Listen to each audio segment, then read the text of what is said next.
Mr. Vegas, you are Mr. Las Vegas. TV presents a ring walk with Danny. Ring walk Danny. Rolling down, only in America. Because I fight for the people. I go for you, all the beautiful kids is here.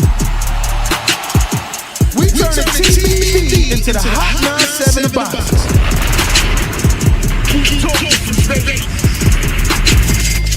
You already know this is a big fight I'm pulling up. Chicago, we in here. From the cotton fields of Alabama to the casinos of Las Vegas. Mama, I made it. We up early, baby. The grind don't stop. Gilly Kid ain't gonna be the only one right here doing big shit. You are now locked into the Boxing Voice live from Las Vegas. Nesta Gibbs and Ring walk Danny. This message is brought to you by SDS Promotions.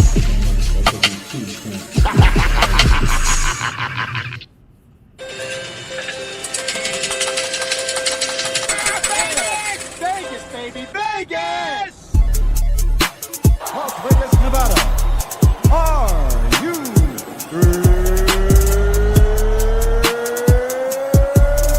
ready? TheBoxingVoice.com. Welcome to Las Vegas, baby.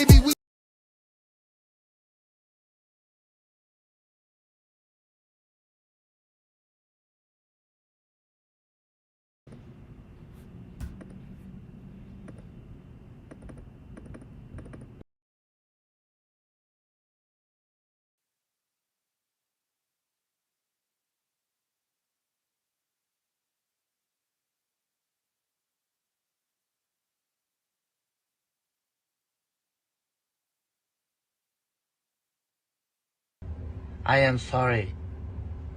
Are you okay? Podcast is intended for mature audiences.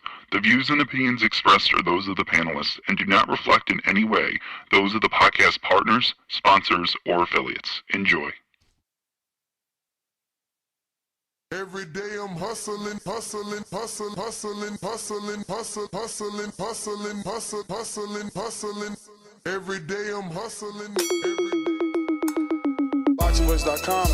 You seen what he did on Facebook, right? Listen, I'm gonna make a motherfucking emoji like this, look. Dollar D Beyonce Productions.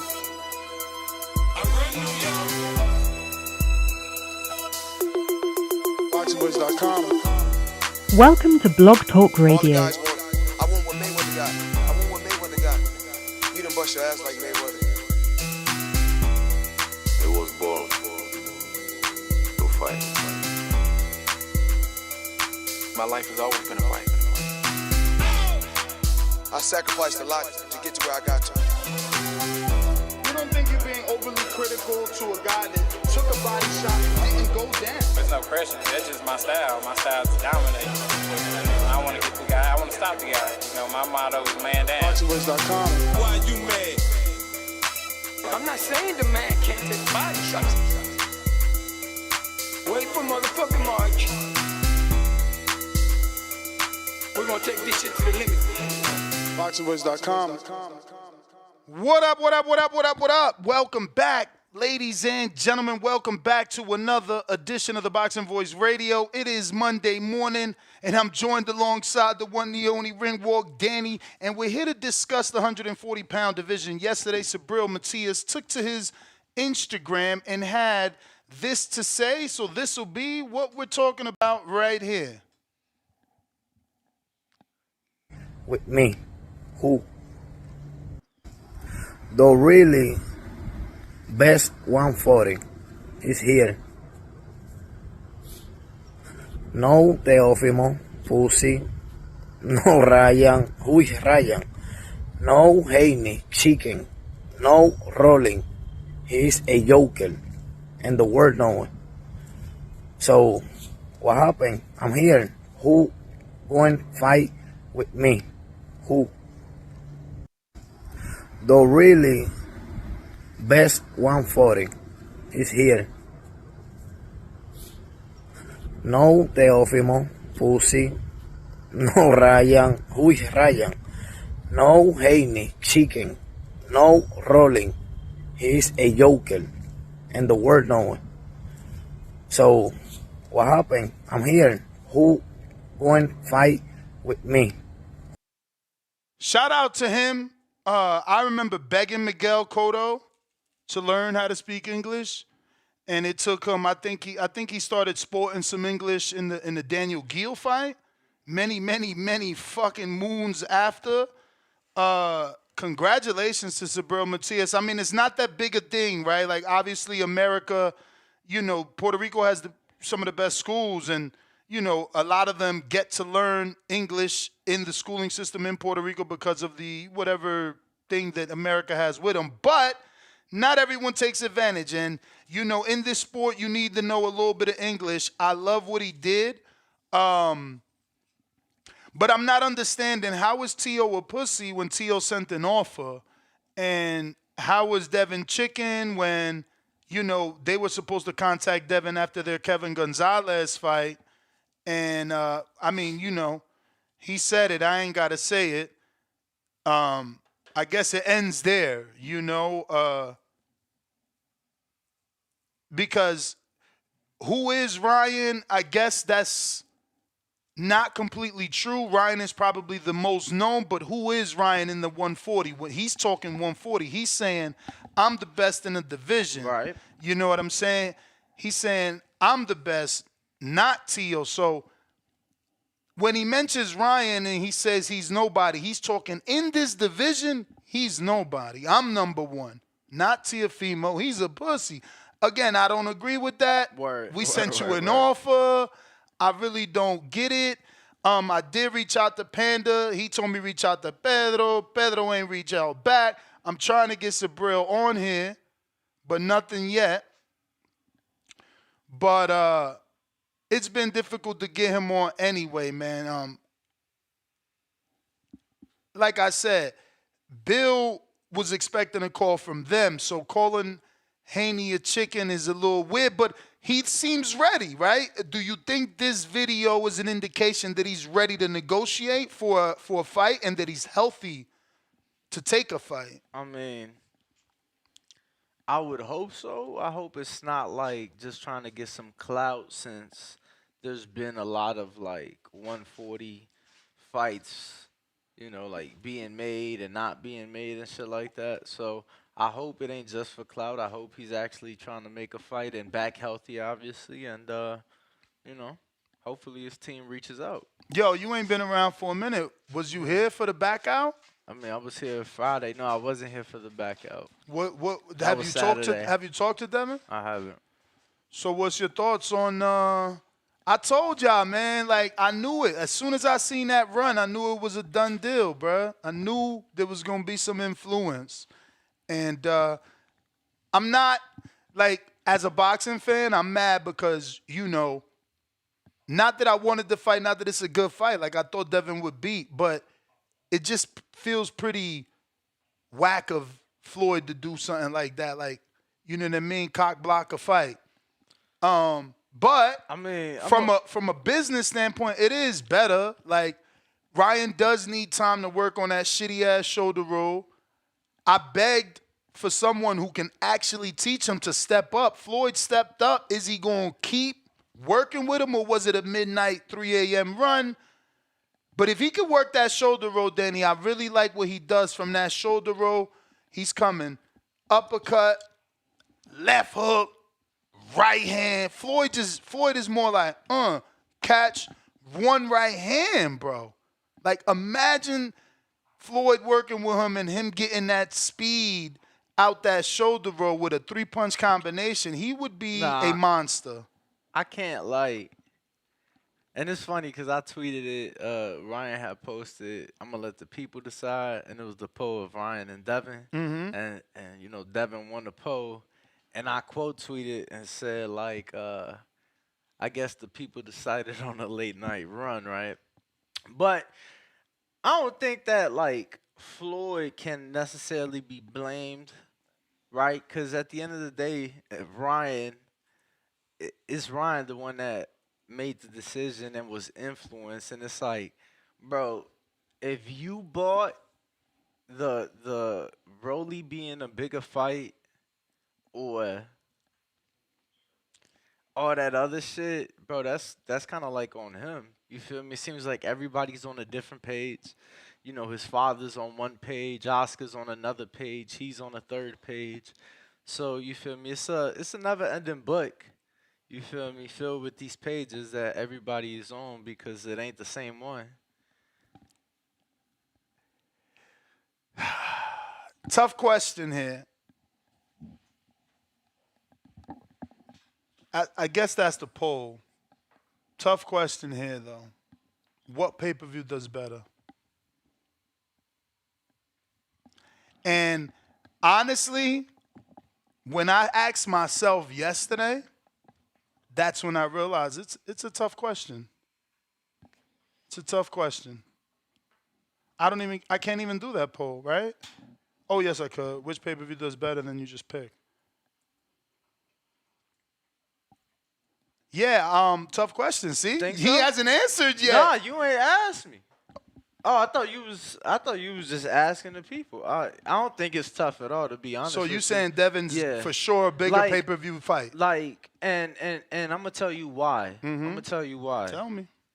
He converts the social media to ticket sales. Like, regardless of what people say, regardless of the price, regardless of whatever, people still have to show up. You know what I'm saying? Like, Oscar priced Canelo at Cowboy Stadium cheaper than Eddie Hearn did, but Eddie Hearn was able to do 73,000 plus with Canelo during the pandemic.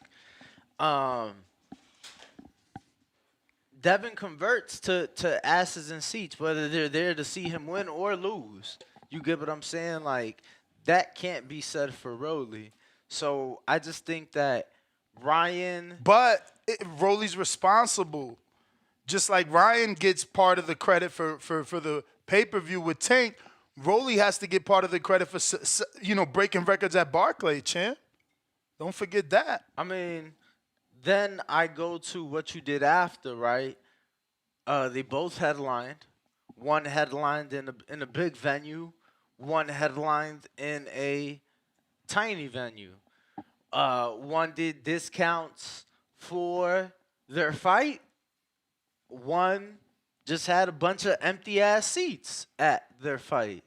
So, and in their hometown at that, you get what I'm saying? Let's not forget that. Headlined in his hometown and still empty seats. Who we talking about? Rolly. After the Tank fight, like what did they both do after? Cool, Ryan took Duarte to Texas, main evented in Texas. They had tickets, at a discount in certain sections, but he did pretty well in terms of attendance, in terms of people coming to watch him fight. After the Tank fight, you bring Rolly to his hometown to main event in a small venue for a world title, and the place is 60-70% empty. Like, that's just the bottom line.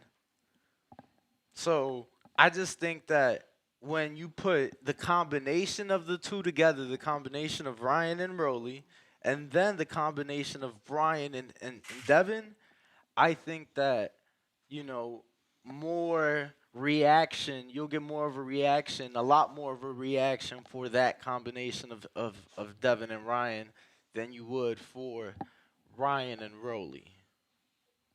So. All right. Well, I'm almost finished here, so we'll see what people, have to say. But what's your thoughts on overall Matias and what he feels about the division itself? What he feels about the division itself. I'm in agreement with you. Like, I think that Teo and the Teo thing is like null and void because it's like he sent you an offer. And I think that the Devin shit is null and void until they at least reach back. You feel me? Like they said they would. So, yeah, man. I'm not gonna call fighters out their name, but if he, in terms of Ryan, Ryan has not accomplished anything in the division yet, and in terms of Rolly, he is a world champion, but very questionable resume at 140 thus far, to be quite honest.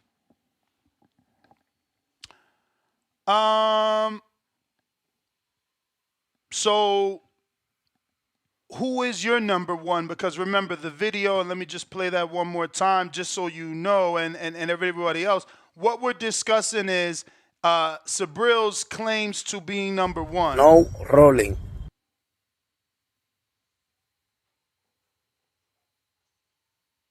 Okay, I don't know what the hell just happened. 140. He's here. So what you missed there is him saying the real 140 Teofimo, is here. Pussy. No Ryan. Who is Ryan? No Haney. Chicken. No rolling. He's a joker. And the word no. So, what happened? I'm here. Who going to fight with me? Who? I'm going to just let it repeat a little so you can hear the beginning where he says, the real or the really 140. The really best 140 is here. No Teofimo, Pussy. No Ryan. Who is Ryan? No Haney, Chicken. No rolling. He's a joker. And the word no. So, what happened? I'm here. Who going to fight with me? So, who's your number one in the division right now? Because Saturday night, Tio made claims as well. He's like, bro, I beat the man to beat the man. I'm number one. Devin is the clear number two. But maybe you are part of the fraction of people that believe Regis beat Teller. So you believe Devin's number one because in your mind, and not you, I'm speaking in general because my man cutting his eyes. I'm listening to you, brother. Those fans that believe Regis beat Teller, maybe they think Devin's number one because of that. Man, look, objectively speaking, I think that either guy can make a claim and neither guy make an argument. I personally, I don't look at, the Regis Taylor 4.5 years ago fight or 4 years ago. I more so look at, what you've done for me lately. I think that the reason I probably have Dev at 1 on some 1, and then T.O.'s like a 1B. You know what I'm saying? Because I can't take away, but just what you've done for me lately. T.O. has some questionable performances at 40. And then most recently had a phenomenal performance against Josh. And then Devin, obviously the Regis fight, coming off his defense at 35 for undisputed first fight at 40. But again, I think that's a 1A, 1B type situation. And I think that those two guys for sure is like, at least as far as what they've done, a step above the rest. So 1A, 1B for you. Yeah. That's a decent way of answering it. So the poll is out, and obviously we're asking you to have you hit the thumbs up button because a lot of you dudes are stingy. And then we're saying which pay-per-view does better in sales. Ryan Garcia versus Rolly does better, 28%. Ryan Garcia versus Devin does better, 45%. Garcia versus Romero's not a pay-per-view, 23%. And Garcia versus Haney, not a pay-per-view, 5%. So looks like Danny was right so far. We just started the poll. You do have the ability to come on and vote. I'm going to do the same poll on the community page. Danny, can you do me a favor and what up? Get to the first super chat while I, Absolutely, I got you. First super chat of the day, $2. Mike Likes TV says, Danny is on early with the side eye emoji.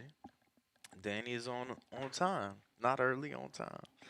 Nate, $10 says, shout out to TBV. Happy fucking Monday. Fire emoji, boxing glove emoji. Barroso made me money. Jacoby Myers made me money. It's a beautiful day. Shout out Raider Nation. Shout out Alien Gains. Everybody have a blessed day. Salute Alien Gains, man. With Love the the shirt. flex emoji, alien emoji, and the fist bump emoji. Shout out to you for the $10. Let me get a bomb when you can. Superstar AT with the fat dub, $20. First one of the day.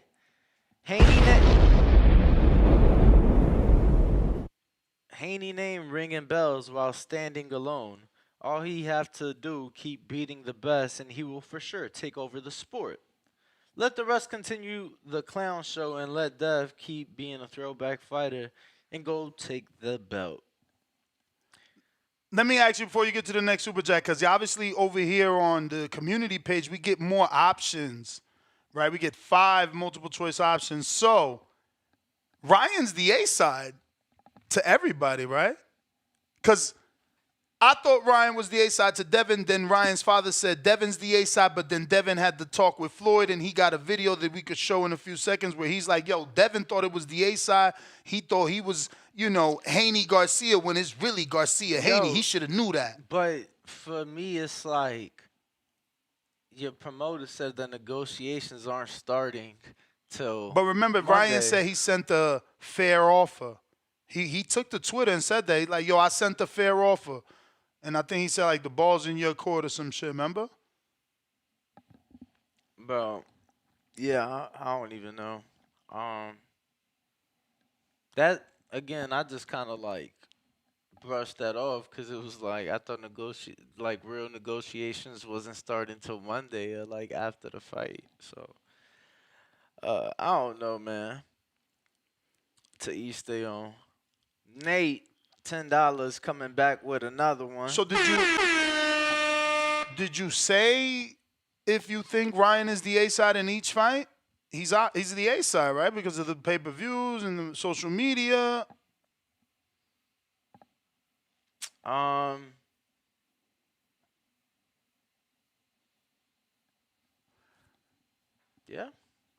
Is there a 5th fight? I got Ryan versus Devin, Ryan versus Rolando Romero, Ryan versus Subriel, Ryan versus Tio. Is there a dark horse pay-per-view that Ryan can do?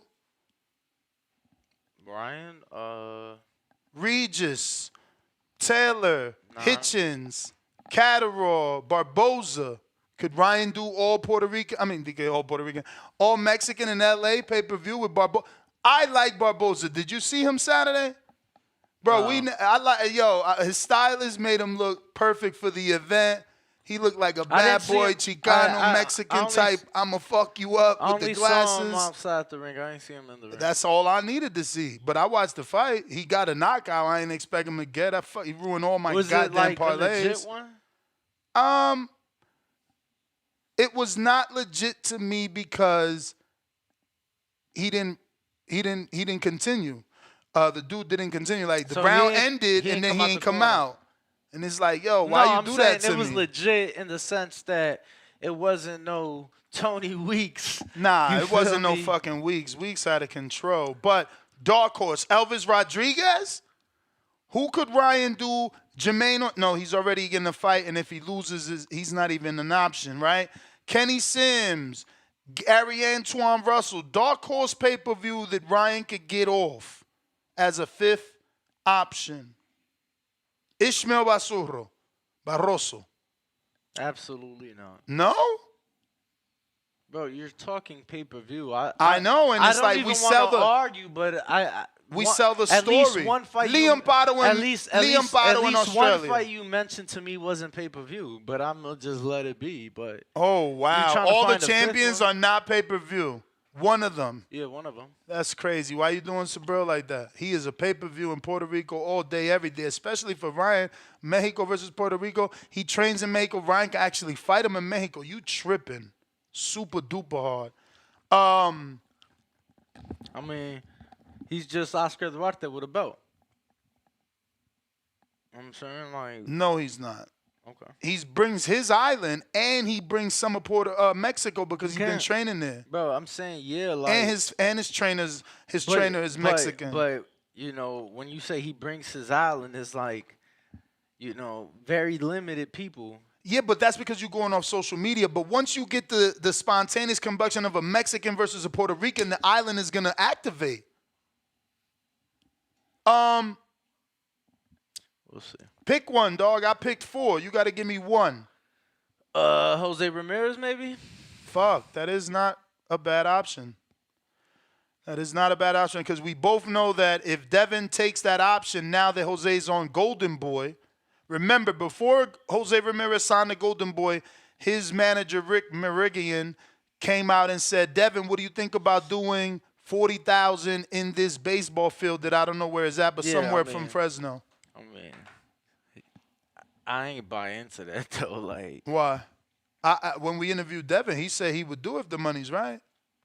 No. I'm saying in the sense that, like, what would lead him to believe that they, like, when has Ramirez came close to any of those numbers?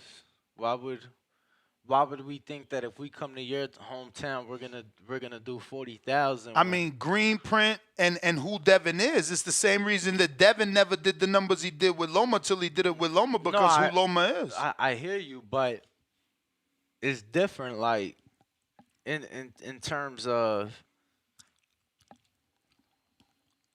the dude ain't. You feel me? Like, he ain't doing those numbers. He's not.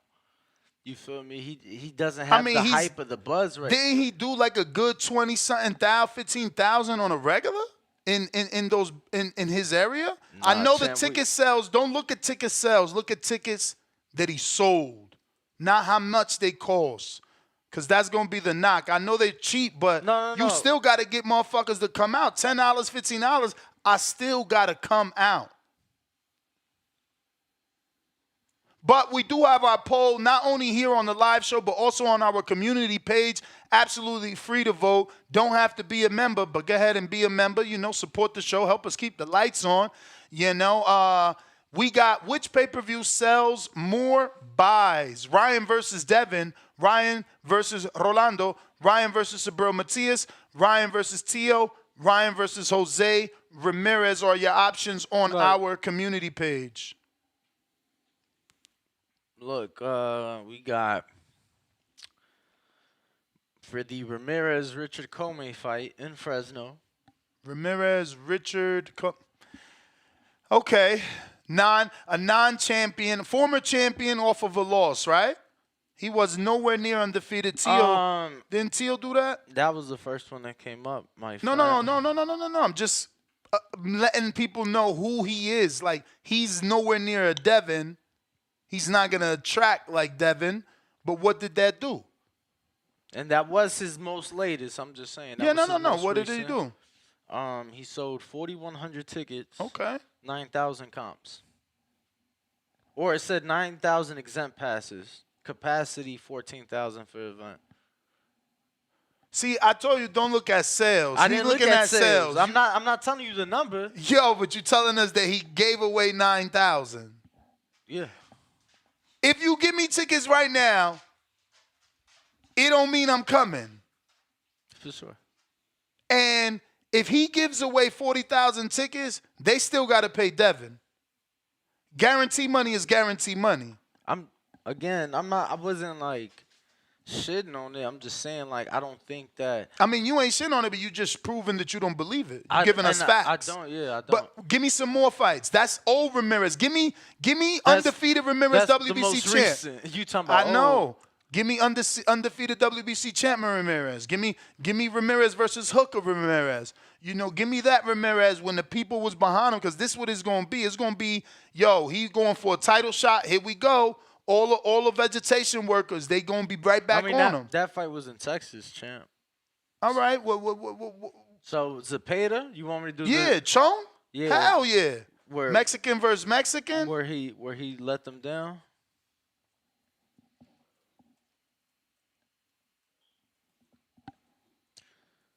Okay.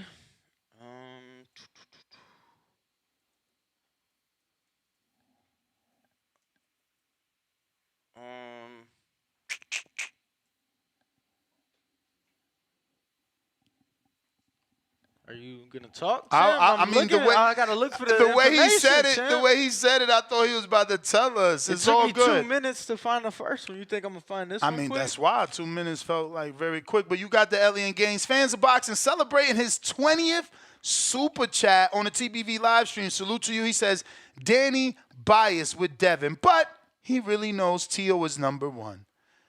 Salute to you, champ. And we got Blizz, $2. Ryan is cash cow against everyone besides Tank.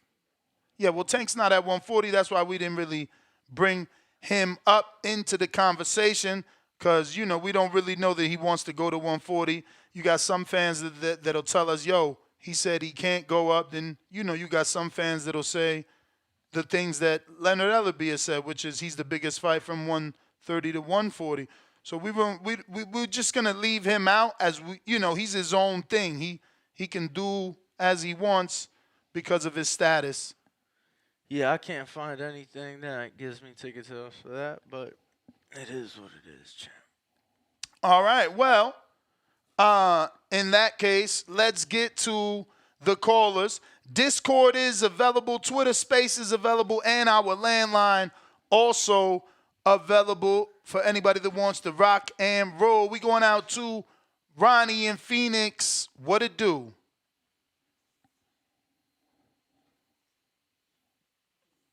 Yo. Good morning. Can you hear me okay, brother? What's up? up? We hear you, Yes, brother. we Good can. morning. Good morning, man. Man, I called in on Saturday. Myself looked like an ass. Ness, you didn't even fucking let me know what was going on with Ryan, bro. I was sitting there congratulating them for fucking going after the big fights and not fucking being scared and going out. You mean? I didn't know Ryan had already cheesed up and tried to go another route, but I mean, at least he's trying to get into another. I don't know. We all know that the Haney fight is definitely a bigger fight. I don't know about pay-per-view wise. I know that's what the poll is right now. I personally think that the social media thing and with Rolly and Ryan is probably a bigger pay-per-view fight in my eyes. I know Daddy's saying that it's with Haney. That's what we're here for, right? So we could all voice our opinion. I wish he would have stuck with the Haney fight, though, brother. I know we all had Haney winning the fight, but at least it showed that Ryan is not afraid to go after the big fights, brother. And that was a good look on his end. You know what I'm saying? But, yeah, man, I wish you would have let me know on Saturday, bro. I'm sitting there giving these dudes their props and shit for no reason. But that's my take on it. I think that the pay-per-view buys will be bigger on the Rolly side.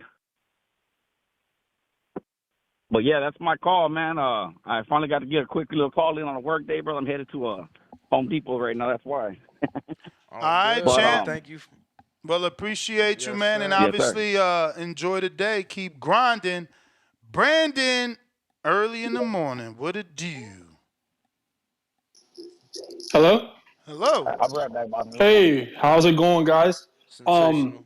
So fantastic. So the Matias fight, if he's calling out Devin Haney for one example, he should probably maybe try to fight Haney. I don't know who Haney's trying to fight next. Who he's looking to fight. First he said Ryan Garcia, then Ryan Garcia dropped him in terms of the contract negotiations. But I don't know who he's going to fight next. I mean, who wants to fight? I mean, Matias, if he's calling him out like that, he's saying he's a chicken and all that sort of stuff. I mean, let's see it happen. Let's see Devin Haney face a challenging opponent. Not that he hasn't faced challenging opponents in the past. He obviously has. His resume is pretty good. He's he's fought. Obviously Regis, one of a good fighter. He beat him, and he beat Lomachenko. So he's fought challenging fighters in the past. So Matias, although he's a challenging fighter as well, maybe he's on another level of challenging. Maybe he's on upper echelon. You know what I'm saying? So we just got to see how they speak about it, their contract negotiations, and let's see Bill Haney, how he'll approach this. And I saw, by the way, that video of that guy pushing, I don't know who that guy is, pushing Bill Haney, one of the greatest trainers / managers / coaches of the year. That's disrespectful, man. He's not a boxer, man. So you don't, you know what I mean? Like, like that's so messed up. You like in a public place, people just pushing everybody. But yeah, man. Hoping to see Haney fight again. I did talk a lot of smack about him in the past, but I do like him. I do think he's a good fighter. I do think he's enjoyable to watch. Subriel Matias versus Devin Haney. Imagine the advertisements and the promotions for that one. It'll be pretty big. I'm not gonna lie, even though maybe it wouldn't be expected. Like people don't expect these types of fights happening. But yeah, I want to see that. I want to see a lot of different fights in 2024. So yeah, man, I'm hoping 2024 in terms of boxing world starts off to a positive start and not a negative start. It looks like Better Be is starting it off. So I'm looking forward to that one. And by the way, Tony Weeks, man, Tony Weeks, he stopped that fight prematurely. Everybody's giving him hate. I gave him hate for that too. He deserves all the hate that he's taking right now. All the heat that he's taking. So for that early stoppage. But yeah, man, that's my call. Brandon, appreciate you calling in, champ. We going out to Suleiman, the scholar. Bro. My man said, I ain't know who that was. Oh, man. Yeah, so yeah, yeah, man, that was very unprofessional of Bernard Hopkins. I don't understand that, man. He should have just told his head, man. But the one that I give compliments and kudos is to Bill Haney. Bill Haney conducted himself in a very good manner. He didn't lose his cool. He kept his composure. Even when the guy invited him to bathroom, he kept his composure and he continued to talk good things about his son and to promote. You know what I'm saying? He's very professional. He's setting an example for us, and he's setting up a blueprint in many ways. Much compliments to our dear brother, Bill Haney. Also, this gentleman wants to keep himself relevant so bad. Subriel Matias. He has one successful defense and an IBF title, but that's the only relevancy he has in the 140 pound. But now that we have a new puncher emerging in the limelight now, Mr. Ishmael Barroso. So now he wants to keep himself relevant, and if he wants to continue to keep himself relevant, I think he should just push for that fight with Javon Ennis, move up to 147 and challenge Javon Ennis. Because if not, once these guys start defending his belt and attempt to unify, he's gonna be left behind. He's gonna be left behind. He has to push for a unification fight or push for the Javon Ennis fight. That's the only hope he has. And from seeing from his management team, what his management team does, Damn, bro, how you they sound like practice. somebody getting jumped in the background. No, you know what's that? I'm working right now, and they're doing some cleaning. I'm trying to keep it Okay. as No, low you as possible. good. I just thought So, somebody could have been getting like hurt. That's all. no. They're doing Shout some out to my demolition blue work. collar grinders. Don't worry about it, champ. Yeah. Get your work in. Yeah, so yeah, man, yeah, brother, man. That show was beautiful, man. It was entertaining. I like also that this guy didn't get into the you know the negative part of promotion. Uh, Oscar de la Hoya, he kept professional. He was smiling. He kept promoting his father. He kept saying nice things to Virgil, and so forth. And Virgil, he seems to me like he's almost there, man. He's 100%. I like the way he hits his his connecting combinations. He's one of very few fighters that could do that. He's very accurate. His combination punching is deadly in that, and is a great watch to see. You know, I enjoyed it very much, even though it's a little only one round, but it was highly enjoyable. You guys take care, man. Thank you for having me on, and I'll be continuing to listen to your show. Appreciate you, champ. Appreciate you. We got. You may feel like it's your time. But it's not your time. We have B3. That's Savage, I believe. He's a member for 14 months. Salute to you. Ness, you know that Matias should be next for Haney. Where Panda at? The time is now, or Floyd blocking that fight too. Nah. Tyrone the Great, $5. Says, Brandon, now I am considering you a troll because you know who B-Hop is. And on our poll on the community page, we have Ryan Garcia versus Haney, 50% in the lead. And we did put multiple options there. But Teofimo looking like the next best option. And he's coming in at 28%. Now, the fight that you said I was hating on. Which was? Coming in at a measly 3%. Which one? The Matias fight. You are hating on it. The poll just started. Puerto Rico! Oh! Where you at? Where you at? Where you at? Come on and vote. 100 people have spoken. Only That's 3. only 100, bro. That's just nothing. We usually get thousands. You know, at the very least, like 1.5, like 1,500, something like that. So that's nothing, all right? Don't be bragging, bro. The Matias fans ain't wake up yet. Shit, relax, champ. I guess 10 a.m. is too late or too early for them in Puerto Rico. Word, they working right now. Let them, they considering. Yeah. What up, Fats? Yo, what up? Good morning, y'all, man. Top of the morning. Shit. I love to see Devin versus Matias next. I mean, I want to stay at 140. You know what I'm saying, man? Make these dudes uncomfortable, man. You know what I mean? Do the same thing you did at 135. Put some structure in that division. You know what I'm saying? Because the whole Ryan shit, I mean, I don't know what's up with that. He talking about he thought it was Haney Garcia, with his Garcia, Haney, and all that. Like, bro, like, I don't care. We don't care about none of that shit for real, bro. The point is you called for the fight and then you backed out. Like, I mean, that shit is clear as day. These dudes talking about it's a good business move and all that. Motherfuckers can't even rub two Ben Franklins together, man. Like, fuck y'all talking about. But I want to see the fight. I definitely think Tio knew he wasn't going to fight him right off the bat at the fucking his hand up right away. So I think that was a disingenuous offer on his part. I think the Ortiz fight with Tio a good fight. I think Tio could possibly take a L. It's a good fight. I give him a slight advantage, but because we haven't seen Ortiz at 40 yet. But that's a good fight. I think he could upset Tio though. What else I was ready to say?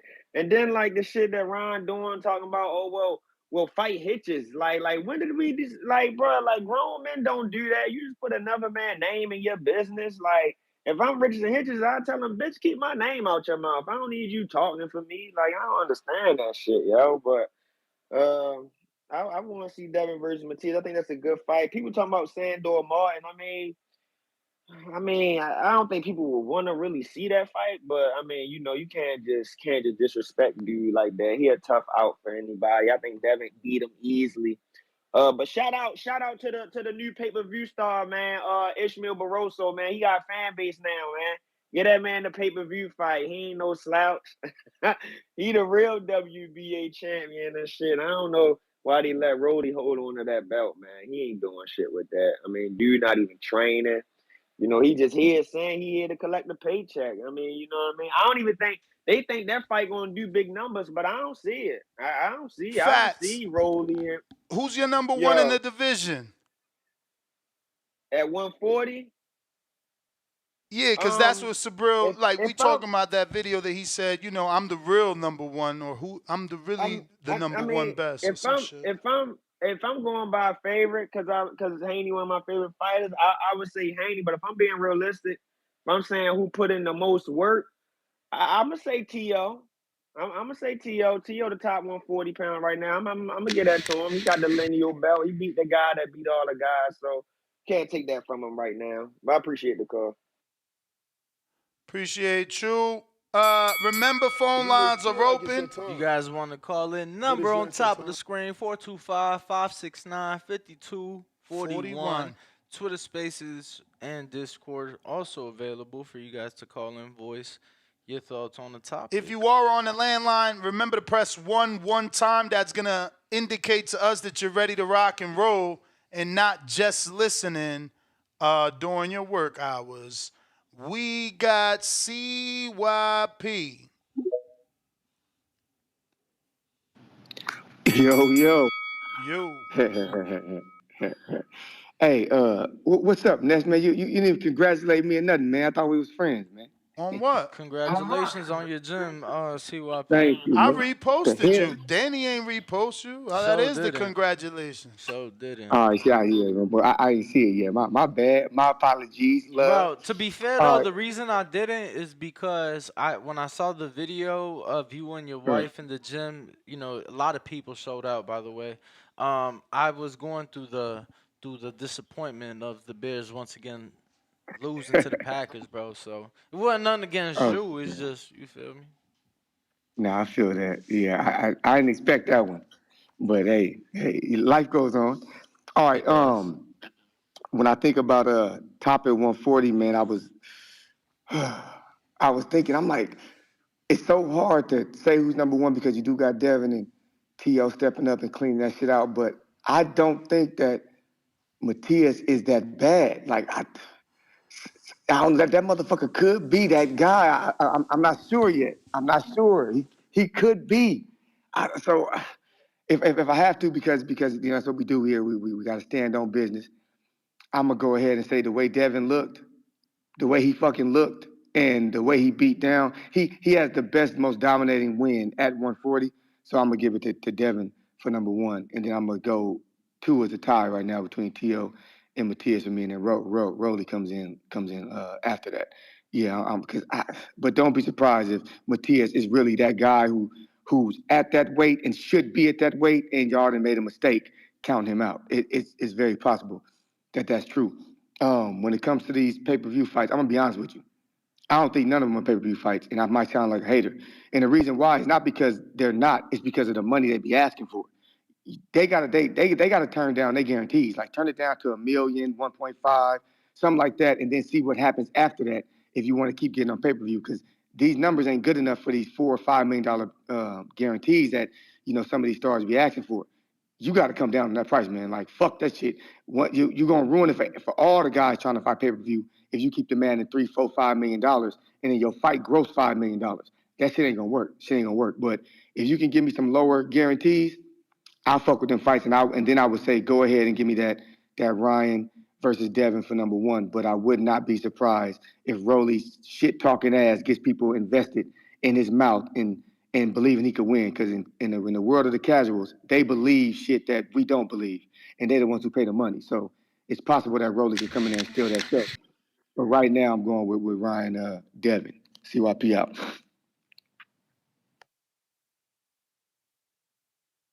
CYP, appreciate the call. Once again, congrats, my friend. Drew, you keep dropping off and in and out, bro. Like, whenever I'm going to go to you not there. Baby Joka, what up?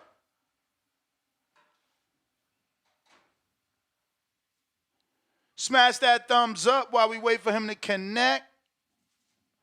Right now, the vote has increased to 265 on the community page, and it looks like Ryan and Devin still in the lead. T.O.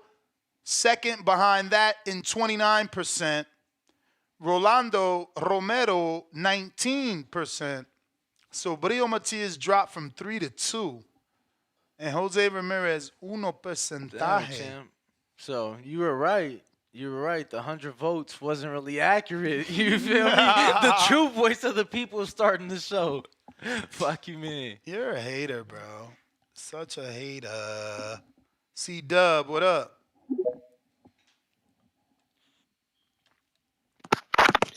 Yo, how'd audio? It's crazy because we hear you perfect. On community page, you got a lot more options. You know what I'm saying? Right. So they gonna build it up. That just shows Cool, that cool. the Haney fight gonna be bigger in the future. But go ahead, C-Dub. Yes, it should be, man. Shout out TBV. Smash that like button. It's free. Do something with yourself. The topic, man. The topic. I think the poll is skewered, but hey, I don't know. Maybe they need to hit the numbers, or maybe the numbers, because I voted that Rolly and Ryan would do better numbers, pay-per-view numbers, because like the poll says, I mean, I don't think neither one is a pay-per-view. But if we were to put both on pay-per-view, I think the Ryan and Rolly does better. I'm not sure why the poll thinks differently, but the numbers, did anyone mention that Rolly and Tank did 275K, and there's more, that one pay-per-view was more than Devin 2 pay-per-views? Did anyone mention that? Nope. But Danny mentioned that after that, Rolly hasn't done anything. No, he did. Right, He right. headlined in his hometown, and like 200 people showed out, like 10%. 200. That's what's 10%. up. 200? That was the Oh, man. tickets? 200. But when you have that one though, when you have that one, it's kind of the negotiation Yeah, at the negotiation you talking table. about My Javante one Davis? That's his is old more than nickname, your the two. one. You feel me? That's I what get it. you talking about. When he had Tank by himself. I get it, and I know some people. There's some people out there in the world that don't believe in numbers. I mean, they don't believe what's reported. That is a credible source. Like the source that Bill Haney tried to say is a lie, and this, did the right thing and said, "No, Bill Haney, we're not going to do that." Not from sources that report numbers in the boxing community that are well respected, like Dan Raphael, like Mike Carpenter. Some may say with Rick Glazier, but those two, Dan Raphael and Mike Carpenter, Dan Raphael reported that number. Okay, so the 275K. Okay, so let's not ignore the profile of Rolly. On to the next topic because I think we killed that. Matias, Devin should fight Matias, and but we know that's Devin's kryptonite. Well, that could be the kryptonite of a boxer. It's somebody that's not trying to box. Somebody that's coming. The pressure is just going to be pressure, pressure, pressure, and he's a machine. So we want to see it. We should see it, but I don't think we're going to see it. Matias may be the new Andrade, you guys. He may be the new boogeyman. Don't get bored with that reference, with that, I doubt that. How you the new I mean, Andrade? Bro. How are you the new Andrade when Tio sent you an offer and you verbally and publicly turned it down? How are you the new Andrade when Devin's father was trying to make the fight and Panda said he spoke to the manager of Matias and they said they will call Devin's team after the Gonzalez fight that came and passed? okay. It's totally different. Nobody was sending Andre that many offers. The last one we can remember is obviously Al and Jamel early in the career, which caused the rift. And after that, then he signed to Eddie, and it's Eddie trying to get people to cross We the will street. see. We will see. And I hear what you're saying. I mean, I know the unification is the name of the game now. So let's see somebody do undisputed at 140. I mean, we'll throw all it out the window. Shout out TBV. Smash that like button. It's free. Do something with yourself. No, y'all won't. Y'all just gonna come up with the next shit. How you lying? After I contacted the WBC and they let me know Devin has 12 months to do a mandatory. Yeah. I didn't know. I thought Sandor was immediate because he'd been waiting. He took the belt from the champ. Crazy. So yeah, it should be Matias next. What you want next? I mean, right now I think that got to be at least one of the options. I don't know, man. I honestly don't. You know. No, I ain't talked to him. There's some wacky ass Pacquiao rumors. I don't even know that I want that, bro. Nah. I don't want that, bro. I want no fucking Pacquiao wacky. Bro, what talking about rumors? You ain't heard that. What? Bro, there's people talking about he should fight Pacquiao in Saudi. Oh. No, this is the first I'm hearing it. New caller. North Carolina, who's this? So Pacquiao announced he fighting Floyd. Hello, North Carolina. 919. I guess not. We tried. Baby Joka, what up?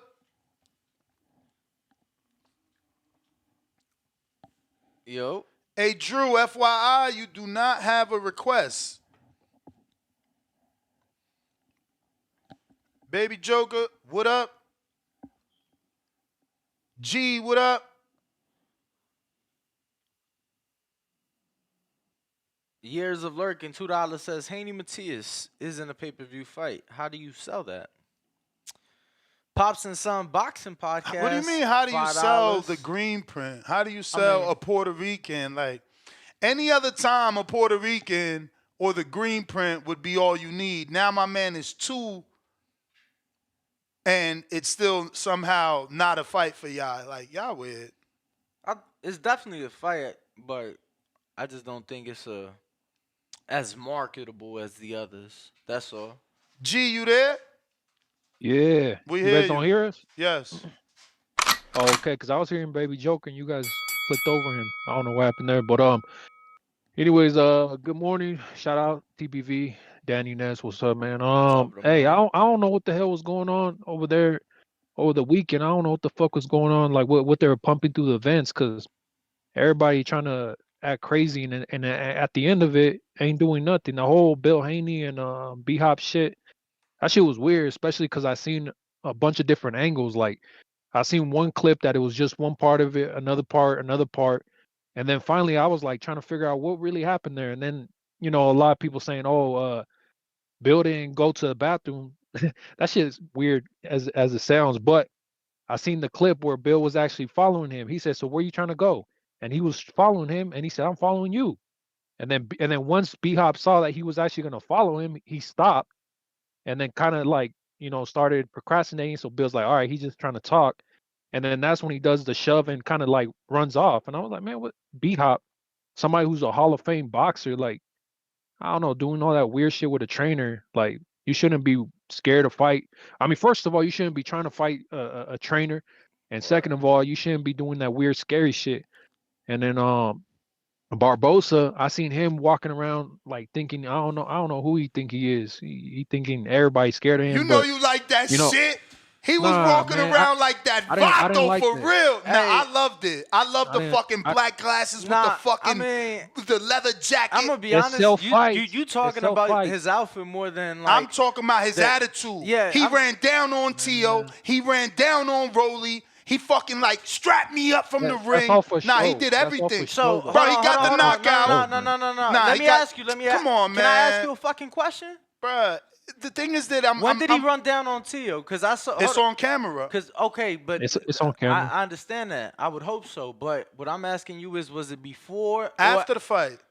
Bro, can I get the fucking question out? Was it before or after he said in the interview after the fight that when he see him, he gonna slap his ass? Because I saw that. He said, when I see Tio, I'm slapping his ass. All right. Yeah, So that's a even if he wanted to slap him, caller, I promise you, I've seen 3 videos where Barbosa comes up to Tio, one in the arena.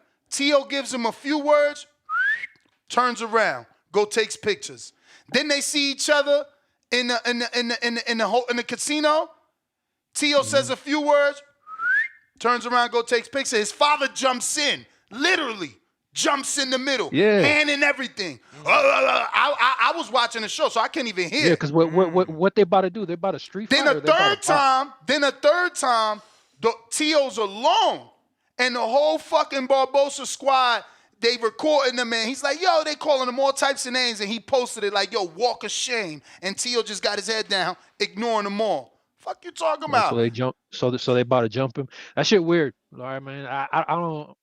Because the thing is, that shit like WWE to me. Like, first of all, Barbosa ain't gonna hit nobody. Like what Danny was saying. If you gonna slap him, then slap him. Then I would feel differently about it. Because if you really gonna talk some cash money shit and really put your hands on somebody, then hey, shit, okay, then that's something you gotta respect. You know what I mean? But at the same time, like I get it. He's just trying to get the fights because he's running down on any potential opponent. But he ain't putting no hands and all that shit's just crazy? WWE. You know what I I've mean? never noticed that Arnold Barboza looks so much like George Kambosos. Like with the glasses on, bro. With the glasses on, they look like they could be from the same. Don't. From the Yo, same that's family. crazy, bro. He Mexican, bro. And I love that. What does that mean? I'm He just saying. badass too, bro. Like what the? we see him train. He in the gym all the time. Bro, I'm not trolling. I'm big, noticing. fat I'm dudes just. around him, I'm man. just. I'm Yeah, just stating. bro. What bro. Mexican don't got big fat tattooed dudes around him? He's a fucking G. They ain't about to do nothing, man. Who Bro. think they are really trying to flex up on Tio? Let's be real. Bro, my Those man fat is dudes from don't do LA. nothing, man. Tell me Why that you don't acting look like that shit tell fake? me He that don't from look LA. like- bro, but tell me that don't look like Kambosos. I'm not No. hating. Okay. Hell no. Nah, it Kambosos did. wish Hey, he but- had that Mexican black hair like that. That's that jet black right there. Hey man, but look, Man, I'm as Mexican far as with no Matias hair, is concerned, I personally don't think Matias is that guy. Like a lot of people act off of emotion and they, base the decisions off of emotion, and everybody likes what they seen in that last fight with Matias. But I mean, that dude, the dude he was fighting, everybody was already kind of like, well, I don't know who he is, but you know what I mean? It's another fighter, and then he gets the knockout, and then everybody's so impressed. But I just think Matias is gonna be another wild. G, that was the time, man. We gave you hella extra time. But great call. I got Fast with the super chat, $2. He said, and he sent it via Apple Pay. Salute to you. No 30% raping you records. He says, Haney versus Matias, not a pay-per-view, but Garcia's versus Romero is a pay-per-view. Make it make sense. Two pussycat crying out loud emojis. Too many Ellerby boxing takes. Yeah, man, I don't get it either. J-Mac. Yo, Ness. We hear you. You gotta adjust the audio. You was sounding bad before you connected me. You want to redo it? Just the Nah, audio? we hear you good. Okay. Hey man, look. The question is, who's the number one? Yes. That's the topic. Yes. In my humble, honest opinion, I would say Tio is the number one guy. Due to the fact of what he done at 140. I thought beating Josh Taylor, because they was the best win at 140. So I will give it to Tio. For as the bigger pay-per-view fight, definitely Ryan and Devin. I don't know how, and people want us to take it serious like Rolly is a pay-per-view star. I think Rolly can sell and have great antics, but I think he need a pay-per-view guy in order to sell a big fight. So I think Rolly just a good opponent or a decent opponent to help the pay-per-view guy in Tank and Devin, and also positive boost numbers. Or even a even with a Ryan. For us, the Bill Haney and the B Hop thing, I saw a lot different, man. Man, I saw B Hop terrified of Bill Haney. I think Bill Haney was with the shits, and I think B Hop didn't want to make it to that bathroom. What I saw was when Bill Haney turned his head to address Ellie's setback, B Hop saw his moment to get out of that situation, so he pushed, knowing that they won't make it to that bathroom, and he got away from it because unlike the other guy, he was trying to invite to the bathroom. I think Bill was trying to make it to that bathroom, so B Hop was afraid. That's why he did what he did. He didn't want Bill Haney to put that Oakland beat down on his ass, so I think he didn't want to make it to that bathroom. But like back to the Devin and the Ryan fight, man. Like I think Floyd got with Ryan. I think they trying to once again block Devin. Floyd seemed to I think he more in the tank business, so he don't want Devin to get up there and show what he can really do because everybody want to push a narrative because Devin and Ryan will be a successful pay-per-view. Ryan is actually a pay-per-view guy. They got guys that don't think Ryan's a pay-per-view guy. I just don't know how we can't say Ryan's a pay-per-view star or pay-per-view guy when he was part of the reason why Tank had the success he had. Tank didn't do a mill point two by itself. Tank wasn't doing nowhere close to it. Ryan came in, had his name to the party, and what have you. So respectfully, Ryan is that guy. I think he does do well with Devin and boosts Devin pay-per-views as well. But Devin, however, is still a right of his own. He sold out his last event. He's an attraction, and he's just a young star building his profile. And I think a lot of guys don't want to see Devin get his just due. But Devin is the best, in my opinion, at 140. But Tio is the number one guy right now due to the win with Josh Taylor and moving up. Y'all got anything else? Yeah. You Yo, may feel like it's your turn. anything else? Nah. I mean, Ness? just your number one, what you gave, and which pay-per-view you think does the best out of the five. It's Devin and Ryan. All Devin right. and Ryan, hands down. You the man, champ. I will say I disagree that Bernard Hopkins was afraid. I mean, we got to remember Bernard spent hella time in jail. Bernard, if you watched all his fights, like he dirty in itself. Like, you know what I'm saying? He picked those tricks up. I think about that Rocky movie. You watched all the Rockies? You seen this one with Tommy Morrison? When he like, hey, yo, Tommy, you know, I ain't hear no bell. And he's like, yo, like, I ain't teach you everything. I taught you how to box. I ain't teach you how to fight. I'm from Philly. And that's how I look at it. Like, bro, he from Philly. He went to the Bing. He the one invited Bill to the bathroom. You understand? That's a jail terminology. Meet me in the bathroom is so that the correction officers can't see y'all fighting. So nobody goes to lockup. I'm only disagreeing that Bernard was afraid. I totally agree that Bernard did not make his way to that bathroom. I showed the video over and over. That's why I was kind of happy that the last caller, not J-Mac, but the one before him, viewed it the way that it was meant to be viewed. Like, you invite me to the bathroom, I say okay and follow you, you pump fake stop and say, oh, you see, he ain't really about that shit. Meanwhile, I'm breathing on your neck.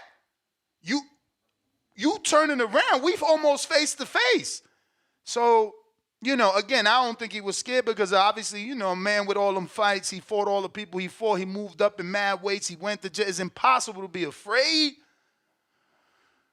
But he certainly handled that poorly from the beginning to the end because he made the invite, so then he pulled out, and then he reacted in a weird way. Like, it was weird to shove Bill and then keep moving that way. Like, that wasn't even like a street shove where you shove a motherfucker and you in his face like, what? What you trying to do? Like, he shoved and got low. That shit was mad weird.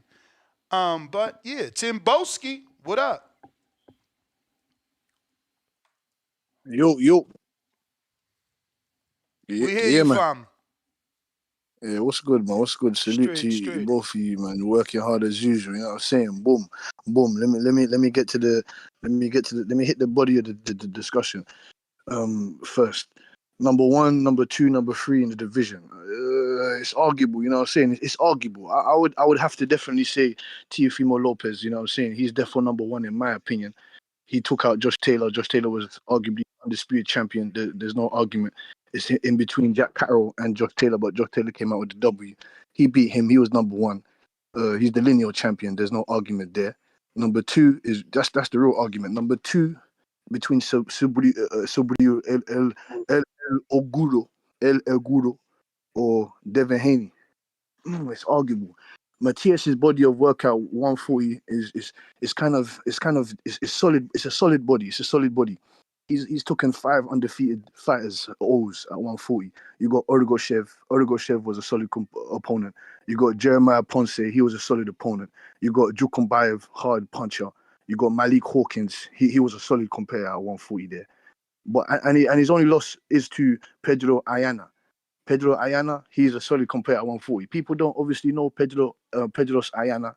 You know what I'm saying to you? His loss was only to Steve Claggett, and I think he lost to the hard-hitting guy from Spain, Lucio. I'm not sure what his name is, but he's from Spain, hard-hitting puncher. Devin Haney, he cleaned up Regis very nicely. Regis.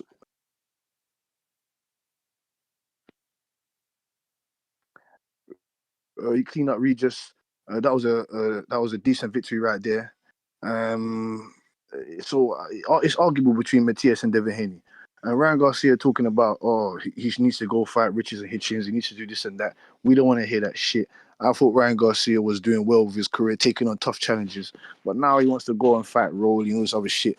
Rolly, he's eating crayons. I don't even understand how this guy even got to where he got to with those type of skills and that mouth that he has. It's ridiculous. It doesn't make any sense to me. You understand what I'm saying to you?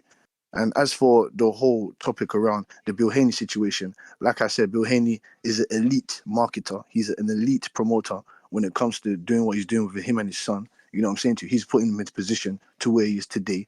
Bernard Hopkins, I don't know. I don't understand why he decided to do what he did.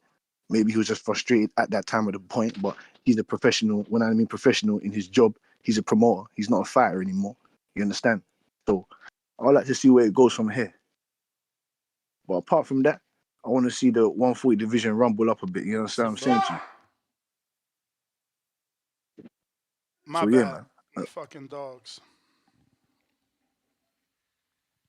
Timboski, man. I want to hear this weekend, man. What's up with you alright? I know it must have been kind of rough. Yeah. No, I'm good. No. I came at 8 Give me some call right now. Apart from you, Danny. Give me some call right now. Yeah, I mean, if you already got it, did he already get his crow? No? Yeah, give me some more crow. I told you already. We came We came out short-handed. Barroso, hard-hitting Barroso. He done his job. You know what I'm saying to you? He does deserve a pay-per-view fight. I want to know who's gonna step in the line of fire to fight him. You know what I'm saying to you? He's got bricks of stone, bricks of stone in his hand. You know what I'm saying to you? So it is what it is. O'Hara Davis, he wasn't the creme de la creme of the English talent that we got over here, the English cesspool of talent that we got over here. You understand what I'm saying to you, Dan? That was the bell counterpunch, J-Man. Just had to bring that up, you know. Yo, Ness. Yo. Yeah, I love when I get a reaction out of simple-minded people. But now, hey, look, man, look, let me tell you my take down why B Hop was terrified and petrified. All right, when I watched his interaction with the other guy with that spinning um David Benavidez promoter or whatever, Samson, like Samson some spin, and yeah, he was Elvis Grant. he was all trying to get in that dude's face, clearly reading that dude's energy. The dude was being manipulated by the bully tactics and B Hop when Bill and him was woofing and they both was having that, you know, like that calm, let's set this up type shit gesture. Bill met his energy. And B Hop, instead of resuming to the bathroom since he liked to invite people there, when he saw the opportunity to escape, you know, and you know, hit the bell button when you want to get off that train or you don't want to ride that ride no more, he saw his opportunity and he pushed Bill. Now look, I know Bill B Hop is a boxer, but everybody seems to think just because you can box, that means you can street fight. Street fight and boxing two different things. I'm not saying a dude can't put it together. I don't care that B Hop went to jail and what have you. All I know is when it took time and actions for them to make it to that bathroom, he pulled the button. He said, I want it off this ride. I want it off the train ride. He hopped and he pulled it. He saw us out and he took it. He knew by causing that commotion that they was going to never make it to that bathroom and have that situation that they was trying to figure out.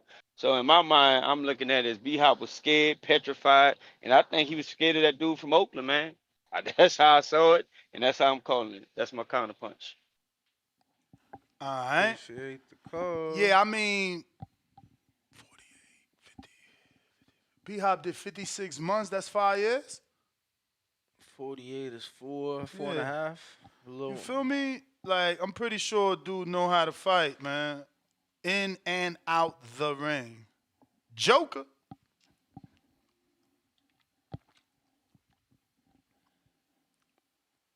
Joka. El Jokey. On our community poll, we have the poll in question. Ryan with 5 opponents. Devin, Rolando, Matias, Teofimo, and Jose Ramirez. Bro, Ramirez is now 0%. Nobody wants that at all.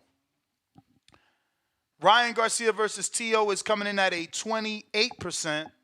Ryan versus Subriel, the IBF champ, only 3%. That's insane. We're going to have to do one of these for Haney. I got to do one of these for Haney while Baby Joka finally gets on because, Lord, I'm not going to put Ryan either. Bro, not all fights. I mean, it's kind of odd. What?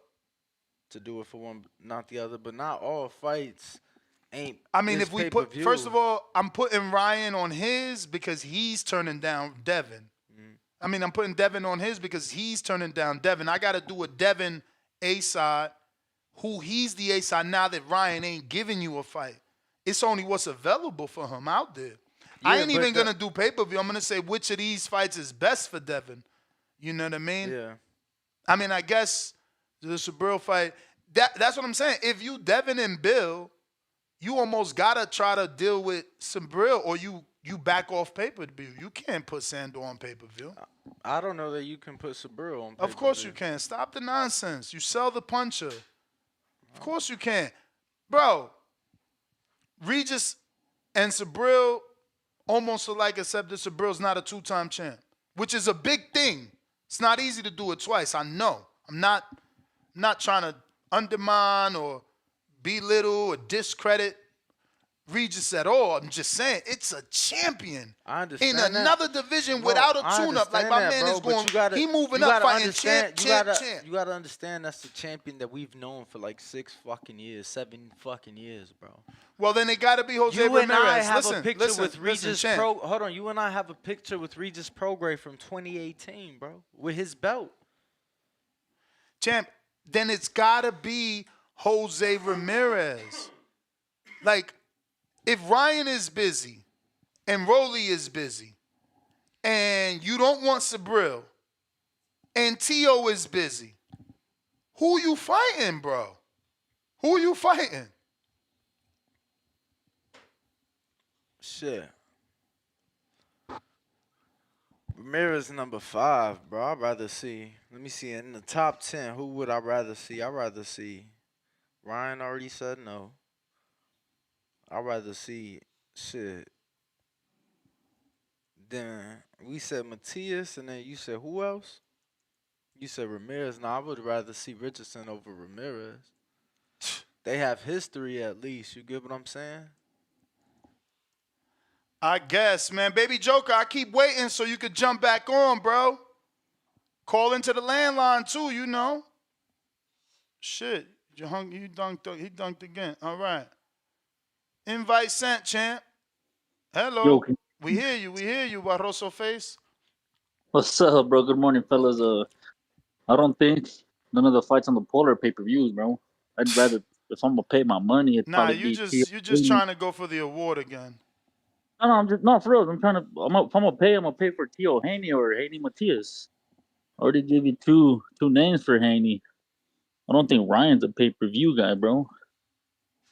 At all. I'm not. My money's not coming out of my wallet to watch Ryan Garcia on pay-per-view with anybody. With anybody? Hell yeah, with anybody. Hmm. That's why I said Tio Haney or Haney Matias is worth my money. Who's number 1? Or was it Danny that said 1A, 1B, Haney, Tio? Mm-hmm. That's how I see it. I mean, I have Tio on top though, because the dude's been there longer. He was stunting on Josh Taylor, the dude that took the undefeated record from Regis Prograis a while ago.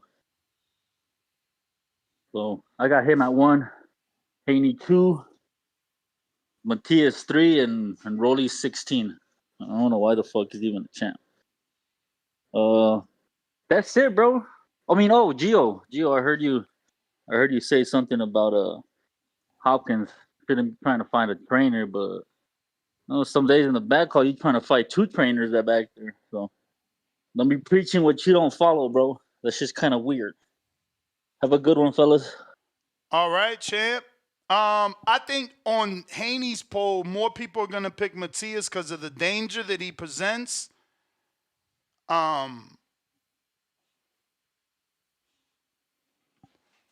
There's few options for Haney. I mean, do we put Broner in there?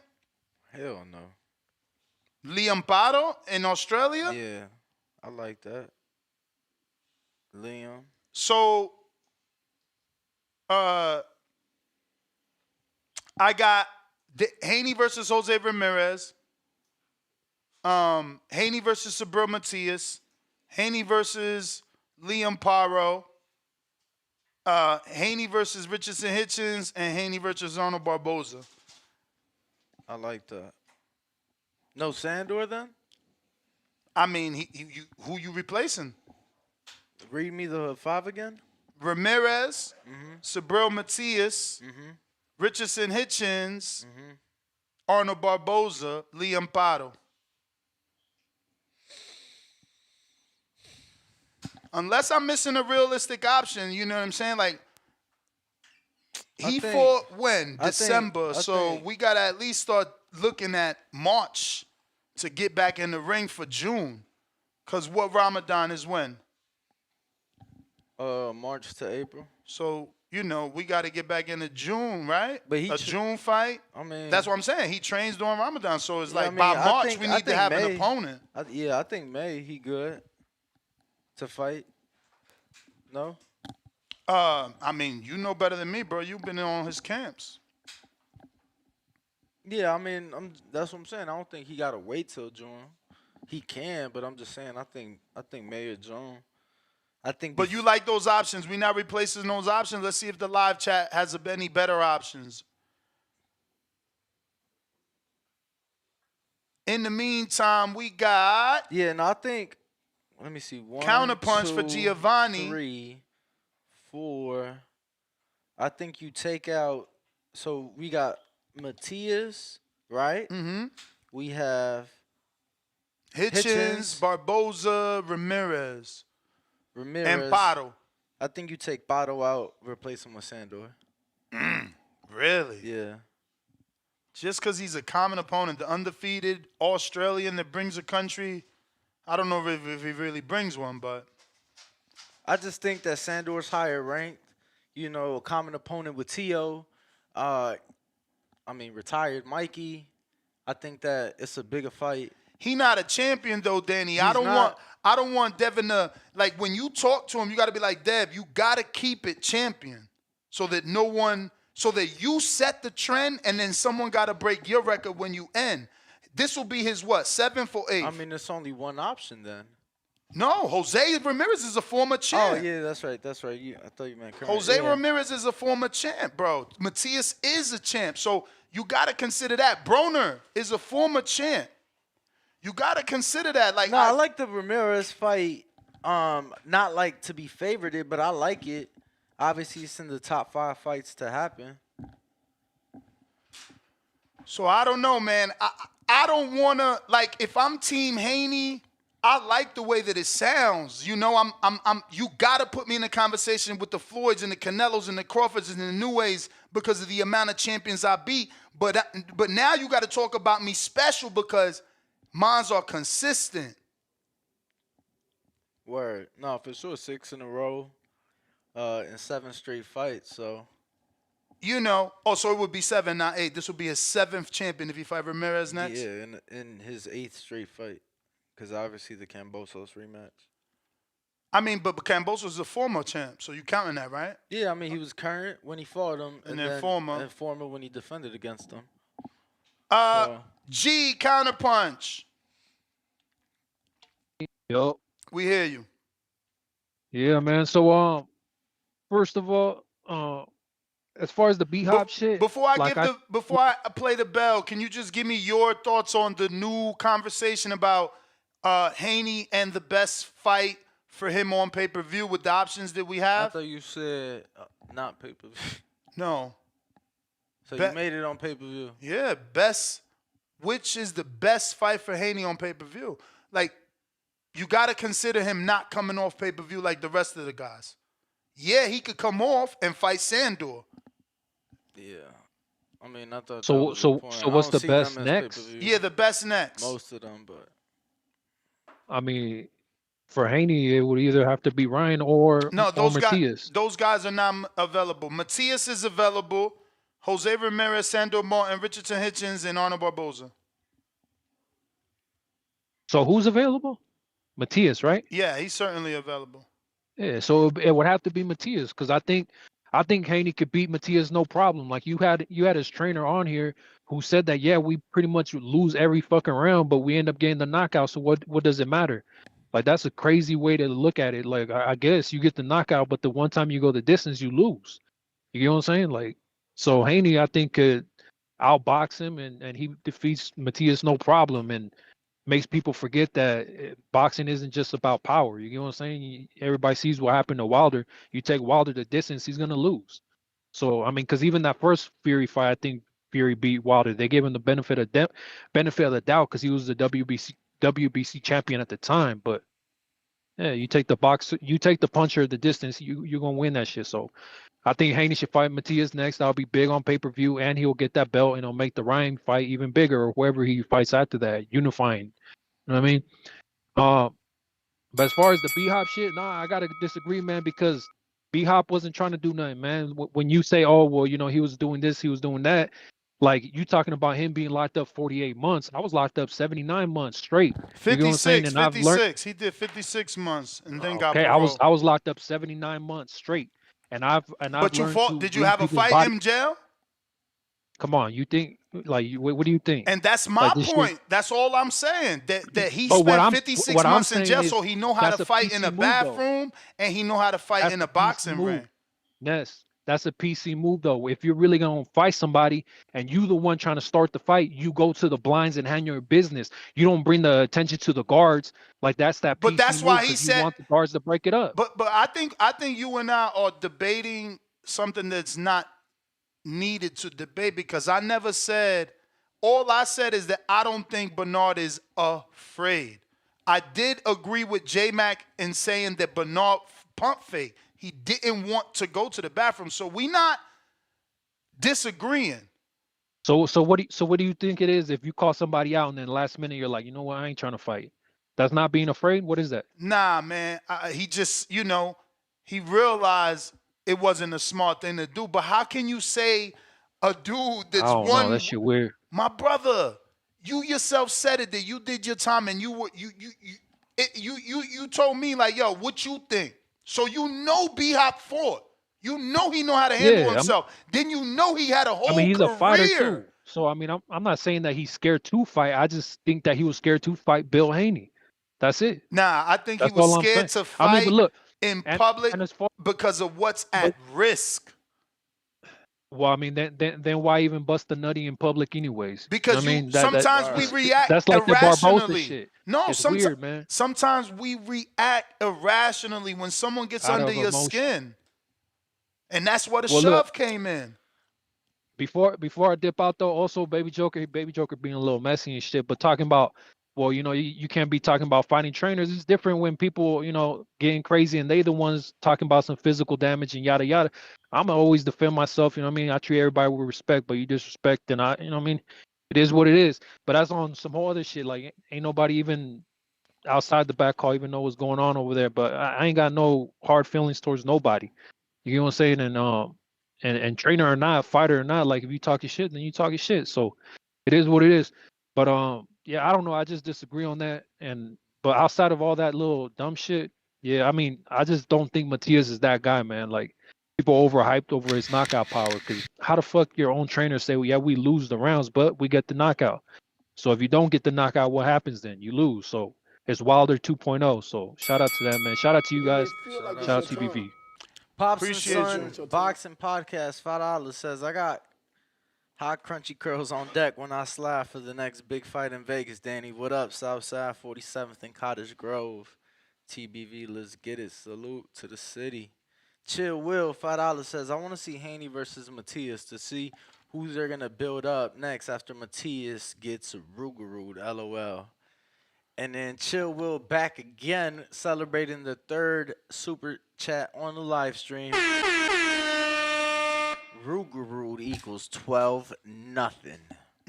Ronnie from Phoenix, $2 says, I'd love to see Barboza versus Ramirez at 140.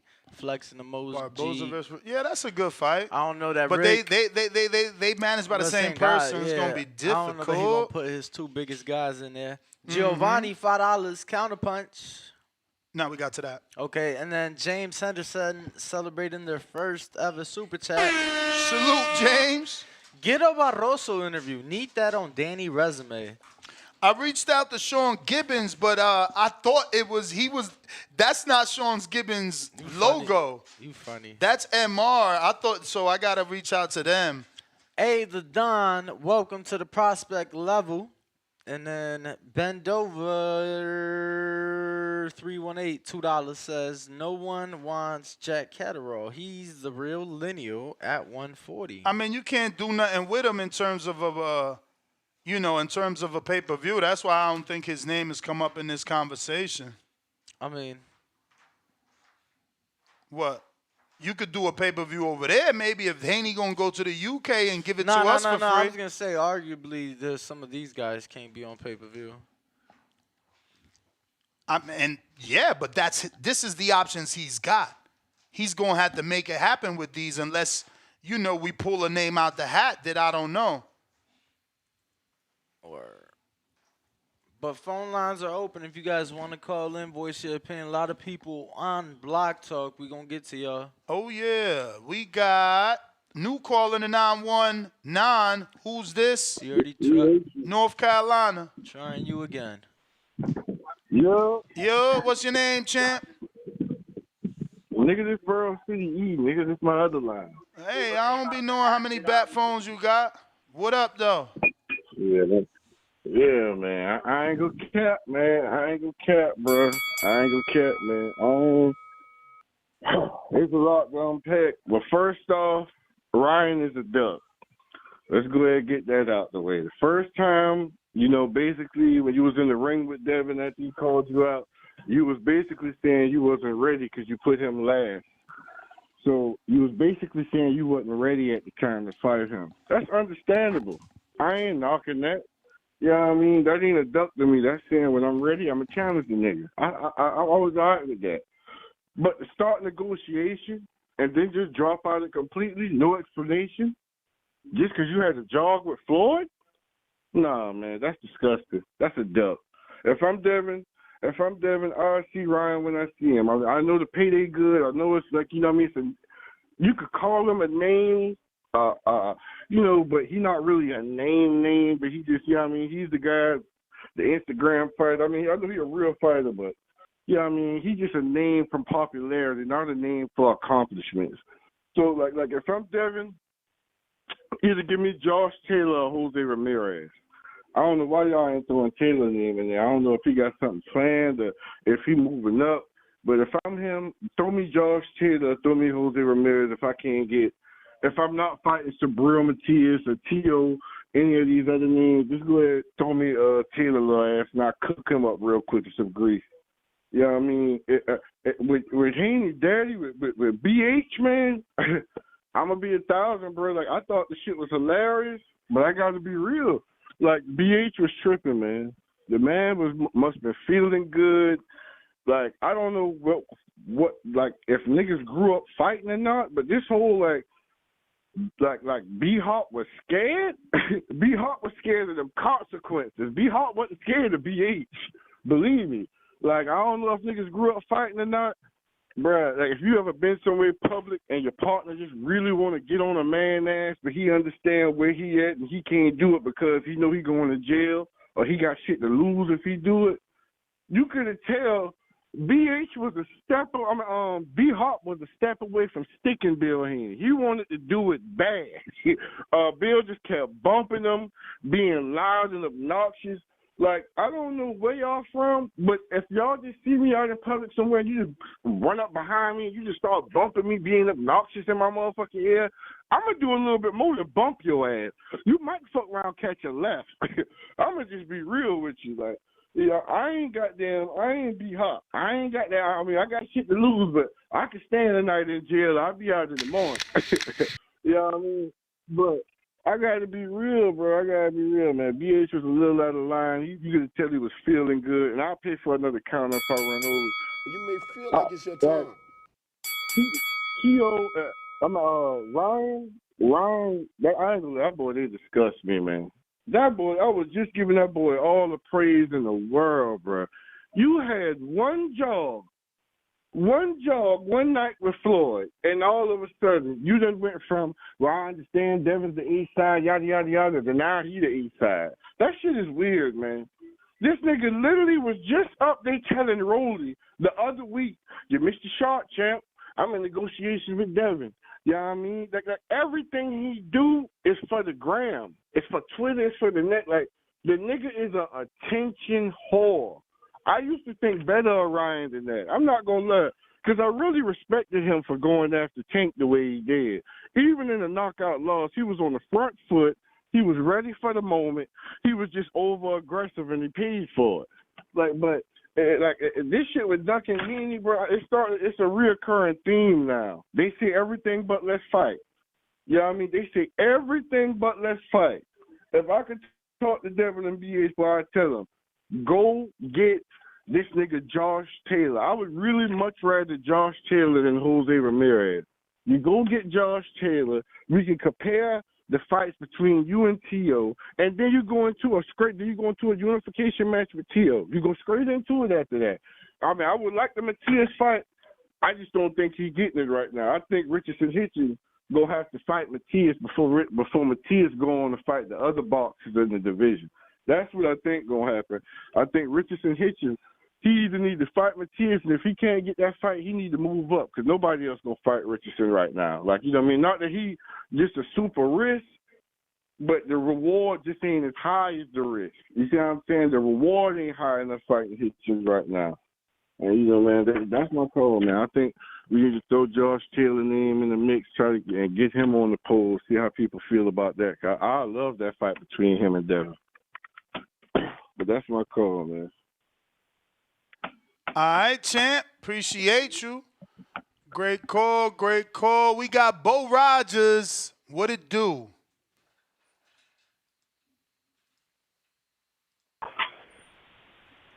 What's up, fella? What up with you?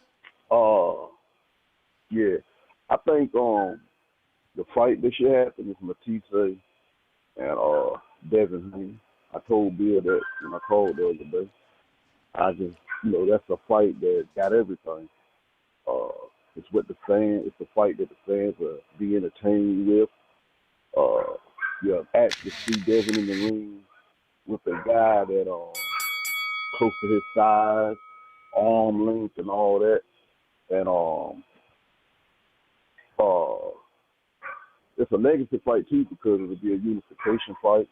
If he takes that belt from him, he'd be that much closer to the other two champions. Should be pretty easy. He get past Matisse, he can undefeated by the end of the year. That's why I'm just trying to put him on the right path. People be thinking I'm trying to hate on him, but you say you will fight for legacy, so you don't get no credit for beating up on smaller guys. You don't really do that. People love Pacquiao, people love Tank and guys like that because they always went up and fought guys that was bigger than them. They like Floyd when he beat Canelo because Canelo was the bigger guy. So and that's why they like Canelo. Canelo's going up fighting guys that's bigger than him. So, or you're not going to do that, fight guys that's your size and closer to your age in order to really get the credibility. Ain't nothing that a person like me could say if he fight Matisse and beat his ass real good because he hot, took a belt. It ain't nothing that I could say. All I could do is just give him his flowers. Right now I could pick holes in if I choose to be petty like that. And that's all I be trying to tell guys. You're not a pay-per-view star. People don't really care to see you fight unless you fight Tank. You should never want that. You should never want your fan base to be built off of people who just hate Tank. So, is you going to pay for the Matisse fight since that's the fight you want him to fight? Yes.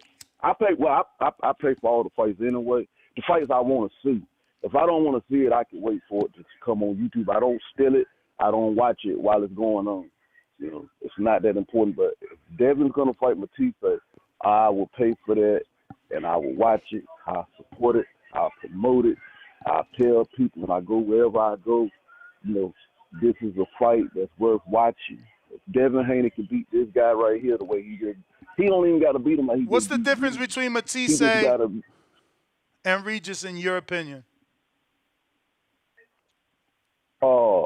Well, when I go back and I've been watching Matisse, I call him kind of early, so I've been watching him and been able to. I like the dudes he was going against. With Regis, Regis has never grew on me. I just knew him from the Josh Taylor fight, really. And when I went back and watched some of his fights and watched the guys that he was fighting, I realized Regis really hadn't fought no motherfucking body. He got the belt in that tournament from a dude, I don't even know who the dude was no more. But he got that belt, I give him credit for it, but he got that belt. Then he lost. Then he turned right around and lost to Josh Taylor. So Regis was just a smooth. But he know how to maneuver through the street. You do know that Regis has fought better opposition than Matias, right? Like, if you saying Regis ain't fought nobody, literally, then Matias has not fought anyone. I think I would tell you. I'm gonna tell you this right before you hang up on me, man. The dude that Matisse lost to was a pretty good fighter. So I go by what I'm looking at. I went and watched these fights. Jeremiah Ponce. He lost that dude. The dude that he lost to stays in your face. He don't back up. He's more of a come forward, tough motherfucker, just like Matisse is. Then Matisse showed you they fought him 3 fights later. He showed you he could actually box, that type of person. He showed the improvement. I think the guys he fought are better than the guys that Regis has been in the ring with. I just think Regis got a name from Josh Taylor, and he pimped it. You know what I'm saying? But Regis really won't. He's a decent fighter, and I'm giving Devin credit for beating him like he beat him. But the truth of the matter is he really won't that good. But it don't matter. If he beat Matisse, he hot right now. If he beat him right now, I got to give him credit. All right, champ. Bo Rogers. Appreciate you. Yeah, Danny, what would you say some of the differences are between Regis and Matias? You want to think about it? The differences in terms of style or in terms of Yeah, man. Style. You know. What's the difference? Like, I feel like it's almost the same fighter. Nah, I mean Matias is a bigger fighter. I think that he's perceived to be like a bigger puncher than Regis. I think he's just a lot newer to most of the boxing audience than Regis Prograis. But again, bro, I think most people would feel that he has a chance, a puncher's chance, would give Devin more of a problem than Regis, perhaps. I don't know. I guess looking back on it, 12-0 somebody's like that was so one-sided. But I think going into the fight, people thought it'd be closer than what it was, right? So I think it's gonna be the same if this fight were to get made. I think a lot of people are gonna think it's gonna be a close, competitive fight. Obviously, giving Matias that power, that I'm sorry, the respect for his power. So All right. Drew. better feet for sure. I think he got better feet than Regis. So I guess I got to go back and watch him. I feel like he squares up. It's on you, Drew. You got to unmute. Yo, what's up, fellas? How y'all doing Regis this or morning? Matias? Oh, what up, champ? Ness, I'm with you, bro. Ryan and motherfucking Rolly's a good pay-per-view. It's cool. I'll pay for it. But you put Barroso on that undercard as the people's champ at 140. That's another opponent for Ryan to build him up as the man that really beat Rolly and the real man at 140. And that's another pay-per-view for him. Devin need to go in another direction. Get Josh Taylor, get Jack Catterall, get Jose Ramirez, get Arnold Barbosa. Get somebody just decent, because you're the one being more active. On paper, the man at 140 is Tio, I guess, on paper, with the Lineo in the ring. But until somebody beats Matias, the like from the public's perspective, the fans that know Matias as a killer, nobody's gonna be the man till they beat him. Take that scalp. You know what I'm saying? But why wouldn't they put Barroso on the undercard of Rolly versus fucking Ryan? That makes sense to build the next fight and play that angle of him getting robbed by Tony Weeks and all that shit. Like, it sells itself as Ryan's next opponent. It's a built-in next opponent, and he's the Mando. All right, Drew. All right. Well, we got 2 polls on our community page. One obviously started a lot sooner than the other. Which pay-per-view sells more buys? Ryan Garcia versus Devin Haney, Ryan Garcia versus Rolando Romero, Ryan Garcia versus Subriel Matias, Ryan Garcia versus Teofimo Lopez, Ryan Garcia versus Jose Ramirez. Then for Haney, slightly different question. Which is the best pay-per-view fight for Devin? Devin versus Ramirez only coming in at 8%. Devin versus Subriel Matias, 78%. Devin versus Sandor, 2%. Devin versus Hitchin, 7%. Devin versus Barboza, 6%. Danny, which one you said you wanted out of this? You prefer Matias, right? Out of these, yeah. Yeah. And if not Matias, but to be Bill, fair, you got to go with Ramirez. But to be fair, though, the question that you proposed to me was not this question. What question did I propose? You literally said we're not going to do pay-per-view. We're just going to put what's the best fight for Devin or next. Yeah, I just don't know that they're going to give us Matias free. No. I'm just saying. It would have been a dumb poll. That's why I went against it, because if we do that, we can't put Matias on it. No, I mean, you're not asking which fights don't belong on pay-per-view. The question is simply what's the best fight next for Devin, and then you giving them 5 options. But the best fight next is always going to be the unification. It's more about what they're willing to pay for, because if Devin got 6 to fight Regis, he gonna get 6 or more to fight Matias. It's easy to see. Like I say or more because now it's a unification. I say or more because I'm assuming Matias is slightly younger. You know what I mean? So how do you pay for that? No, look, all I was saying was I answered a different question. It wasn't the same question. Yeah, no, I changed it No, because I of hear those you. reasons. I hear you. I'm just stating a simple fact. That's all, my friend. Matador is on you.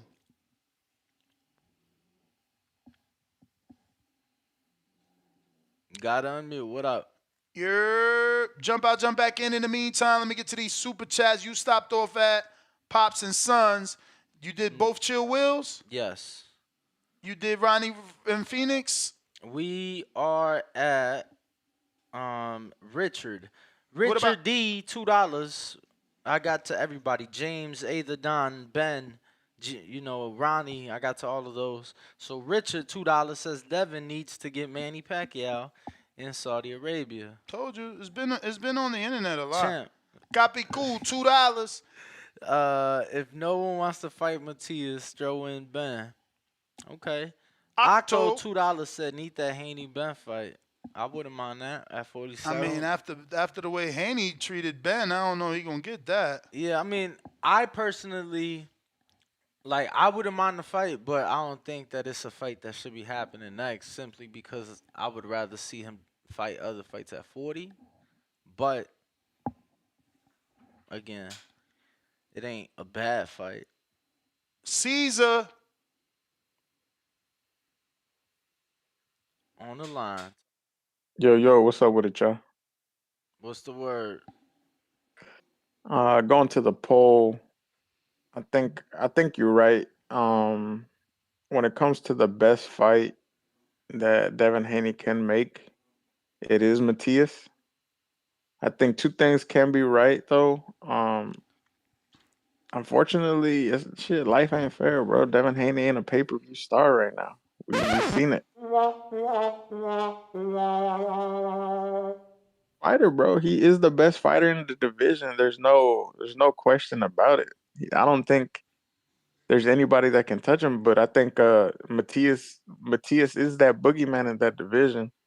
If anybody was to do it, or I think he'd get the best shot at it. Styles make fights. We know that Devin Haney doesn't have the power. Matias can take a punch. Matias brings the pressure. He's a come forward fighter. So wait a minute. So you're gonna still underestimate Haney after Regis told you he does have power and he put him down?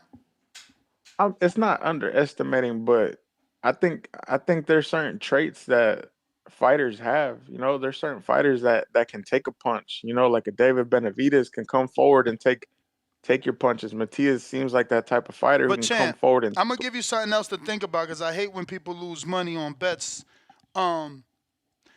Devin didn't get dropped or stopped at 35, and Devin's first fight he ballooned up to 165, which to most people has been crazy. Which means he was walking dead at 35. He was walking dead. Like, no power, no fluids, the muscle's not even getting back 100%, champ. Like, it's a totally different fighter. In my opinion, he showed us that. He showed us that it was, and granted, yeah, you know, a lot of got to do with Regis. He's a slow-footed fighter, but like, I think he showed us that it's night and day between 35 and 40. I don't see him getting hurt like he got hurt with Linares. In the Linares fight, I'm at the fight week interviewing him about the struggle in weight.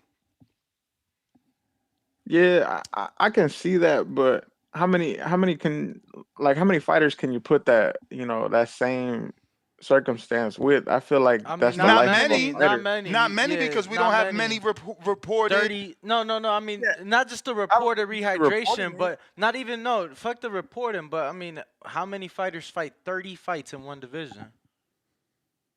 Shit, I don't know. That's on Devin Haney. That's his fault for doing all that shit. But just like we have to keep that same energy. I feel like if you're making the weight, whether you're coming down or going up or whatever, you're in that weight division. You're in the weight division. Yeah. We're not arguing that. But you talking I'm 35, arguing. Devin?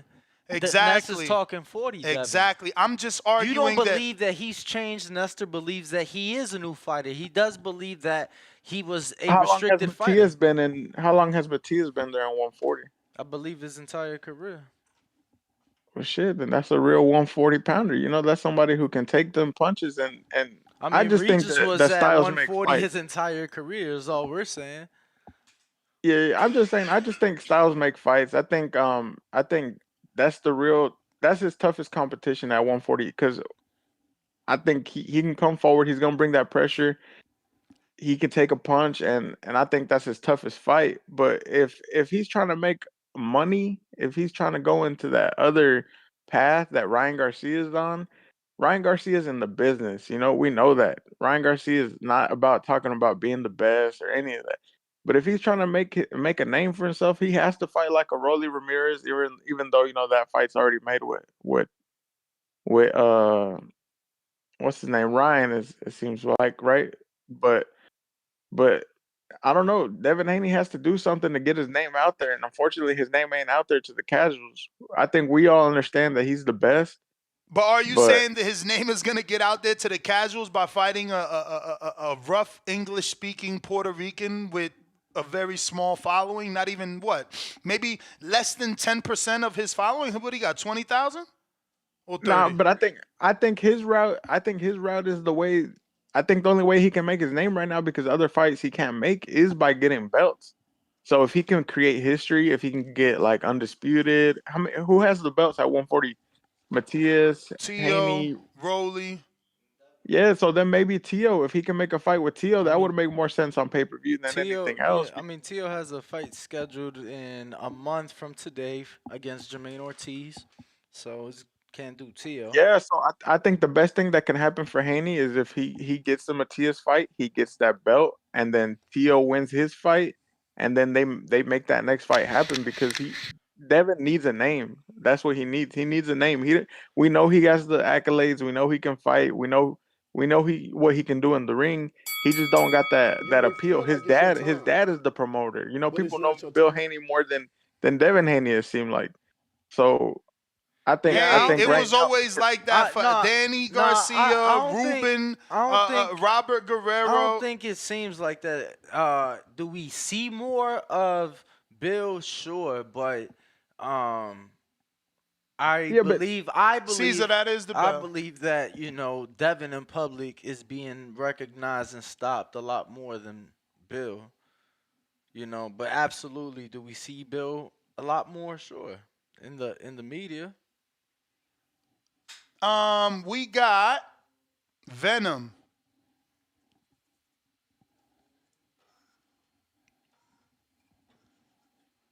While we wait for him to connect, it takes some time on Discord. This is the perfect time to smash the thumbs up, subscribe to the show.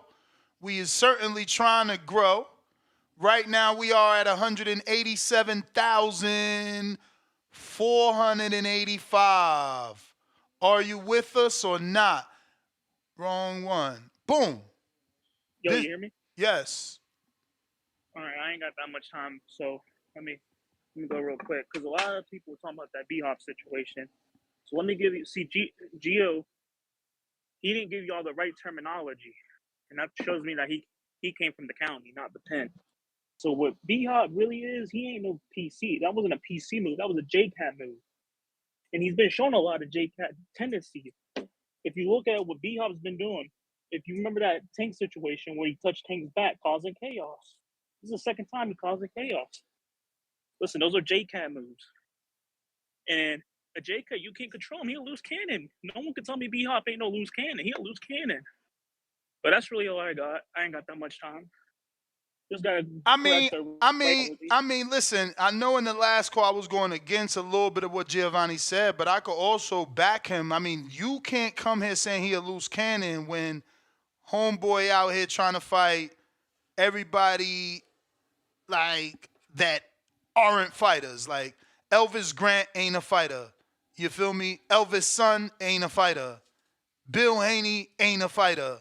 And guess what? In all these issues that he's having, he never put his hands on nobody. It's just a bunch of hollering and bickering. So one could look at all his situations as of late and say he's a kappa. So I looked Because up with because J-Cat tendencies, I exactly. looked up what JCat meant because you know what I'm saying. New term for me. It says JCat in prison term is typically an inmate who is overly excited, acting odd, or not making sense when he talks. He might be called a JCat. This person may or may not have diagnosed mental health issues. Nah.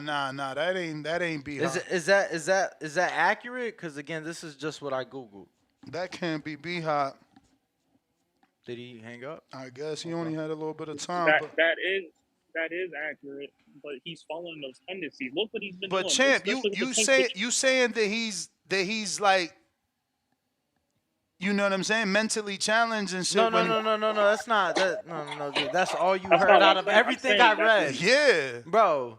It says in Like, some cases they yeah, may or may not. Like, bro, stop having that's not selective him. hearing. That's not him. That's not him. And Motherfucker read a whole paragraph. He heard nah, the man. last two words. I think B Hop is just an East Coast dude, bruh. He just an East, like, yo, when he was fucking with Elva, what he was saying, spit on me. You know what I'm saying? Do that shit to me, motherfucker. Like, that's some East Coast shit. I'm trying to tell y'all. I don't know about no motherfucking J-Cat and medication and diagnosing. Nah. I ain't with that. Brandon, what up? Yeah, Danny, I got selective hearing. I only heard the mental shit. I only heard the medication. Yo, and I only he heard the say, diagnosing. and then That shit triggered me. in order to say that he don't agree with it, he start adding shit that wasn't even said to only make it worse. Yeah, but. man, we don't rock with that. Yo, listen to me. B Hop, bruh, we not about to say B Hop ain't a real one. Like, come on, man. Like, the man got an entire company. He's way older than Bill, too. Like, why the fuck can't I be walking to the bathroom and guess what? As a grown ass man, decide, man, what the fuck you about to throw away your life for some dumb shit? And then and turn 5 around. seconds later, be like, On some pushing shit? let me be a little kid and push him when he ain't looking. Yeah, because he's still agitated. Everybody can see that. For surely, counter. Yo, why we acting like we don't get agitated in life? Man, what's up with my dogs, man? What Listen, when the fuck did Matias become the fucking boogeyman, dog? He been allegedly that, though. This is crazy. These guys keep saying that this motherfucker is the boogeyman, and he gotta be. The nigga came out and said, "Nah, I ain't the boogeyman, dog. You got 2 contracts, which were almost in play for you. That's not a boogeyman, dog. That's motherfucker saying we can line that shit up." And, and it's the top 2 guys that said we can line that shit up. You feel me? So I don't know what the fuck motherfuckers keep talking about. This guy is the boogeyman, and then keep saying that this guy is the nigga that's supposed to be running shit. You and I both watched that fight, and I don't know how many other motherfuckers on this shit watched this fight, and we seen this dude gassed out. I seen him taking big, deep breaths in that motherfucker before Brett quit on the stool. So I don't know what these guys are seeing. I don't know what these guys are watching. The nigga hits hard. Okay, cool. If that's his claim to fame, dog, you gonna need a lot more with Teal. You gonna need a lot more with Devin. That's. I'm not saying I wouldn't watch the fight because I definitely would, but they got to stop with all this other shit. Keep talking about bumping them gums, talking about this guy is the nigga for real. He's not. So if they want to expose it, bruh, go expose that shit. Now everybody keeps saying, how come he don't fight? How come Dev don't fight Tio? Everybody knows he has a fight with Ortiz coming up. Quit saying that shit, bruh. And then, oh well, why don't he fight Gary? Listen, uh, we would love to see the Gary fight too. That's cool. Well, why won't he fight Richardson? Well, motherfucker, what fighter are you talking about that needs to go do all these goddamn fights, nigga? Shit, you niggas keep saying Dev has to do everything under the sun to go fight Conor Ben, who was fighting at one fucking goddamn 220 and shit. What the fuck is going on, man? I'll go fight Pacquiao. Man, I gotta go fight this fucking Manny Pacquiao in Saudi Arabia for me to do anything. These guys need this man to get all these motherfucking accolades to be able to do what? Just so I could move in the right direction, and then you want him to turn around and say, fuck it, go back down to 135 and fight Tank, and if you don't, you a bitch. This shit just doesn't make sense, dog. I'm just listening to niggas today, and it got me in a whole different mind state to where I'm confused. I'm fucking lost right now. These niggas want this guy to move every way except the way he need to move, bruh. Keep diminishing these champions. Keep fucking these niggas up, man. And You may feel like it's $34.99 your for the pay per time, view. Champ, but it's not your I time. want my questions answered, man. What's up? Let's go, man. Which pay-per-view sells more buys? Ryan Garcia, Haney, Ryan Rowley, Ryan Matias, Ryan Lopez, Ryan Ramirez. Which one sells more pay per views? Yeah. I think him. And I don't know, because Rolly has a mouth on him, bro. Uh, I think maybe him and Ryan might sell more pay per views. And what is the best Not the pay-per-view? best fight for him. No, which is the best pay-per-view fight for Devin? Is it Devin Jose? Best pay-per-view fight for Devin? Is it Devin Jose Ramirez, Devin versus Matias, Devin versus Sando, Devin versus Hitchens, Devin versus Arnold Barboza? Shit. Do any of them have a big following? I don't know.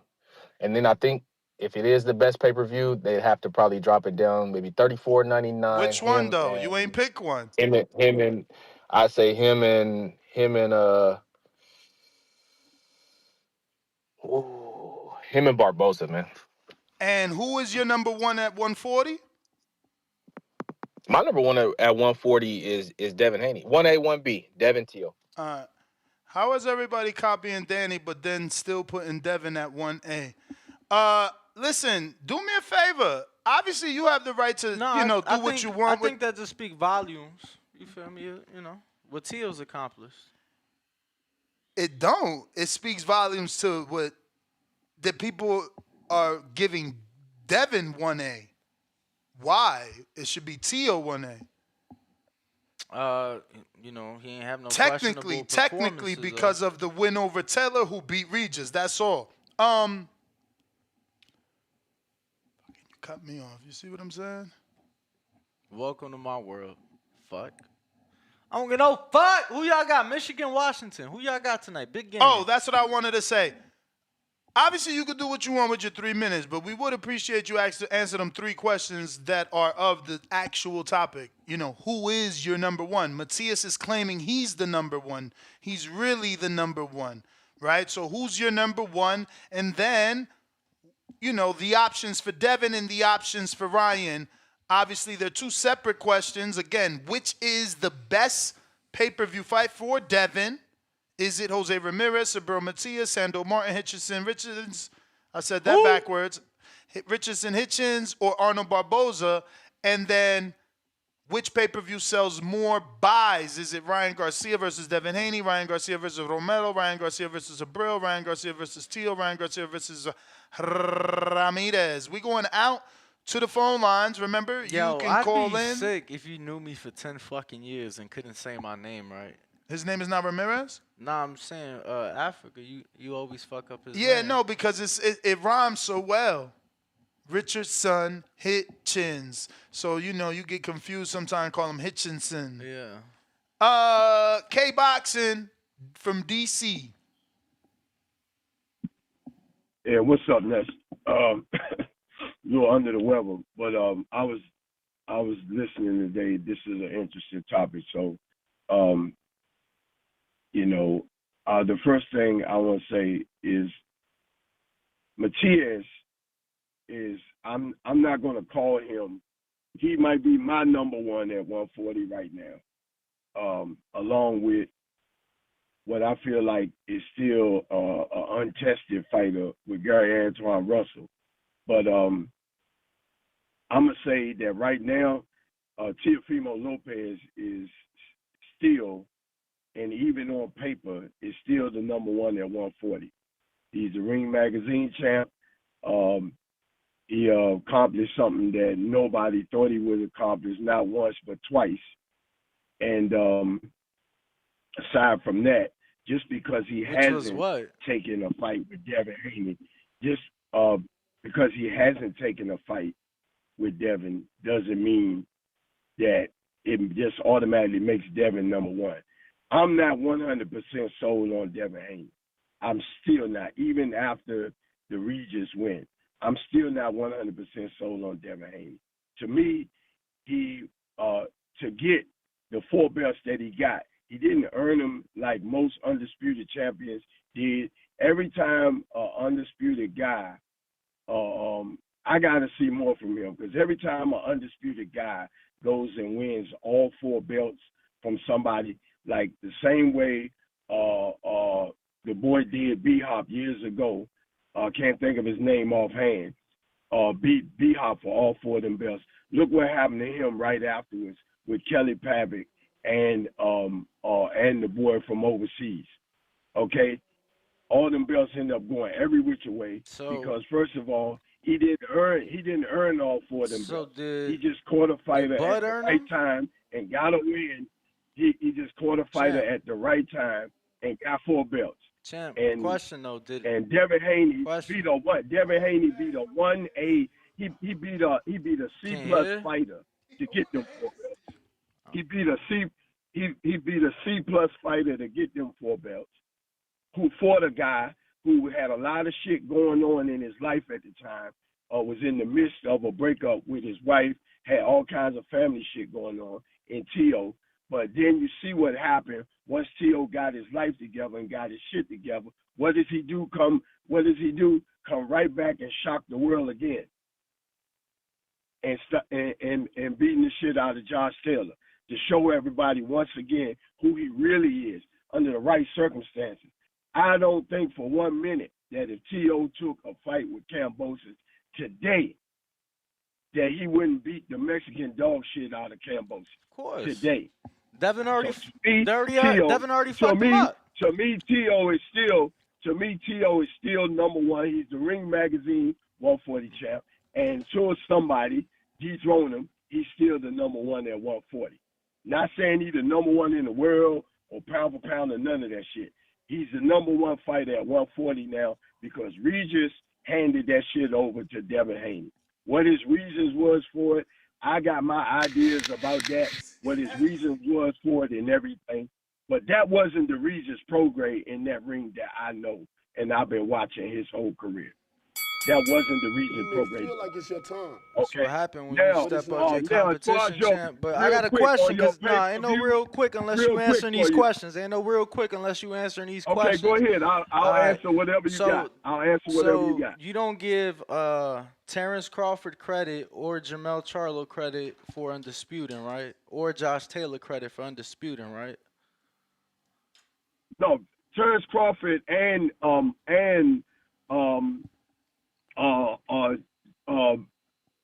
because even though I'm a big Earl Spence fan, I love Terrence Crawford too. But Jermell Charlo, they beat more than one champion to get them belts.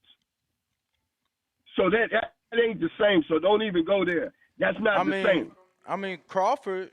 They didn't beat one. Neither one of them beat no average fighters. They beat champions one at a time to get them belts. No, it wasn't one at a time. So again, they beat champions one at a time. Again, it wasn't one at a time. So again, are you taking credit away? First of all, Jermell Charlo, in a questionable bout, lost his belt, came back and got it, then beat another champion, and then turn around and unify with another 2-belt champion to become undisputed. Right, so it was a 2-belt champ. It was a 2-belt champ. Don't even Earl was a 3-belt champ. Was Earl not a 3-belt champ?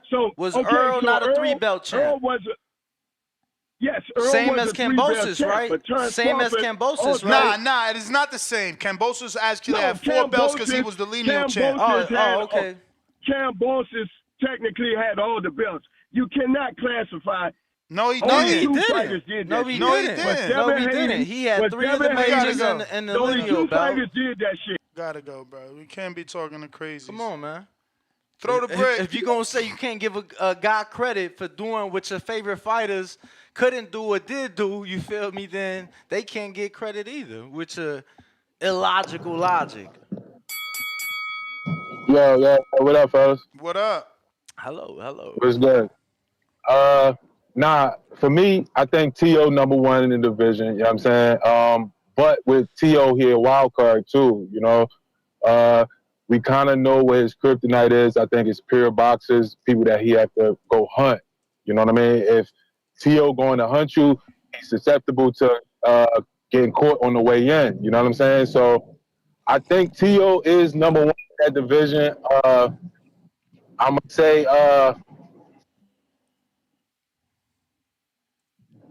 Devin, number two. Matias, number three. Reason I say Matias, number three is because I think T.O. beats him easy. You know, not easy, but T.O. beat him, you know? So his style is tailor-made for Lopez. So I think Matias has struggled with that. And I don't think he have enough experience under his belt to be the top guy, to be honest with you. And with Devin, it's like we still looking to see how good Devin can be at this weight class. Like, I don't think he's really proven himself yet. It was a good win over Regis Prograis. It was a good win, but we already seen Regis beat before. Not saying that Regis is a bum or anything. I think Regis is a B-level fighter, not a C. You know what I mean? My man last called them a C-level fighter. C-level fighter is not a two-time champion. You feel me? So, I mean, B-level fighters don't even become champ, let alone two-time champ. Y'all just, y'all diminishing, bro. Y'all diminishing. Like, some motherfuckers, it's 1,500 fighters active in the middleweight division. How many of them gonna go lay their head down tonight and call themselves champ? Tonight or this year?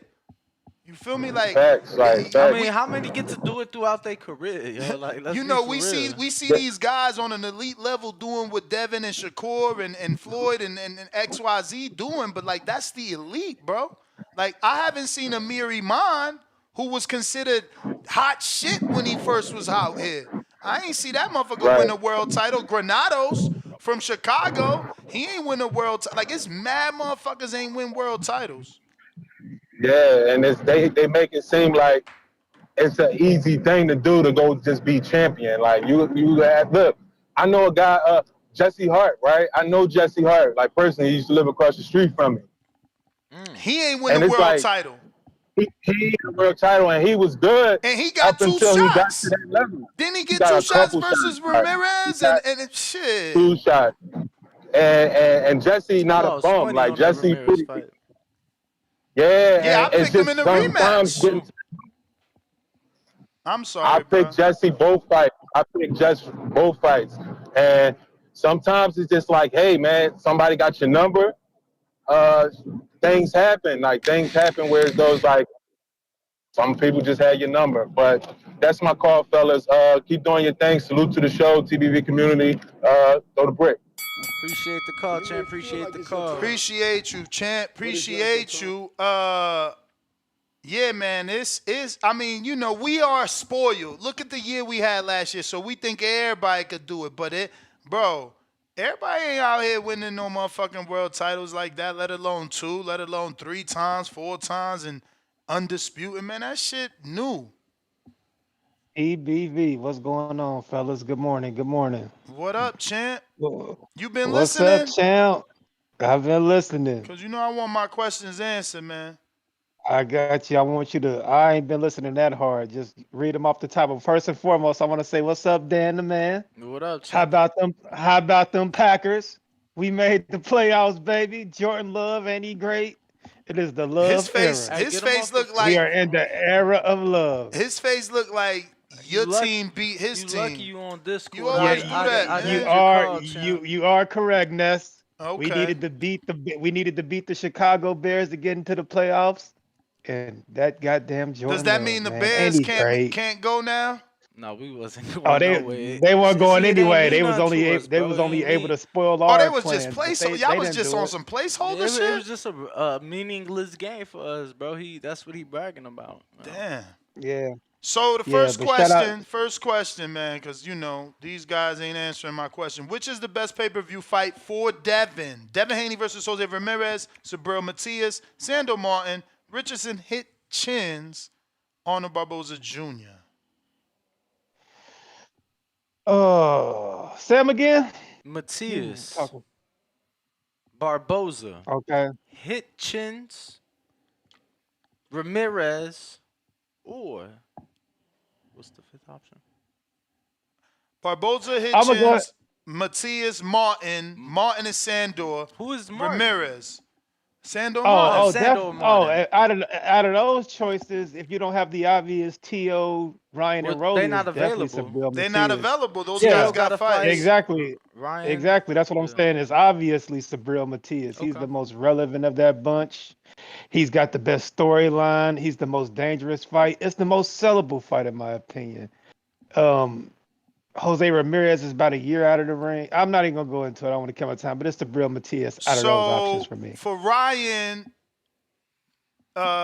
Which is the best pay per view? that's the No, wrong poll. one. Which is the best pay per view? Nuts. What the fuck? fuck, man? Okay. Hold on, my bad. Okay. Champ. Which pay per view sells more buys? Ryan Garcia versus Devin Haney, Rolando Romero, Subriel Matias, Teofimo Lopez, or Jose Ramirez? I'm going to say Teofimo. I will say I think Teofimo sells the most out of that bunch. Tio's had the marketing machine of Top Rank behind him, two Latin guys. And from a style standpoint, I think people will be more invested because Tio is a fan-friendly style and he can punch. Whereas with a Devin, I think a lot of Ryan's fans probably would not see that as a winnable fight for Ryan and they won't be as invested. Where they see Tio as a more style that they can beat. They just probably figured Devin's gonna run around the ring and box for 12 rounds. I ain't paying for that. Whereas with Tio, they like, okay, it's gonna be more of a offensively friendly fight. Two Latin guys. It might be a banger. So I think Tio will be the bigger pay-per-view. Rolly probably would Now, be lastly, I'm sorry. Go ahead. Rolly would probably be people will probably say Rolly because of the build up. Rolly can talk some shit, but I don't know. Fuck Rolly. Next one. The last one is who do you have atop the 140-pound division? I have Sabriel Matias as the top dog. See, He's that's the why only I fighter. ain't read you He's up. the only fighter up there that's caught him a hat. He's got a hat on his record. He's exciting. He's box office. He's a naturally 140-pound fighter. The man's a goddamn bad motherfucker. But if I'm going to be fair and I gotta go off credentials and not my opinion, it's gotta be Teofimo Lopez. He's beat the man that beat the man. Um, but yeah, I would go if I'm going off credentials, I would go Teofimo, If you're going with your Devin, heart, close. Yeah, if I'm going with my heart, I'm going Sabriel. Matias. Okay. But if I'm being fair, I'm going T.O., Devin, Sabriel, Richardson, Hitchens, Ryan, and then Rowley probably after Barroso at like sixth or Damn. seventh. So Or your after guy, you think is really number 3? I have to be fair. He hasn't beat a Regis caliber fighter or he hasn't beat a Josh Taylor caliber fighter. So If I'm going what's with the my hype heart, then? What's the hype then? if I match him, he hasn't got that opportunity yet. I'm going with my eyes. I believe in the Brandon Murray's eye test. You put him in there with Devin, he's gonna beat dog shit out of Devin.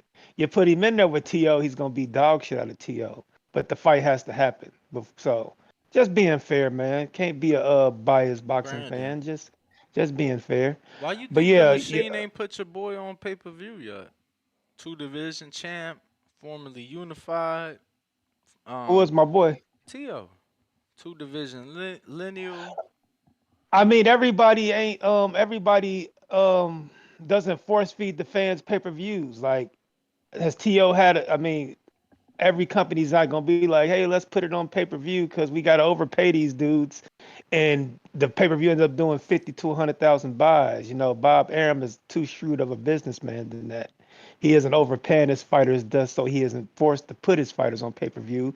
Then when you overpay these motherfuckers and put them on pay-per-view and they do 50,000, you guys still be screaming, well, he was on pay-per-view, but he did a 50,000 pay-per-view. No, That's not really. I just I wanted would your rather thoughts not be on because pay-per-view than do a just pay-per-view for wanted your 50 thoughts because I bands. know you felt it'd be the biggest So pay per view, and you know he got the machine. But I was just curious why you think the machine ain't yeah, did that. But we appreciate your call, my yeah, guy.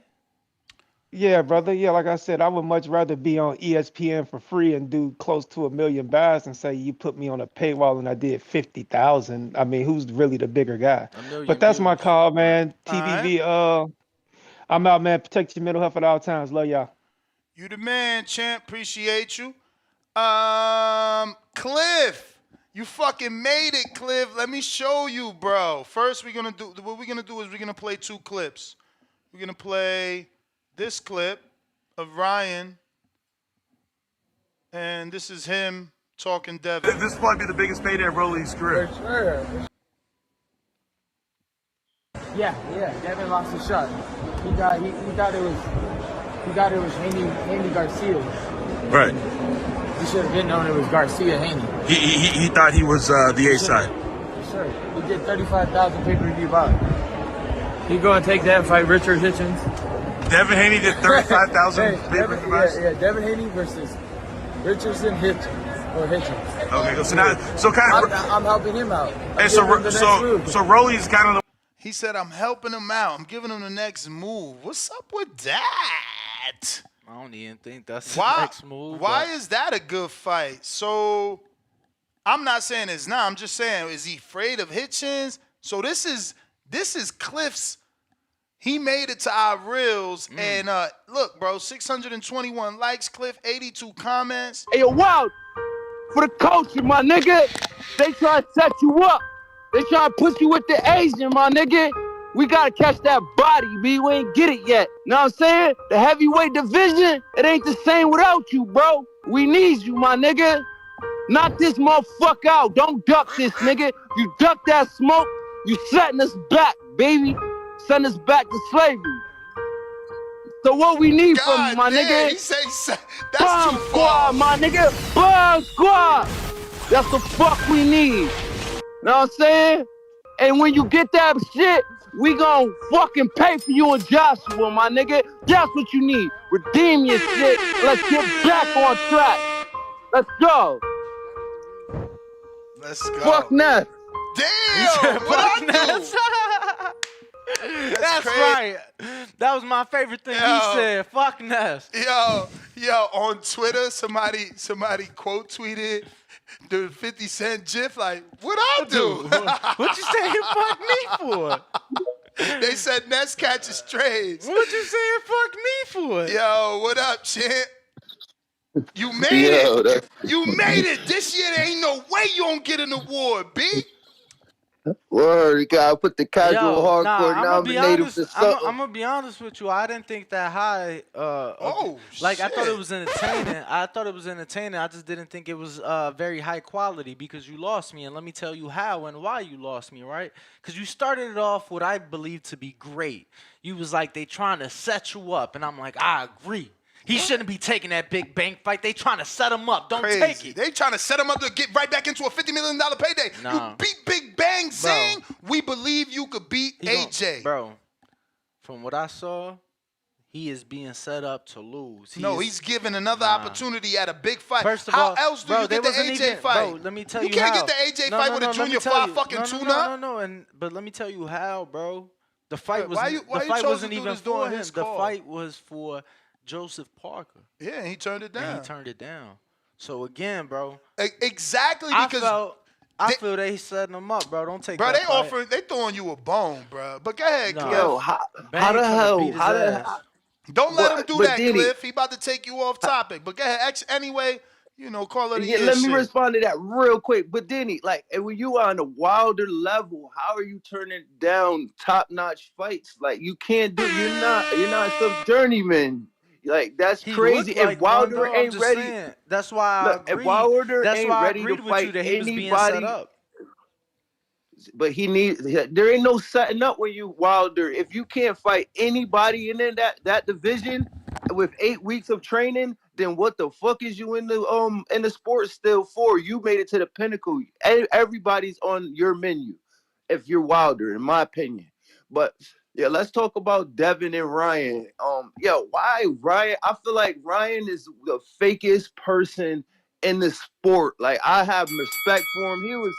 Ryan was out there saying, "Oh, I let the fans choose my opponents. I did it with Tank. Now I'm gonna do it with Devin." He was like this honorable, godly person. And I'm like, all right, Ryan, I feel you. Like, okay. bro, because So he didn't know you what drive. he didn't know what the people speaking meant, right? So when they went on the late How night, wait? How do you know? because look, let me explain to you. When they went on the late night run, he was explaining, hey, the people's picking is actually who they don't pick. You see, the people picked Kareem Mayfield. They ain't pick Andre Berto, but we gave Berto the shot. So you got to give it to Rowley. Shit, you mean they picked Amir Oh, Khan? Amir Khan, I'm sorry. So Amir Khan. we went with someone that Yeah, wasn't Berto. even on the poll. Yeah, I'm sorry, Amir Khan. I'm sorry. No. So then that's he didn't know. You feel me? He's relatively new. He didn't know, so he was informed that the people choosing is actually not who they want; it's who they don't want. So that once he was informed, he was able to make an educated decision there. Yo, I'm lost, Danny. You talk about Andre Berto, and you talk about Floyd. Who he He going? don't know you a casual hardcore Oh, champ. my bad. I thought No, you I knew. do. I think I know what he's talking about. I think Bro, he's yeah. talking about Floyd picking who he wants to fight instead of going with who we always wanted Floyd to Nah, fight. fuck who. Instead of fuck going with the poll, he had a He poll. put out a poll. He put out a But poll. fuck Floyd, yo. That's the whole point. Wow. Yeah, fuck that nigga. Because Ryan goes from wanting to fight Devin, and your own father and family called Devin the A side. Devin didn't even say he was the A side to start the shit. I don't believe y'all said that shit, and now you're gonna come back in your interview and be like, "See, Devin, problem was he thought he was the A side. Ha ha ha. Nah, Ryan's the A side. You only did 35,000 with your boy Regis. Like, come on, your whole shit turned around after one little jog around the corner and walk through a shopping strip with Floyd. You done changed up like that. You not your own man, Ryan. You can't think for yourself. Yo, Floyd straight manipulated you. You look like his son right now. You do it, and that's not even your motherfucking promoter.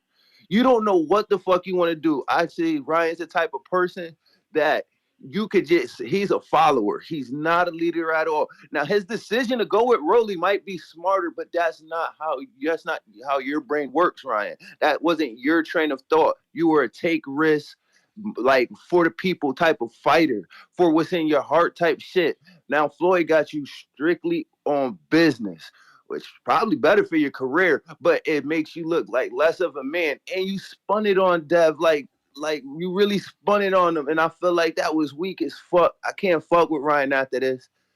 I can't. And then he dissing Devin on top of it. Dev never dissed you. He never dissed you. And recently, when y'all was about to start breaking it down, Devin didn't diss you. He was respectful, kind of quiet. His father was even respectful, calling you a good fighter. And Fuck, Bill was forcefully being quiet. He didn't want to say the wrong thing at all. You could tell in that interview. But so Floyd did this shit. And this goes back to when you had that fucking show talking about what's the rift between Floyd and Devin, or is there possibly a rift? Goddamn right it is, yo. And Floyd behind the scenes like a little snake, you know what I'm saying, doing shit to fuck shit up for Devin. That's how I feel. And Ryan, you fake as fuck. Anybody who feel differently, that's crazy. I mean, how do you feel if you Floyd? Put yourself in his shoes for a couple seconds, because this is what people saying online. They like, yo, what did Bill expect? You running around saying the Floyd Mayweather era is over, and Mayweather running around here saying 30 years, and they still saying my name. So obviously they talking to each other. Well, I mean, I think Floyd is justified for pulling strings. Like you said, it's over, and I still pull strings today. So Floyd, I get it. Like, I understand. It's war. Everybody gonna get what they gonna get, but Ryan wasn't a part of that. Ryan got drug in, and now he's being used as like a tool. Yeah, no, he's a like, pawn. That's part of war, yeah, though. That's part of war. That's part of war. but it's shameful on Ryan's behalf, And in my listen, opinion, to Floyd be playing the used long as a game. pawn. Floyd playing the long game Is because the longer he keeps Haney's marketability down, the longer he keeps Tank away from him. Floyd winning. Floyd playing chess. He like a king on the chessboard. But it is what it is. I mean, I thought like Devin moves like a king. Ryan's talk like he will move like a king. Tank, you move like a bishop or something. You in the middle, don't know what you want to do. But Floyd, he got the best of him. He's up right now. Let's see how it turned out. All right, I don't like it though. Let me get to Carlos. What up? Yo, good morning, man. Buenos dias. Hey, man, I can't believe, like, that Ryan still gets, like, this push. Like, I don't think his fall is going to be that strong after that performance with Tank. It's like, yeah, we saw the other fight because it was on the zone, though, but if you guys think that his numbers are going to be there again, he lost a lot of fans from what I see. And I mean the boxing casuals. How are you assessing it? How am I assessing it? That's a good question. From around my way, ain't nobody gonna spend money on that dude the way he folded. Because that was the test. That was the difference between him and him. But then he came back and fought a Mexican. But then he came back and fought a big punching Mexican born in Mexico. That I seen interviews with that didn't pass the eye test to a lot of Mexican boxing fans. I don't know about that because I seen interviews with Marquez, Barrera, Morales. They were praising Duarte. Yeah, but they in the industry. They got to fill a job. They got to fill up those hours, right? I mean, but okay, they in the industry. They got a fan. They in the industry. They got a fan base. So they telling their fans that Duarte is the real goods. That Duarte has a shot. That Duarte is good at body punching, which is what obviously Ryan was susceptible to. And look at the way that he folded, like you said. You can't say. All I'm saying is, all I'm trying to say is, don't take credit from Duarte, bro. You know what I mean? Duarte did his job. He got that shot. I give him that. He got that shot, but he kind of didn't perform the way he usually does when the lights was there. But bro, probably, right? Again, because Ryan is better than we think, bro. Like he's super fast, and look at how he hit Duarte. Did you see Duarte's face? Everybody on that list, except Rolly beats Ryan. Jose Ramirez hasn't fought in 2 years. He'll beat him. I don't think he's that good. I'm not picking fucking Jose Ramirez over Ryan. Really? Off of a year layoff? Okay. You kidding me? Fucking Chon Cepeda. Listen. Chon Cepeda arguably beat him, okay? Mike Reed had a good fight with him. But those are good opponents, so Ryan doesn't get those opponents. Ryan beat fucking Campbell. Ryan beat Campbell. Ryan beat Duarte. Ryan beat former world champ Javier Fortuna. Like, come on, bro. What do you mean Ryan don't get those opponents? All right, man. I think you named the only three that were decent, and they had like stipulations on them. But I get it. What you're trying to do is like you trying to say that Ryan's that guy. At least he's top 5. I don't even think he's top 10.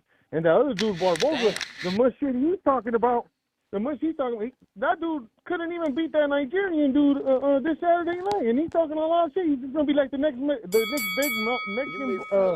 What do you mean he couldn't beat him? He stopped him. He made the dude quit. What are you talking about? He should have got him out of there like in 6, man. Jesus Christ, we weren't even picking him to get him out of there, and he made him quit, champ. That is the bell, though. Bro, this is crazy. This is exactly why the sport don't grow. It's like, to me, I came in here singing Barboza's praise. I picked him by decision. I put money on decision. He got a stoppage. He looked better than he ever looked. He got a stoppage. He was out here. Philly yacht. Yo. What up, champ? Talk to I'm a hustler, baby. I turn water to a well. Yo, what's up? Yo. All right, look. Shout out to the boxing voice, first of all. You know, I gotta pay my respects and due. All right. Now I missed a lot. I missed a lot of the show because I'm driving. I had to switch out the truck and stuff. So about the Haney fights, right? Because they icing Haney out. Personally, I think he should take the fight against Adrian Broner or Pacquiao because, like I said, always say I'm a casual, and CYP and everybody else, they always talk about the numbers. The way you get his numbers up, you're going to have to take the fan bases of the people that already got fans. If you don't do that, what's going to happen is he's going to be taking all the tough fights, which is fine, as long as he fighting champions. And he has to build up his superstar status, because until he does that, he doesn't have the leverage to make them fight him. The people like Ryan Garcia, which I said to you last time I talked to you before, Ryan Garcia, him with a belt against Devin Haney with a belt makes for a better fight with numbers, but it gives Ryan the leverage. Devin Haney got all the leverage now. When Floyd already told him. Floyd trying to ice Devin out. For whatever reason, he trying to ice him out. So that's where I'm at with that. Peace and respect. I appreciate the call, Ness. Shout out to Danny. Philly yacht, man. We appreciate you calling in, voicing your thoughts and your opinion. Yo, why you think? Do you think Floyd's trying to ice him out? I think he is trying to do something because it's like Dev announced a pay-per-view fight. He announced a fight for the same day on pay-per-view. Fight don't happen, but, you know, that made me raise an eyebrow. But now, I'm like, yeah, obviously something going on. And then Devin did that interview. I don't know what podcast it was, one of them, you know, athletes. And he was like, oh, we got a unique relationship. And that shit had, like, always raised my eyebrow. Like, what do you mean? And then I think the football player tried to double down. Like, what's that mean? You know what I'm saying? He like, I don't know. It's unique. You know what I'm saying? So it's like, what the fuck does that mean? Because, like, can you call him and be like, yo, is you fucking with me or not?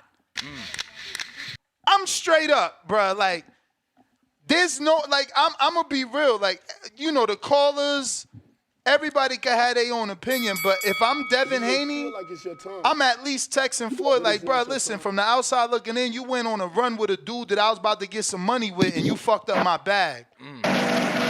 Damn, bro, you got a lot please of talk background to me. noise.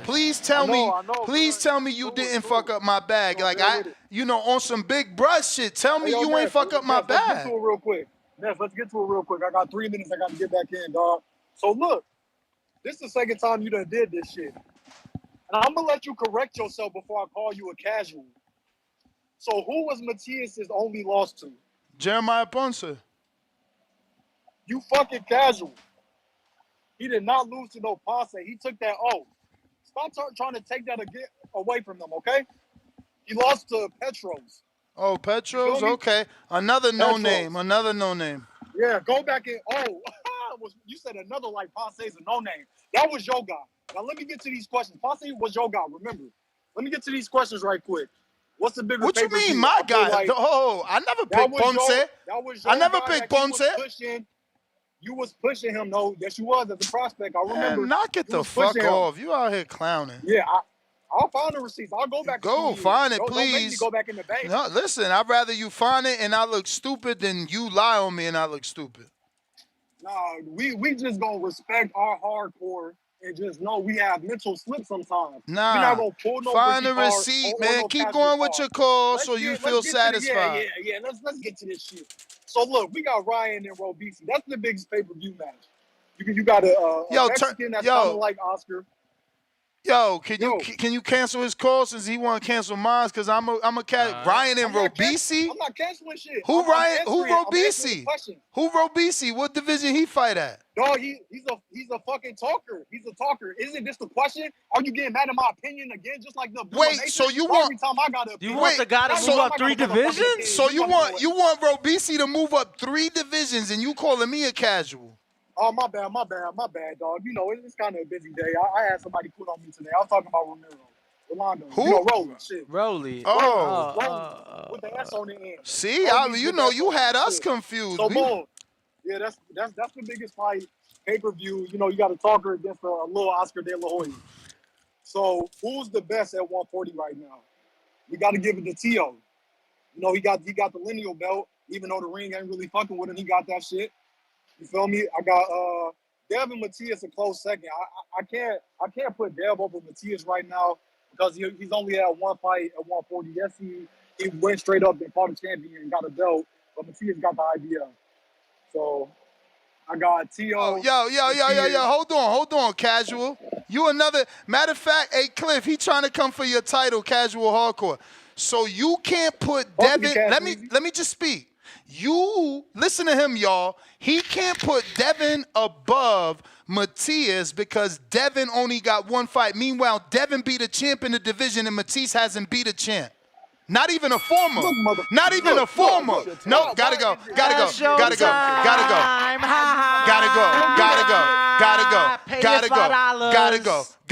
So you telling me your motherfucker ain't beat even a former world champ? Devin move up from a division below and beats the champion in the division that you wanted to fight, but somehow I'm gonna still keep you above him. That's why Brandon is, Caller of the Year nominated for 30 years. And you ain't been nominated for nothing but being a rookie. Baby Joka, what up? Straight rookie.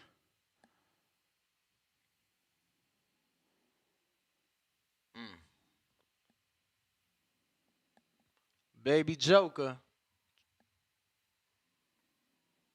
Gotta unmute. Real Jose, to this day.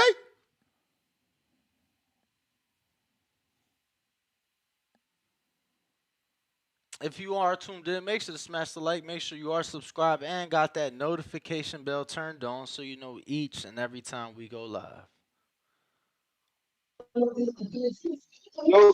Hello. Yeah. What up? What up? Shit.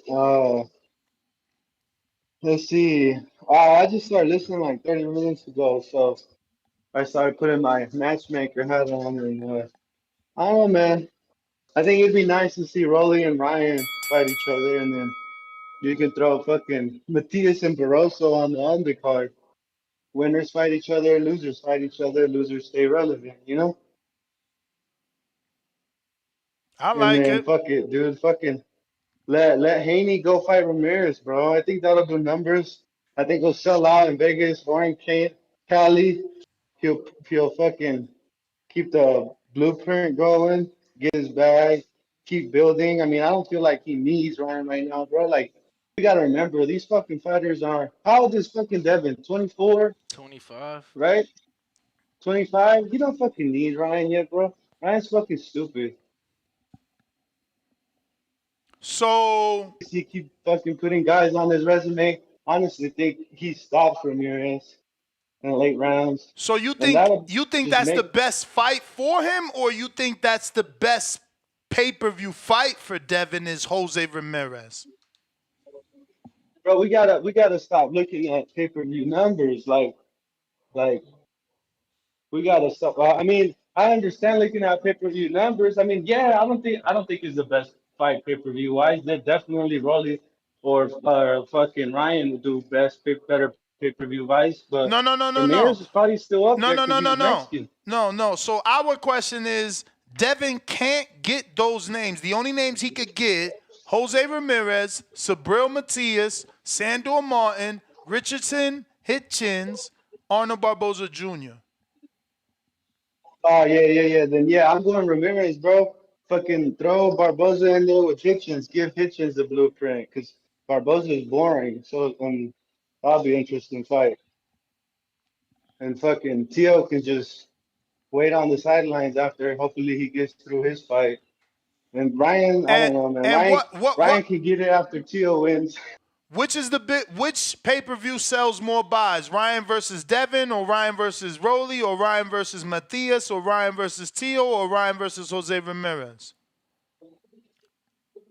Right now, I think Ryan versus Rolly, Ryan versus Tio.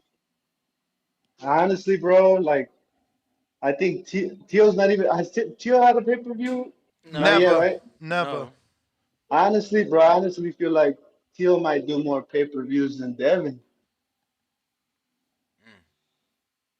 and I had to bet you Not me. I don't just want to bet. because, just because of, I just learned my because of lesson. like what the way he's pushed himself, like what he did a few years ago. Like, bro, people still talk about him fucking fighting on Heisman night.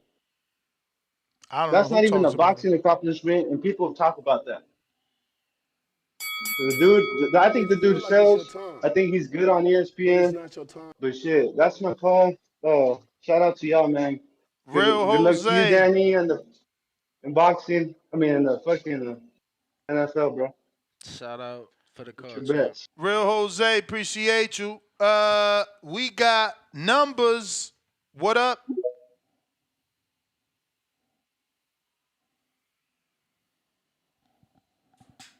Numbers. What's the word? We hear you.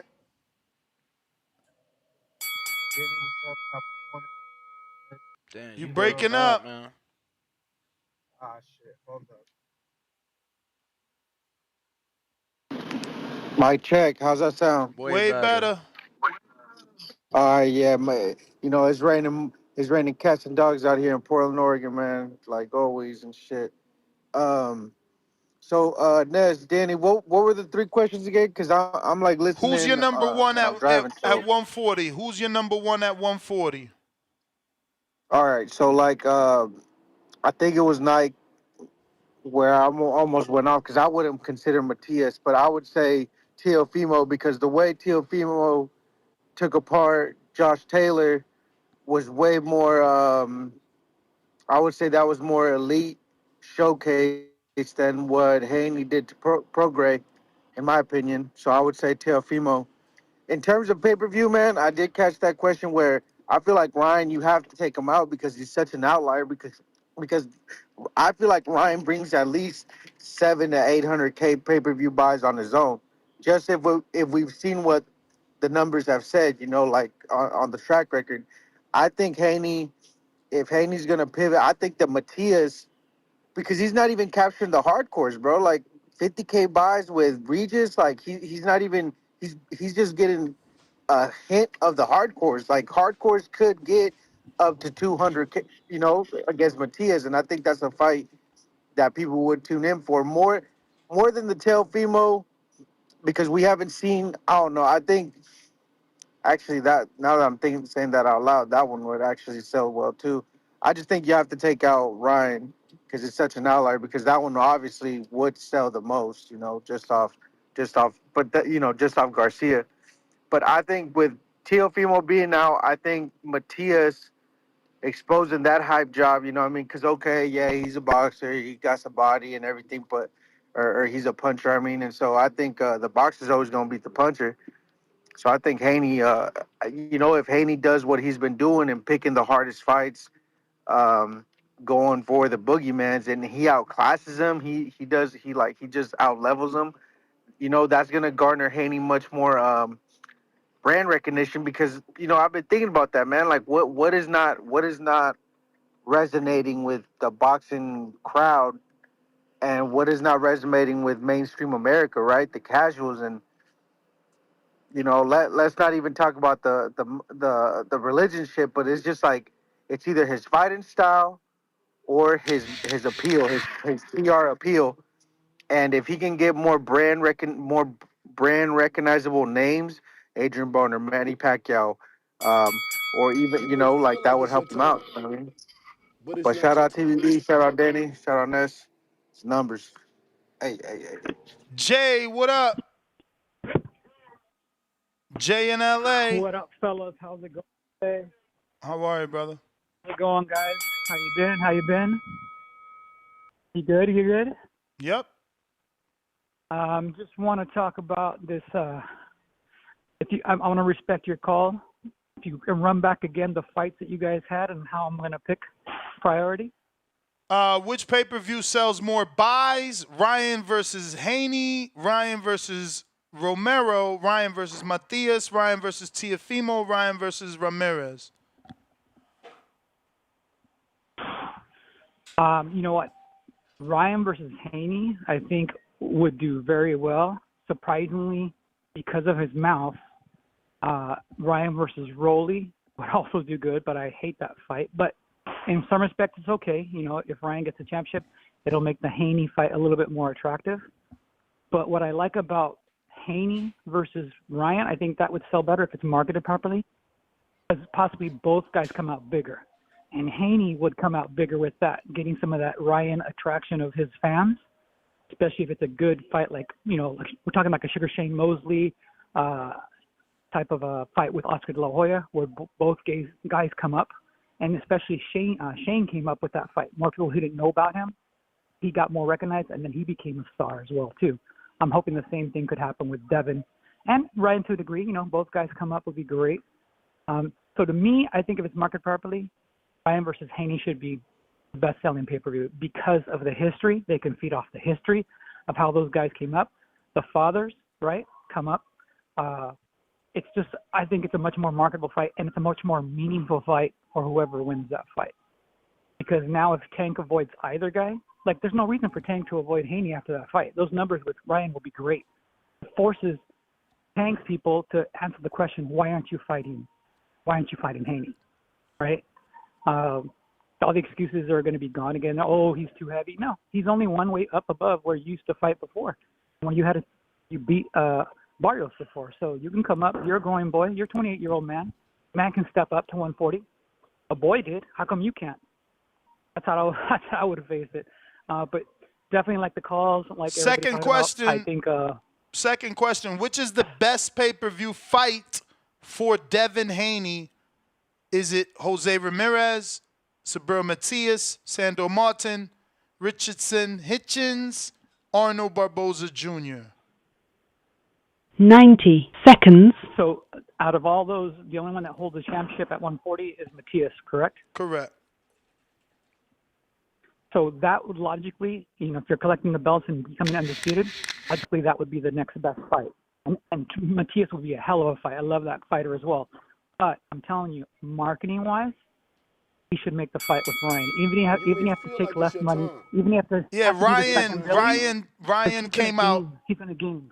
Ryan came out publicly, 60 remember, seconds. and said that he doesn't want to fight Devin anymore. Instead, he's going to re-pursue the fight with Rolly, and they're looking at Cinco de Mayo. But the last question was, who's your number one in the division? So, although I like Haney a lot, he's only been there for a couple fights. I got to give respect to people who have already been there, and I would say Teofimo only has a few fights, but Matias has been there for several fights, correct? Yes. So I'm looking from a boxing perspective. The guy that's earned the stripes at that level for now, for me, is Matias. Then I think a Teo and Haney would be 1 and 2.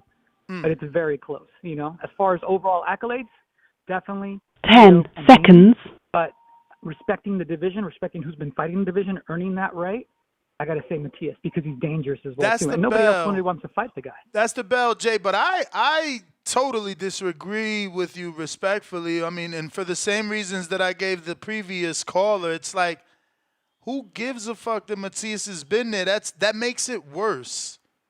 It literally makes it worse that you've been in the division your entire career and haven't fought a champion or a former world champion, and the champion below moves up first fight and has a better win than your entire career. And so does Teo. Like, Teo got 3 fights in the division and beat Taylor. Devin has 1 fight in the division and beat the other champion. So it's like the younger guys moved up And in 3 fights, Tio becomes a champ, beating the champ. In 1 fight, Devin becomes the champ, beating the champ.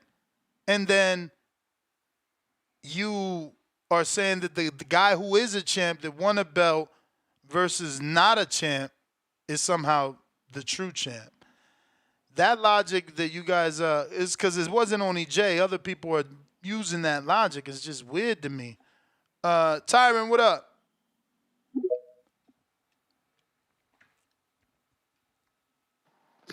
Yo, yo, yo, what's good, Ness? What's good, Danny? Can't call it. How are you? I'm doing, man. I'm doing good, man. I'm blessed, man. Shouts out to TBV family or what tuning in. Hope y'all blessed. Yeah, I just wanted to answer your question too, but just touch on the whole Floyd thing, man. Um, it's disturbing, when you think about it. And I'm with you, Ness. If I'm Dev, pick up the phone and see what's going on, because not too while ago when, Floyd and Tank had their whatever you want to call it. Last time I recall, Floyd was showing Dev, some stuff in the ropes, shooting a mitts with him, not training him, but working out with him and stuff like that. And it's just like, it is weird. Floyd gives off that insecurity type to me. Like his name always got to be there. Same when, Canelo sent Tank gloves and Floyd made a whole ruckus about that. It's like, it's disturbing, man. You too grown to be acting like this. Show these kids the ropes. I understand that. To me, I like the Rolly fight and Ryan fight way better because, again, I don't think Ryan is on that level. But hey, if Dev want that payday, like Tank wanted that, and they can do big numbers, and these both guys are youngs, push that. You know what I'm saying? Don't take bread out of somebody's mouth. And the same thing where when Haney was talking about the relationship is unique. It's like, how unique is it, man? You know what I'm saying? But it's unfortunate that Floyd is stepping in between and doing this and Gas and Ryan head up like he holds the cards and he's the top guy, when in reality it's not. You're not the top guy. You got a lot to prove, Ryan. And one of the ways to prove this, get in the ring with Haney, even though I don't really like the fight, but hey, you called him out, so go ahead, And I saw Oscar was, comment on it like, I don't know what's going on. I have the instructions to make the Haney fight, and that's what I'm doing. But yeah, that's just my take on that, man. It's just unfortunate in the way that Floyd been moving. It's like, come on, man, you too old. You supposed to be one of the OGs, spreading the game. You shouldn't, divide and conquer for your benefit. So that's just my take on that. But the 3 questions, real quick, champ. What was those again? I'm sorry. Who you got atop the 140-pound division is the first one. Oh, that's T.O. without a question. I got T.O. number 1. What is the bigger pay-per-view fight for Devin? Would you say Matias, Barboza, Ramirez, Hitchens, or who's the last one? Sandor Martin. I would say between Matias and Ramirez, just because the name, although Ramirez been out a while, but between those two is my top pick. And the last question, champ. The last one is for Ryan. Which pay-per-view sells more? Would it be Devin Haney, Rolly, Matias, Tio, or Jose Ramirez? Right now, I would have to say between Rolly and Haney, dude, that T.O., is tied up. But I would lean towards Rolly because that fight to me is a 50-50, explosive trash talking, and we don't know, honestly, who will win. Rather than we know, the fight with Haney and Ryan Garcia is 60-40. So that's just my take on it. I appreciate y'all taking my call. Still listening in. Shouts out TBV. Much love. Be blessed. Holla soon, champ. All right, champ. Appreciate the call. Appreciate the thoughts. On the matter. CYP Counterpunch via Cash App, saving that 30%, raping you records. What up? What up? Top of the morning. Top of the morning. Hey, man, I got to. How many times are we going to repeat this over and over for the listeners? Stop mentioning Tank at 140 unless you cool with a rehydration clause. That's how he fought Barrios. There was nothing else about that was going to happen but a rehydration clause. So you keep saying, why didn't he just go back up there? He did it with Barrios. Yeah, with the hydration clause. Devin ain't doing that. So quit saying that and using that as an example on why he should. That's the stupidest shit ever when they telling you, yeah, you got to come with this if you're going to come here. Like, please stop being stupid and repeating that shit over and over again. It's starting to get fucking weird around this community. Stop saying that. Secondly, I was doing my discoveries. I found a whole bunch of B-level fighters who had belts. Well, we're going to start with Kambosos. He had 3. Ugas had a belt. Guerrero had a belt. Rosario had a belt. Charles Martin is C-level. He had a belt. Rolly, keep it real, he B-level. He got a belt. Regis, B-level. He had a belt. Ramirez, B-level. He had a belt. Darrell had a belt, B-level. C-plus level, Jeff Horn had a belt. B-level, Harrison. And like I said, I'm honest about everything. Harrison even had a belt. You go to the heavyweight division, right? Back in the day, it was 2 dudes who really had belts, so it wasn't available for most people. But there were some B-level dudes who snuck up in there. John Ruiz, B-level, had a belt. Shannon Briggs, he's our boy, but he's B-level, had a belt. And Liakovic ass even had a belt. And most of the time, when A-level fighters who have belts fight, they fight a mandatory, which is usually a B-level fighter. If that B-level fighter gets lucky and beats him, he becomes a champ. Or they fight for the vacancy. A-level fighter moves up. So a lot of times, B-level fighters with 4 belts available become champions. It happens very, very, very often because there's 4 belts, and each belt could have 10 different dudes in the organization if you don't sign up. Now, you telling me, if you look at these organizations from all 4 of them, look on the top 10, you telling me ain't no B-level dudes up in there? Man, there's some C-level dudes up in there, especially for like the IBF. Some of them organizations got some sorry-ass dudes up in there. No disrespect when I say sorry. I mean sorry in comparison to the top guy. So yes, in my opinion, from what we've seen, a lot of B-level dudes in our little 5-10 year generation have had belts, and they will continue to get them shits when you're talking about 4 of them gonna be given out. Real quick though, I think the exact verbiage was 2-time champs because we was discussing Regis, I believe. So. But it doesn't matter. Can you text me your list? You are right though. Because I want to go through it right now live, but I didn't remember everybody, and I didn't want to cut you off. Or did you have that on your head, or you had a list of it? If you have a list, send it to me. I got you right here. You ready? Oh, no, I can't write it down. All right. Ugas. Ugas to me, you're not allowed to counter because I wanted the list, you know. No, I got you. Go ahead. Ugas to me is not B-level because he beat Pacquiao. Next. Guerrero. Which one? Robert. Robert is not B-level to me. He's a 4-time champ. You just, don't know boxing. All right, Rosario. Let's go back. Let's go back and remind the people that Robert Guerrero. See, this is why I want the list because you interrupted me. Let's go back and remind the people that Robert Guerrero has been a champion since 126, moved up, beat the shit out of Berto, made him into a fucking muñequito meme. You know what I'm saying? I want the list so I could teach this guy because he could call someone a B fighter, but how can you be B if you want a belt? The beef. So if a dude with a belt is B, then fuck. What's a real B that never won a belt? No, I'm so again. And what about Jason Rosario? He called him a B fighter, a unified champ, the first and only unified champ in Santo Domingo, the whole República Dominicana. He talking about B. I'm not gonna lie. So Kambosos wins unified belts. He's B. So god damn it, what's an A? You gotta be what? Crawford to be A? I don't disagree with him that there is B levels that become champion.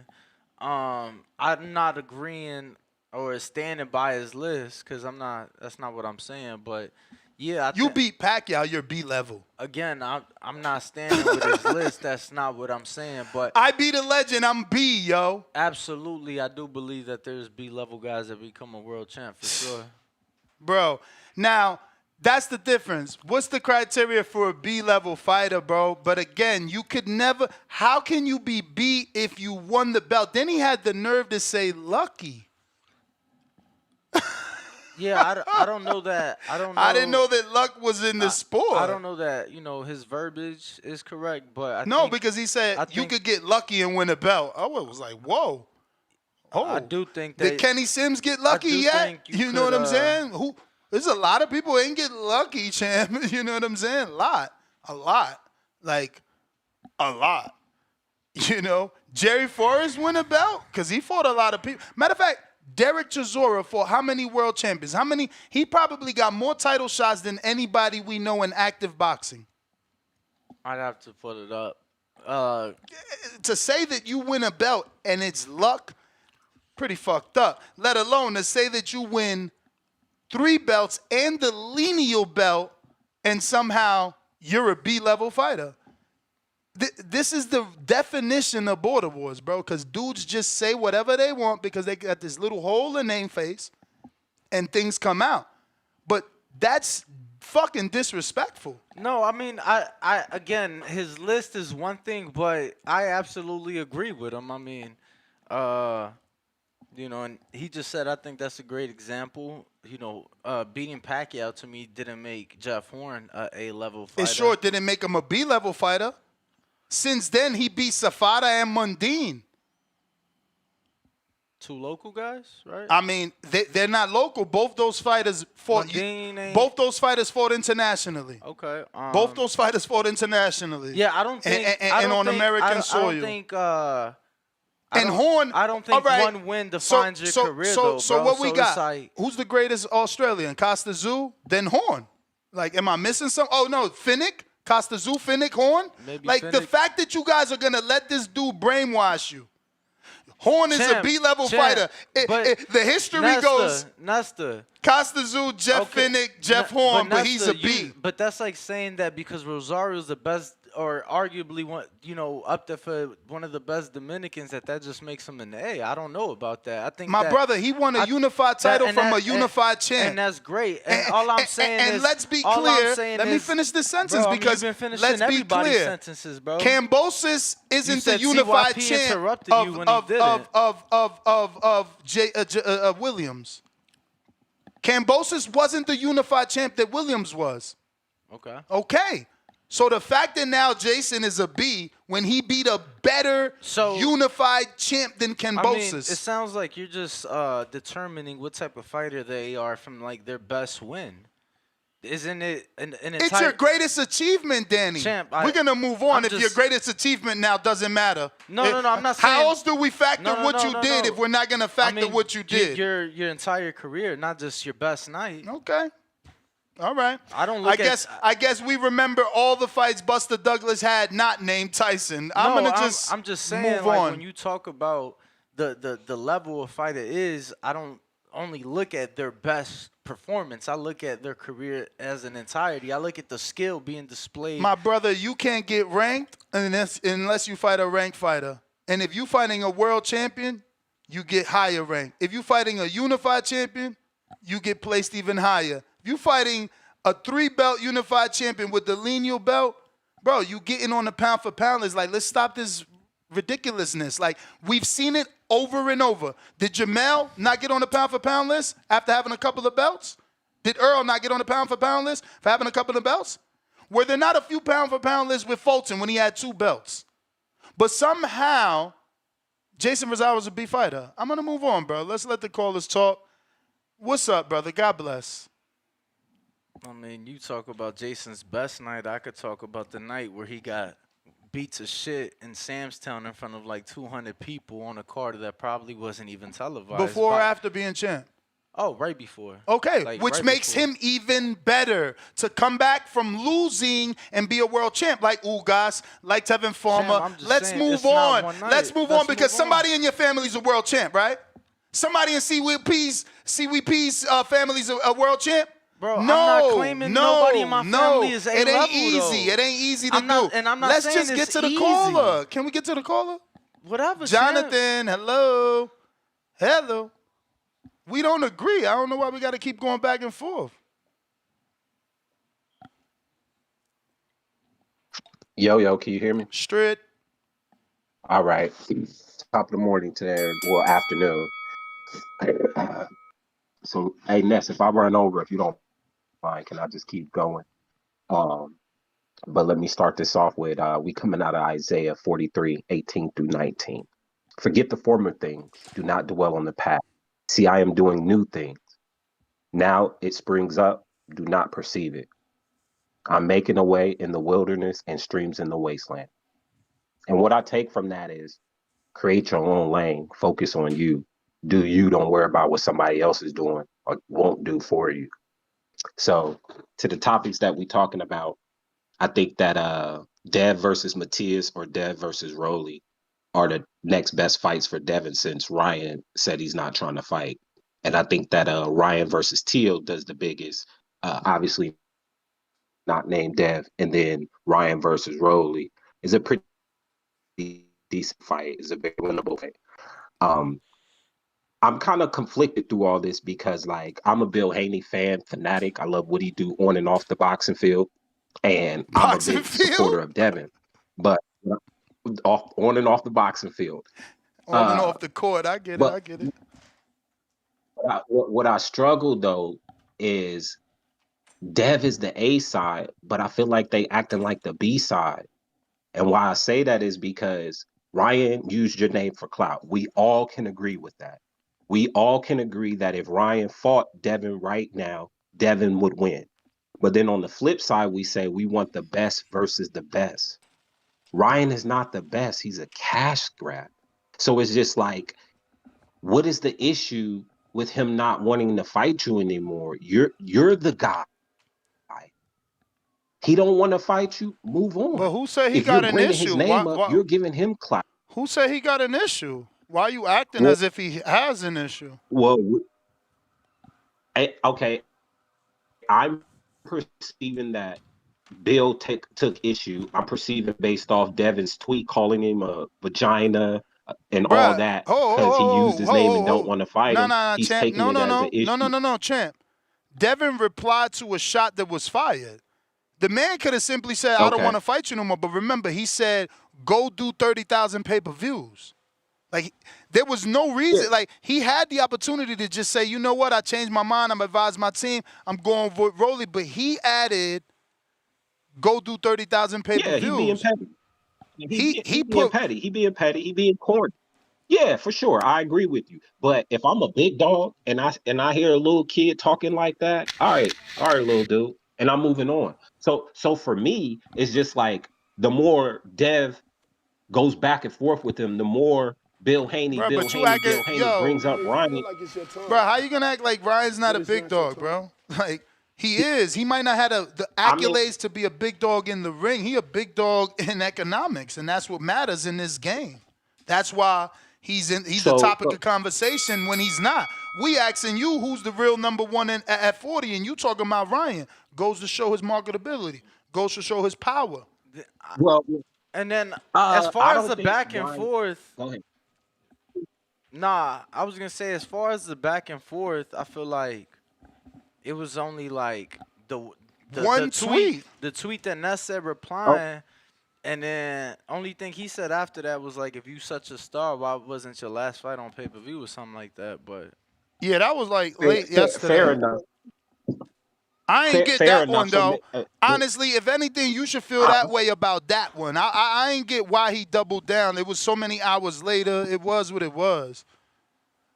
Because he's salty, and like you said, Ryan is a cash grab. But my whole thing is Dev been getting paid. We all say Dev is either right behind Tank or on the same level as him, far as marketability, making money, so forth and such. So my whole thing is, yeah, Ryan's a cash grab, but I'm the A side. You don't want to fight me? Cool. I'll come back to you when you get your game up a little bit. You get you a title, whatever, so forth. Or I can make a boss move and take food off your plate and go for a rollie or something like that. But my whole thing is, like, especially Bill, why do you care that Ryan don't want to fight no more? Or like, let that go, because it's not the best versus the best. So for me, I understand the game. I understand business. And for me, to hear, especially Bill keep circle backing around like, oh, Ryan don't hate for the people. He's not how can you really ask, why do you care that your son can make upwards of $8 million in a fight? Because I believe my son can do that with whoever we put him in the ring with. It ain't gotta just be one. So tell us how he gonna make $8 million with Matias, or $8 million with Jose Ramirez. Oh, fuck it, $8 million with Richardson Hitchens. Tell us, how do we pay for that? He said he believes in it. Thank you, Danny. I didn't say it was guaranteed. I said I believe. All now, right, do we hit those numbers? Maybe. Well, guess what? Believing and knowing is two different things. And Bill knows he could get more than $8 million with Ryan. But he can't get it because Ryan said he don't want to fight me. Now, that's why he was acting on what? his P's and Q's when the fight was being negotiated. Like, he's I entitled. understand Like, that. I don't get, yo, you act like you're not entitled to be mad that someone pulled out of a fucking fight, a financial agreement. Like, of course. I'm not gonna get mad because I understand I'm that guy. I understand I'm the A side. You don't want to fight me, I'm moving on. I don't dwell on things I You can't crazy, control. man. You don't know what you're talking about, bro. Listen to me. There's not Spence loss, my There's brother. not a lot of people you can make $8 million with. That's why Earl fought Mikey. That's why Mikey fought fucking on the zone. Like $8 million in one fight or more is life changing, bro. So that 1 million is life changing, so let that alone 8.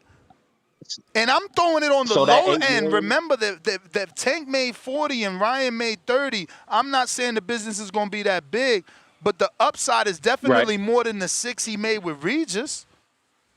But if it's a $8 million fight today, it's an $8 million fight tomorrow, and the next day, and the next. No, it Crazy ain't. as hell. What the fuck? Yesterday pricing.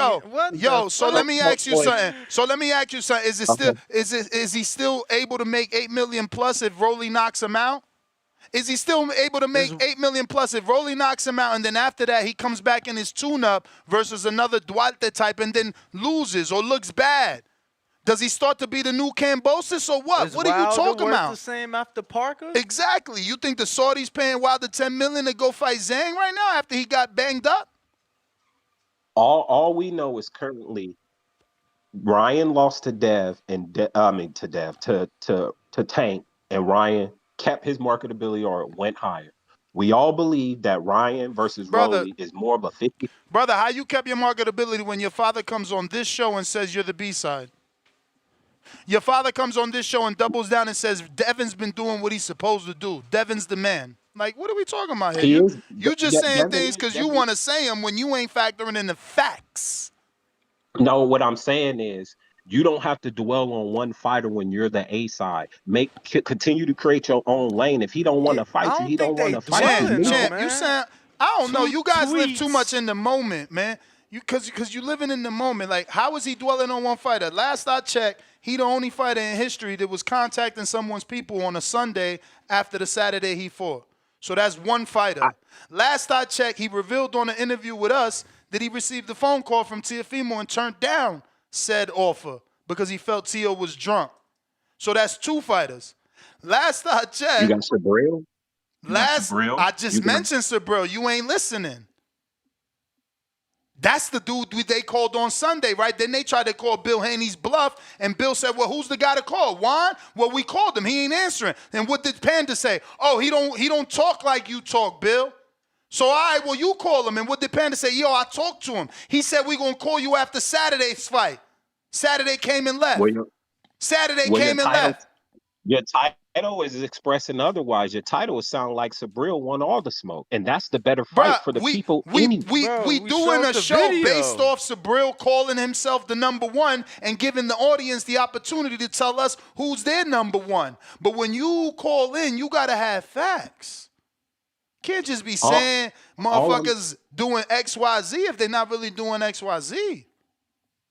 Well, I did see Bill out at whatever he was with Bernard, and then I also saw him taking pictures with the fans saying Ryan this, Ryan ain't that, Ryan did this, and it's like, why are you even mentioning his name? Because that's Bill Haney M.O. though. So you telling me Bill Haney don't expose everyone? He wasn't exposing Javier Fortuna before Devin ever became undisputed. He wasn't on this show exposing Javier Fortuna and Samson Lewickovic?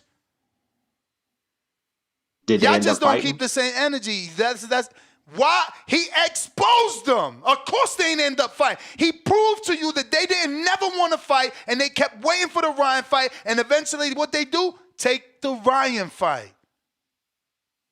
Whenever the motherfuckers don't want to fight, he exposes them. I mean, but we all, like, what is it to expose? We know what the deal is versus Ryan. Like, it's not even the best. My brother, just because you know that Ryan's going to lose, he's still in the division, and we need to clear it out. Now you're going to act like he ain't nobody to clear, but Tank's, that's his biggest win. Make it make sense, bruh. I'm not saying he ain't nobody to clear out. What I'm saying is the moment that he said, I don't want to fight you, me being who I am, me being Devin, with all the accolades, with the position I hold, I'm not about to continue to chase after a chick who said I can't have her number. All right, My fine. man said on, continue. Jonathan, We but talking about Jonathan- 48 hours worth of shit changing. Like, Bro, you and then dudes are Jonathan, extremists, man. You act like you wasn't talking about the Spence ass whooping for weeks after. For weeks Yeah, after, as a not fan, 48 hours. as a fan, you right, as a fan, and I take crow for that fight till this day. Because for 5 years I believed what I thought I believed until I was proved wrong. So but when a chick tell if me for 5 years you believed in something you was wrong, and then you just come on here 3 minutes ago and say you believe in something, and ain't no chance you could be wrong too. no, I'm not saying that, but we're not what I'm looking at saying is it. I come A up lot under of the people, tool. yeah. What I'm saying is I come up under the tutelage of after 24 hours you got to get over it. And for me, for people to still, whether it's Bill Haney or the fans, to still be talking about this fight when Ryan said he don't want it, like we just wasting our time. Well, Like look, move on. all due respect, my brother. A lot of respect for you, but you know Drake Yeah, is for sure. Drake is.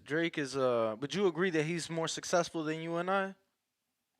Absolutely. Well, Drake says it take 3 days to get over shit. So, you know what I'm saying? This with them 3 days, and you know, I'm gonna trust a successful guy. But look, I mean, I hear Bro, you. we gotta do an Untitled. Kanye is crazy. Oh, his girl, yeah, they was He at the terrible, win, bro. They was at the win. I seen, but he crazy. Shout out man. to Ye, man. Happy birthday to his wife. Yeah, he Kanye crazy. All I'm saying is I'm going it is a big Kanye fight. crazy. I'm going I'm Kanye not going crazy. to. It is a big fight, but all I'm saying is Devin is the A side. Devin is in control. You don't want to fight me? All right, whatever. I'm moving Champ, on. how about you Sabriel, stop worrying about that and answer the questions of the topic, man? You I stuck already on did. You Devin, told me. man. No, you didn't. You said I wasn't listening. I did. I came out answering the questions. I Well, said damn, Devin versus that's Matias how or Devin unentertaining versus this Logan. poor call has been. I would rather you re-answer the questions, man, because you crying about Devin, crying about Because Ryan. no, because Shit, at least Devin had upwards of 8 million on the fixated on line. He Devin got a reason to cry. Yeah, but because you're fixated on making Devin into the type of guy you want him to be, whether that's numbers wise on the pay-per-views, How the am I amount of money he fixated on generates, that? and the acting. How am I fixated on that when my Because topic is who is your number one? My topic is who is the best pay-per-view for Devin, not name Ryan. Yeah, but it's a topic within the topic. And I told you, Subriel or I would try to take that role he played. I would try to become unified. Okay, like, but the with Devin Ryan guy but money. the Devin guys moved on from Ryan because they talking about who's number one at 40. No, he hasn't. And who's the biggest fight for He Devin? hasn't. Not They named haven't. Ryan. All YouTubers, all fans calling in, still tripping. And you even said, why did Devin even double back down on her? Like, let it go. She don't like you. Okay, cool. She may change her mind a few weeks later. Like it is what you're when for me to keep circle backing around, to me, you're giving up leverage. Like, and then you talk about is Floyd against you with it's business. Didn't Ryan say Floyd is his mentor? So it's about business. Devin ain't on that side. So Floyd don't have So now Devin's you best want us interest. to believe that Ryan has been mentored by Floyd Manley Mayweather before Devin, that he wasn't mentoring Devin, that when he was just mad at Tank, he wasn't making Tank jealous with Devin in the ring. You forgot that already. No, I didn't. You forgot that I already. didn't forget that. Come on, No, I Jonathan didn't. Sims. No, I didn't. But Dev ain't under praise Al Heyman. Thank God for Al Heyman. Dev ain't under that umbrella. He's not. So it's not up to Floyd to do things to benefit Dev. It's not up to Floyd to do that. But people don't understand I that. ain't know. Hey, Danny, when did Ryan sign to Al Heyman? Cause He why ain't signed to Al Heyman, but why is Floyd working with giving him Floyd. advice not to If take he the working with motherfucking Floyd, Devin fight? That ain't beneficial, Jonathan Sims. Giving him advice not to take the fight that you came on here and said he would lose. Is that not beneficial? Giving him advice to go fight Rolly. Giving him advice to go fight Rolly and win a title who everybody think he could win. Is that not beneficial? Yeah, for Oh, all Ryan right. it So why is, and we I would tell him to do that. why we choosing our words so poorly then? I would if I'm Floyd, I'm telling Ryan to do exactly what Floyd told him to do. Do not fight Dev. We can use his name for clout, but pull out that fight. Go get Rolly. Mm-hmm. And then Is that with beneficial? Is that Devin and with beneficial Devin, to Ryan and Floyd or Ryan, Floyd, and Devin? and if I'm Floyd, why do I care what's beneficial to Devin? No, exactly. But it's beneficial to Floyd to fight Rolly, right? For Ryan to fight Rolly, yeah, because that's it. So does he really have Ryan's best interest at heart, or is he getting his guy the biggest fight possible after being stopped by Tank? It could be both. Like you said, he could be setting Tank and Ryan part 2 back up if Ryan beats Rolly. That could be the play. But why am I doing anything business-wise to help benefit Devin? Why are you doing it to benefit Ryan? Because, like we saying, it could potentially set up a part 2 with So are Tank you saying that Ryan Gervonta Davis 2 is bigger than Ryan and Devin? Because I think Ryan and Devin is bigger. I think Ryan and Devin is bigger at this point, especially after Ryan. I think Ryan and Tank is big. I think Devin and Tank is bigger, especially after the loss to Ryan. So if Floyd should be helping anyone, it's Devin to get the next biggest fight for Tank, because Ryan isn't that. No, like CYP said, if we want that Tank versus Dev, it's got to be a catch weight, and that's knock not it happening. off. Knock So it off. I'm not thinking for one, Dev's best interest. you conditioned, and you sound like a fucking sheep repeating something that the shepherd just said. Fuck out of here. What do you mean catch weights is the new wave? Is TBV's caller of the year for 5 times. So he's your shepherd. He's your well, shepherd. obviously. He's your shepherd. And then he's your shepherd. You repeated what he said. Please don't talk about being conditioned, because you are conditioned when it comes to PEDs. You come up with every excuse why we can't fix it versus coming up with some lies. reasons how to I give you the main reason to fix it, but it's okay. All I hear is no. That's all you the want to sheep. hear. You the sheep. You a CYP sheep. I hear you. You a damn sheep then, because all you care about is I'm a sheep. I'm a sheep for the greater good of the sport. I don't need catch weights and rehydration clauses. I'm not out here trying to be a fanager like you and CYP. You are a sheep, my friend.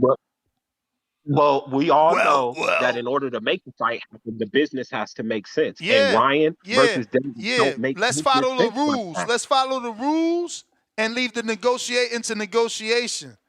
Don't mix the rules of the sport with negotiation so that you could get an advantage because you're really afraid. So where's the rules in the sport that say Ryan has to fight Devin? What the fuck? Why is he stuck on his Ryan Devin? We don't give a fuck. I'm trying to get Matias in Puerto Rico, man. Fuck you talking about? Take me to Puerto Rico. So you don't care about Ryan? So you okay with Ryan not fighting Dev? You okay with Ryan moving I always wanted Puerto Rico. Okay, well then that settles it. That settles it then. We all agree that Ryan shouldn't have to fight Dev, and Dev should move on. Yeah, let him move on. I hope they move to Puerto Rico, but you know how Bill feel about Puerto Rico. Yeah, I think it'd be Subriel Matias is the guy they need to go fight. That's the guy they need to go get. And I believe wholeheartedly, Dev probably stopped give him an Earl, man. Give him an Earl off that cataract surgery, man. Fuck that. Give him an Earl, man. Southpaw after southpaw after southpaw. Fuck you, man. You being funny, but I would love that fight. I would love that fight. It would be a really good fight. What but fight? Come on, man. You know they Dev versus Earl. Fuck up that other. Dev versus Earl. Y'all crazy. Let me stop. I Dev. Al Heyman ain't give Tank Davis. He gonna give him Earl broken. Hey man. Hey, it's just a money grab at this point. Earl wasn't doing that rehydration clause. So. Come on now. Nah, Earl don't believe in rehydros and all that shit. We all know, man. Listen, that we know of. we all That know we know of. we all That know we when a know dude of. want a rehydration and a dude want a catch weight, we call it soft. But when it's our favorite caller, our favorite fighter, we make an excuse. We make an excuse. You know how No, it go. oh, here, I'm sure somebody here gonna you call go. Here in. you go. You may feel like it's I'm your sure time, somebody gonna call in. You but going it's again? not I'm your sure time. somebody gonna call in and say, Nez, you do it all the time for Canelo. No, Not to say that I do. Not to say that I do, but I mean they might say I do, right? You done? You finished or you done? No, I'll go one more. I'll go one more. And they very well could because Canelo is the catchweight king. But he's that guy. And when you the A side, you dictate those type of rules. You may not like it, but that come with the territory. See, the problem is people want to play the game, but they don't want to operate within the rules. You can't play the game and not know the rules, whether it's from the business side or the boxing side. And until you understand that, you're not going to move forward within your career. It's a game, and you have to learn to play the rules. The justice system don't work until it works, and it work until it don't work. So it's all about what works in people's favor, and they don't like it when it don't work in their What favor. is But this that's call the about? I don't game. even know. I ain't even being funny. I don't know what you're talking about. We just taking. He your said money at justice this point. system. Saying is what I'm saying is the rules of boxing only works when it works in said fighter's favor. When that no longer works in their favor, people have a problem with it. Or you could be Floyd So Money when you brought up Mayweather, Canelo, or you could be Floyd Money Mayweather and tell the world, I'm fighting Miguel Cotto at his natural weight. I ain't gonna shrink him down. I ain't gonna catch weight him like Pacquiao did. Now I know he could be called a hypocrite because of the catch weight with Canelo, but that's a different circumstance. All I'm saying is Floyd said it about his fight with Canelo in spite Pacquiao having a catch weight. I mean, Floyd said it with his fight about Cotto in spite of Pacquiao because he did a catch weight with Cotto. All I'm saying is Tank could fight Devin non-catch weight for the same reasons, bro. You wasting your time. You know he could. You want to follow the shepherd, follow the shepherd. but he don't. He could, but he don't have to. It's called A side for a reason. Again, this is what's the part A of the game. side, the A side and Floyd made it a thing to do the best versus the best, feeling the best. So again, if Tank want to have the same kind of poked out chest that Floyd had that day when he said, I'm fighting Cotto at 54. I'm not going to catch weight him like Pacquiao did. But guess what?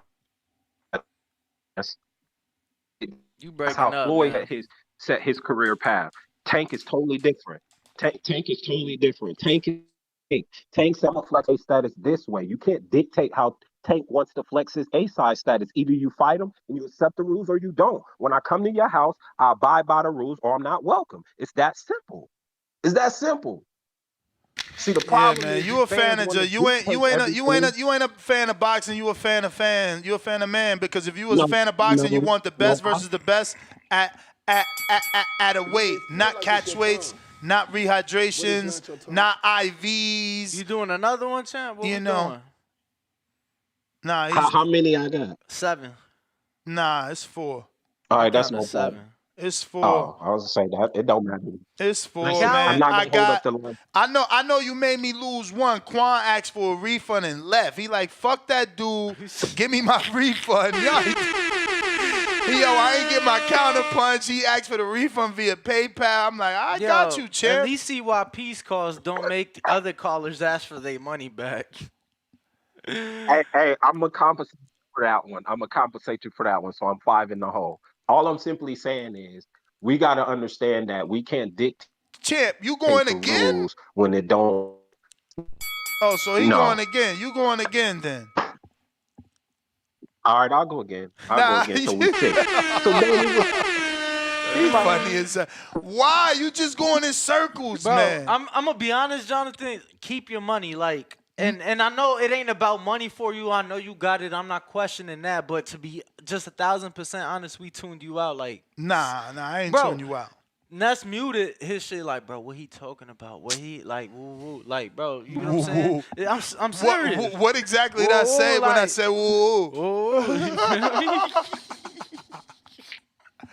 You Do there, whatever champ? you want to do, champ. Holy shit, bro. Y'all wilding right now. Talking about Earl is back. Did y'all see this picture? Shit. And he on a wheelchair, but that's standard. This standard. He said had to get the cataract surgery.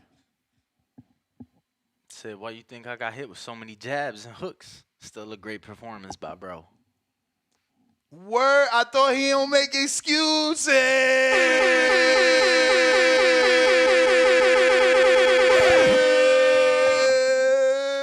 Who we got on the phone line? We got mad counterpunches. Carlos, what up? Is this you, Carlos? Carlos. All right. SDX Renzi, what up? Counter. Punch. Let me run my two because my service going to get bad. I'm coming through the mountains. But I just wanted to say, as far as the topics, first one, best fight for Ryan, or pay-per-view wise, whatever. I say Ryan and Tio. I want to go off of what Brandon was saying, that Tio just has a little bit more exposure, being that he got a lot of free fights, all his fights free. So he just seen more to the casual eye, with the ESPN Plus and all these fights. So I feel like Ryan versus Tio could have a big pay-per-view break if that was like his first pay-per-view with Ryan. As far as the next for Haney, the Haney question, I would say Haney versus Matias. I'm saying Haney versus Matias because one, again, those two styles, boxer versus puncher, and the casuals gonna want to see. They knowing that Haney is a boxer, and they know to them it's gonna look like Haney is just running. So we gonna want to see Haney in there with somebody that could possibly knock him out. You feel me? That's just what the casuals want to see. Matias might not get the knockout, but hey, that's just what we want to see as casuals. And also, it's gonna be a unification fight, so I feel like that's the next big thing for Devin. Third question, when it come down to best in the division, I feel like it's subjective. That's real subjective, and based off what all the callers are saying, it could go so many ways. We could say Matias, and I know you don't like Matias. Well, I would say Matias, and I know you don't like the Matias way, but I would argue that by saying that all fighters don't get these opportunities, and I know you said even countering it that well you don't respect it because Dev moved up to the division and fought a champion when Matias already been there, but it's like at the same time, like you said, Dev gave Regis that fight. You feel me? Dev came up and offered Regis the fight. So It don't change the fact that it's the best win on other than Taylor. Like you could only beat Taylor or Regis. Right. I respect that because even mine, I gave it. I could say even too Tio, with Tio being that his best win is over Taylor, but then again he had the belts in the weight class before Dev got him. But then I would even say that Dev could be argued to be the best in the division as well, because to me he's the best fighter when it comes to skill wise. To me, Dev has the most skill at 140. That's just my opinion. So arguably, they all three could be the best in the division, but I feel like we just need to see those fights. Just miscellaneous stuff outside of the three questions that I wanted to speak on. As far as the Floyd, Ice and Dev and all that, I feel like we kind of assuming with all that. Like we throwing it out there because that's still too. That shit could go so many ways. Floyd could be throwing Ryan the bone by saying, Ryan, you're not ready yet. Dev gonna beat the shit out you. Hey, let's perfect that sushi roll. Let's get that shit together so that fight could be a little bit more competitive. Bro, how is that not hating on your boy? Because we want this shit to be competitive. So if Ryan, you even said that Ryan should get with someone who's gonna be able to help perfect that shoulder roll. And what did Devin say? Floyd can't save you. So Floyd should have just trained them, not took him out the fight. The fuck? Huh? Devin. No, but Ness, let me just say, I'm just saying, like, even with that being said, Floyd has enough boxing knowledge that he may say, okay, Ryan, I can train you for a camp for the fight, but that doesn't mean that you're gonna be able to go right into a dead fight and execute the shit that I'm teaching you. That doesn't, like, you can't say that. So he might be saying, look, Ryan, you might need a little bit more experience with this shit before you do it. Business wise, you might be better off if you go. Champ, that was the bell. Tip, what up? It's the word. Damn. Yo, can you hear me? Yeah. We hear you. We hear you. It was in the Matrix for a minute. Anyway, man, what we talking about? What we talking about? Who your I got best back. fighter at 40? What's the biggest pay-per-view for Ryan? You said what? You said what we talking about. I said, who is your best fighter at 40? Who is your biggest pay-per-view for Ryan? He changing it, man. He changing it. Subriel Matias said he is really the number one at 40 and then took shots at the other faces at 40. And we're asking you, who is your number one fighter at 140 pounds?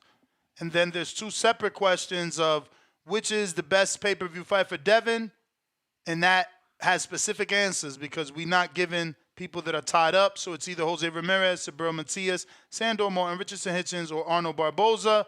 And then a third question of which pay-per-view sells more buys for Ryan. Is it Ryan versus Haney, Ryan versus Rolly, Ryan versus Matias, Ryan versus Teo, Ryan versus Ramirez? All right, damn, best fighter at 140. We gotta go by rule of law, man. We gotta go by rule of law. Teofimo beat the guy who beat the guy.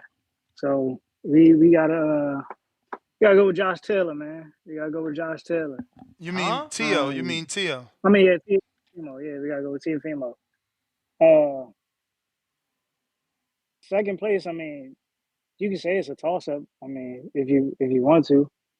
I mean, you could say Regis was the second best guy, and then put Devin over Matias. But I mean, they still got to fight to prove who's number two, honestly. And what was the second one? The toughest fight for Dev? Nah. Best available pay-per-view fight. Best pay-per-view fight. Is it Ramirez? Is it Subriel? Is it Sandor Martin, Richardson Hitchens, or Arnold Barboza? Damn, bro. You know what's crazy? Nope. Dev, it's gonna be Subriel, right? But honestly speaking, Richardson Hitchens is that's Devin's Zab Judah fight. That's Dev's Zab Judah fight right there. If I'm speaking, yeah, and I think I don't want to say Sandor is not damn Baltimore. Could I say Sandor like his Carlos Baltimore? Danny, you wasn't here. What? You know that he picked Barroso to win. Okay. Oh, that's not impressive. By KO. He picked him to knock him out. And he was talking shit. Hey, man, they're not going to give me my credit, man. You know how these boys do, man. It's crazy, They some haters out here. But, you know, to Danny's credit, feel like it's your last turn. time, man, listen, But we it's going not your Michigan, all right? We not fucking with Michael Penix. We going Michigan. You know what I'm saying? Defense wins championships. You know what I'm saying? When motherfuckers can't put the ball on the ground, you know what I'm saying? Ain't no way they're going to come back to win against a defense like that. And this weekend, we going Saul, man. We going Saul. We going with another upset in Saul, man. Champ. I just want to say that both Carlos Baldomir and Zab Judah was multiple-time world champions. So to compare them to guys who've never even fought world champions or fought for a belt is kind of not that good of a comparison. Don't say disrespectful, because y'all out here calling champions B-level fighters. I mean, some of them are. Oh! As much as you try to deny it. I mean, why all B-level fighters ain't winning belts then? What up, Hawk? I mean, ain't too much. Salute to the brothers, y'all boys, man. What's the? I know y'all got You say who's the best at 140? That was the question. Yes, sir. Okay. Right now, I say the best at 140 is Matisse because he's been there. Can you hear me? We do. Oh, okay, cool. Just shocked by the answer. Okay, yeah, I think Matisse the best right now. He ain't really fought, but he been there, so everybody just coming there. I mean, but everybody the best doing more than he did. They sure did. They are. But until you clip him, you got. I just think the best fight for Devin Haney. Until you clip the guy money, that wasn't the man in the division. Until you I clip, mean, for the hardcore. Until you clip for the guy hardcore. that isn't a 2-time 140-pound champ. Y'all funny as hell with this shit. Which guy is this? This is exactly why I want Devin to fight this dude, because y'all got him like he's somebody. Oh, you talking about Matisse? All right, but who's the other guy you talking about?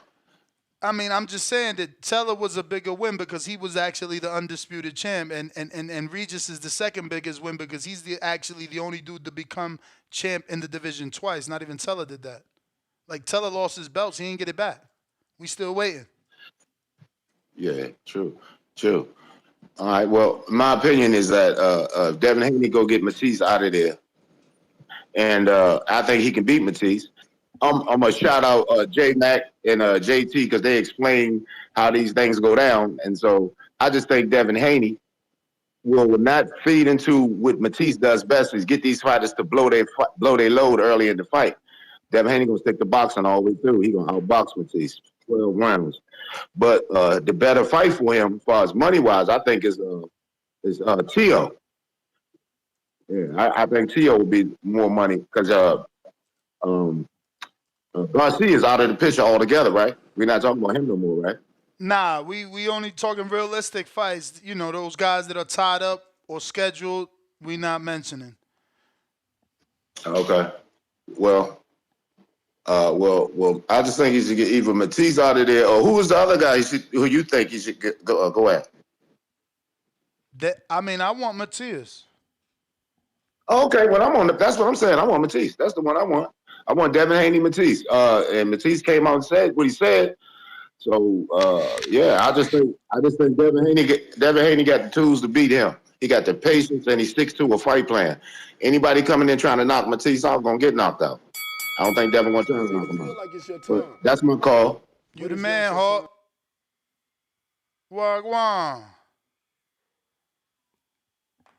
Appreciate the call, champ. Hayes, talk to us. What they do? What they do? What up with you? What's the word? What's the word? What's the topic? My bad. I've been at work, bro, so I don't even know what's going on, bro. You out here wilding. You out here wilding right now. So who's your number one at 140? Teofimo Lopez. Sure. Which is the best pay-per-view fight for Devin Haney?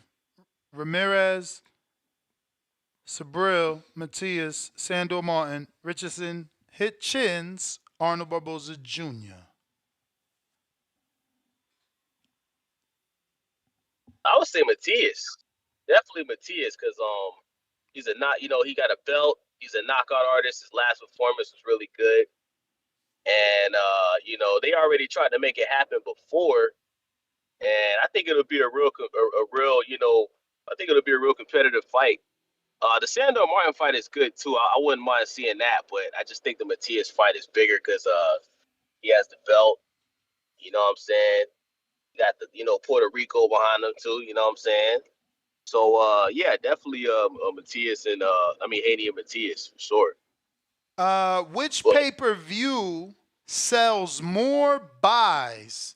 Ryan versus Haney, Ryan versus Rolly, Ryan versus Matias, Ryan versus Teo, or Ryan versus Jose Ramirez? Hey, I'm going to say something that I know most of y'all is not going to agree with, but I'm just keeping it real, bro. I'm going to say Ryan versus Rolly, bro. You know what I'm saying? And I'm saying that because, number one, Rolly had that fight with Tank, and the buildup was really, really good. And And Rolly's just entertaining, bro. He talks a lot of shit. He's funny. You know what I'm saying? He's a very entertaining guy, bro. And I think the build up with Rolly and Ryan would be really good, man. You know what I'm saying? Like a lot of casuals, they know who Rolly is because of that Tank fight. You know what I'm saying? And I just think the build up would be real good. And I like the Rolly and Ryan fight better than the Haney and Ryan fight because I just think Haney's just levels above Ryan. I think this is the best next move for Ryan because his last performance was okay. We saw some improvements, but he had that goofy shoulder roll, and there's still a lot of things to work on. So get in there with Rolly, get that belt. You feel me? And I think this fight is gonna do good on pay per view, man. We gotta remember Ryan was the one when Ryan fought Tank. Ryan was the one that really brought the crowd out, bro. He was already a big social media star. Tank is a star too, but Ryan is the social media star. You know what I'm saying? I hear you, Days. We're gonna have to see how he do with Rolly. We do got a couple super chats we need to get to. Looking like you got to Trent. Welcome to the champ level. Richard, Nah, bro, where you at? Are you on super chats? Yeah. No, the last one. You got to the $20 one, Dev versus Subriel. Yeah, bro. $10 one, G-ball. I thought we was. You got the G-ball. G-ball, $5 or $10. Haney fans delusional. You sure you got to the 20? Here, just reread it. Maybe not. I thought I did. Yeah, I don't remember this one. Richard, Devin versus Broner in Atlanta, or Devin versus Manny in Saudi. I always What are you like. asking? Is that a question or options? He's giving his options. He's not. I mean, he's giving what he wants. I guess. I got Superstar AT. Dev versus Sabriel is the best move. Unify and put himself in position. 2 boogeymans under his belt. Defend against Martin. Let the other 2 unify or take one of their belts if Ryan or Rolly play keep away after their fight. Salute Champ for the $20 super chat. Salute to Superstar. All right, that is Superstar AT. We got G-Ball, $10. Appreciate you. Haney fans delusional. Bill was talking mess about Floyd after the Regis fight. If Floyd had something to do with the situation, it should be considered as a response or effect because of Bill's mouth. Mike Likes TV, $2. I appreciate those Bible verses, Jonathan Sims. Fire emoji. Hector, $2, retracted his super chat. We appreciate it. And I wonder what it said. Celebrating his 3rd super chat ever. G-Ball, $5. Explain to me why Devin, the A-side, when Devin needs Ryan, brings to the table more than what Devin brings to the table. I didn't say he was, bro, but Ryan's father said that in our interview. You know, Word. Don't kill the messenger. We just delivering a message. Calvin celebrating his 3rd super chat with us. $5. Yo, Ness. Earl just posted in his IG story, show he had eye surgery on his right eye today. We screen shared it, champ. Appreciate you. McLovin Delano Counterpunch. I tried to go to you, champ. Nothing happened. Come on Twitter or Discord. 702 Boxing. Welcome to the prospect level. Keep it moving, $2. Didn't ask the important question. Is Ryan La Raza? Rolling on the floor laughing. That's only a question that could be answered by Baby Joka. Two-Tone, the superstar.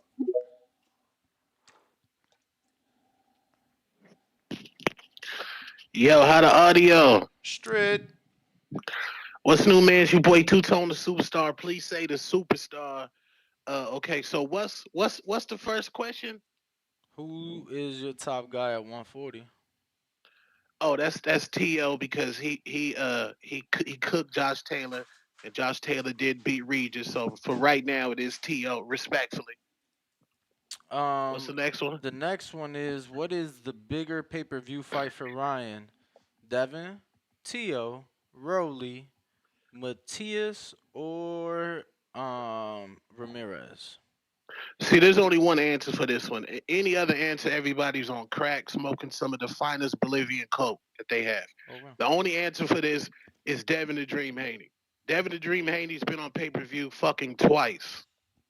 Why wouldn't him and Ryan do big pay-per-view numbers? You niggas picking rollies in some sort of protection program shit. What's the next one?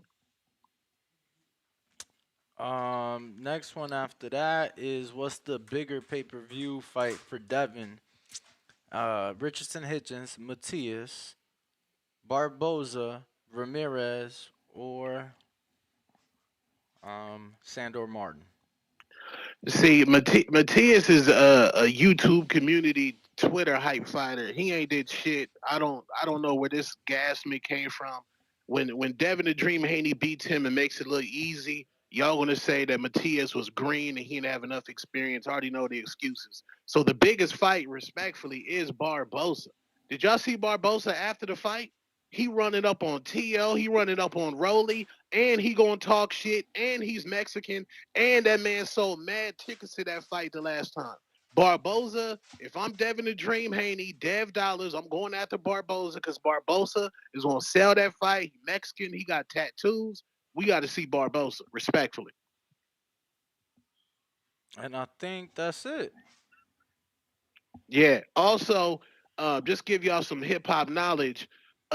When Jay-Z first started out, the nigga was trash on stage by himself.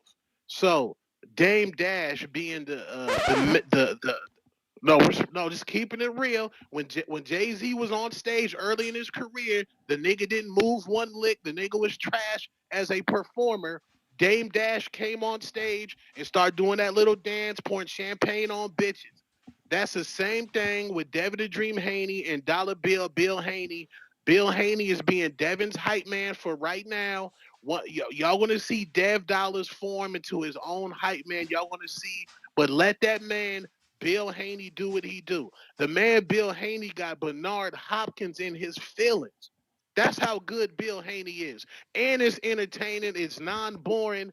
He up in the crowd yelling, the man of the people. Salute Bill, Dollar Bill Haney, and Dev Dollars, the Haneys. And again, Dev Dollars is the real boogeyman of 140. Tank ducked, Ryan ducked. Who else ducked? Damn, somebody else just fucking recently ducked. Oh yeah, Shakur Stevenson ducked as well. All right, man, I'm out, man. Two-tone superstar, TBV for life. Danny, them Bears, man, y'all gotta do something, man. Get Russell Wilson up in there, man. All right, man, I'm out, man. Stainless. If you're watching this on YouTube, don't forget to hit that thumbs up. It's gonna help with the visibility of the show. What up, champ? Yo, what up, Ness? Danny Ringwalk, how you doing? You good? Straight. Yo, man, I gotta start my call off by first off saying shout out to Tony Weeks. You know what I'm saying? I put a $15 on that round one knockout. He made that shit happen for me. So I got like $165 off that one, you know what I'm saying? And I got a parlay with the Barbosos, and Virgil, you know what I'm saying? So, you know what I'm saying? Shout out to Tony Weeks, man. He making dreams come true. If you ain't betting on Tony Weeks fights, you don't know shit about boxing. On the topic though, man, I guess my question of who's the number two,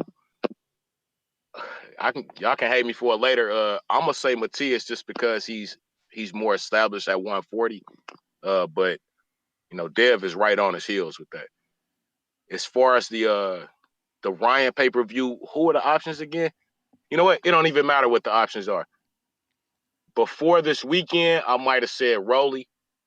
But if they keep going back and forth like they are, it's gonna be Dev, man. You know what I'm saying? Like keep my name out your mouth, pussy. Like, you know what I'm saying? That, you know, that talk, you know what I'm saying? It's got me ready to see what's gonna happen next. You know what I'm saying? So, like I say, before this weekend, I would have said Rolly. And Rolly, you know what I'm saying? Who was that? Timbowski said he eat crayons. I believe that shit when he talked, man. I can believe it, but you know what I'm saying? He's strategically breaking dudes down right now.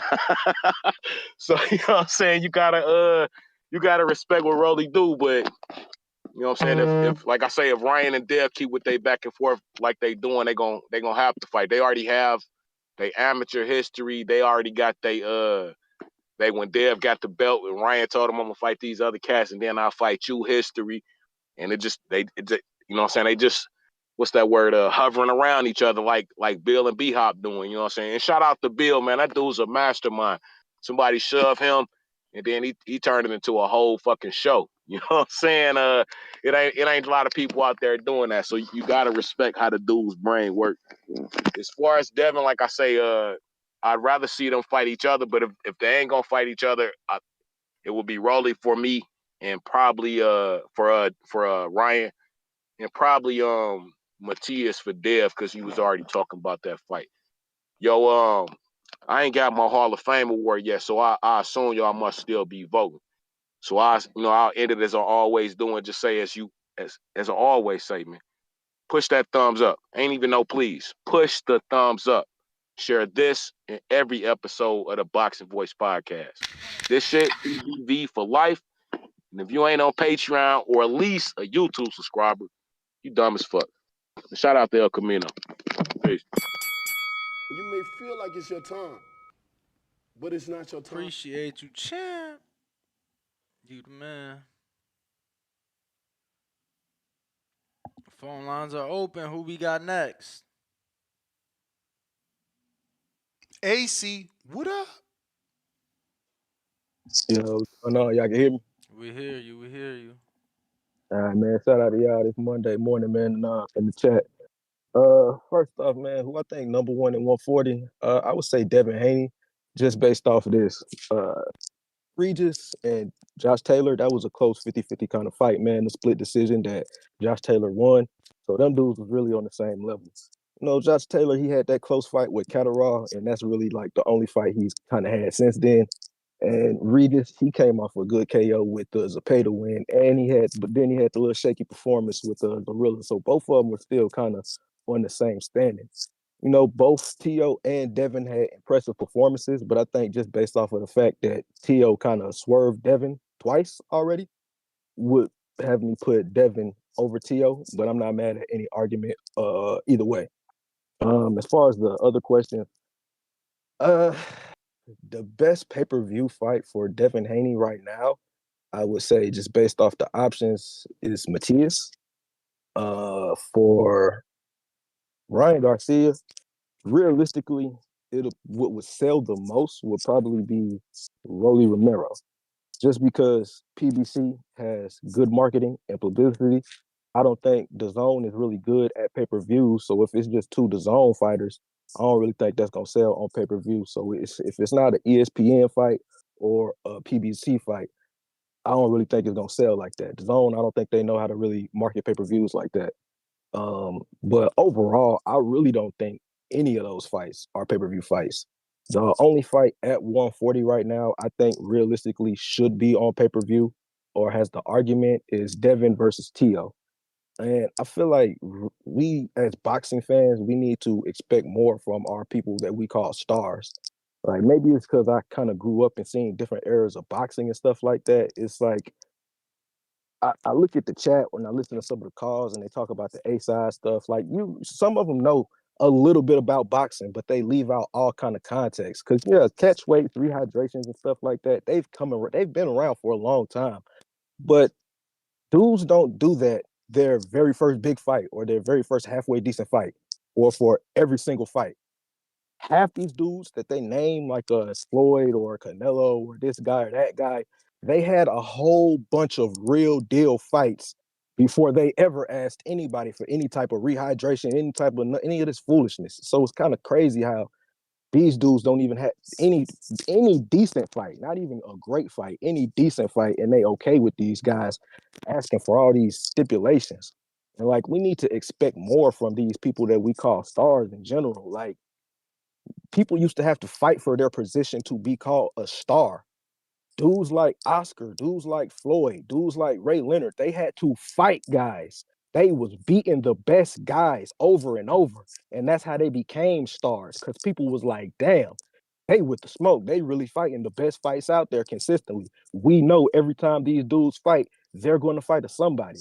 Like, it seems like boxing fans now care more about Twitter followers and who look good and all kind of like secretly kind of flagrant kind of stuff, and not the actual who's a badass. Like, this is a man sport. We men. Who cares about what you're doing on social media? That shit does not matter at all. That does not make you a better fighter. That does not make you the best.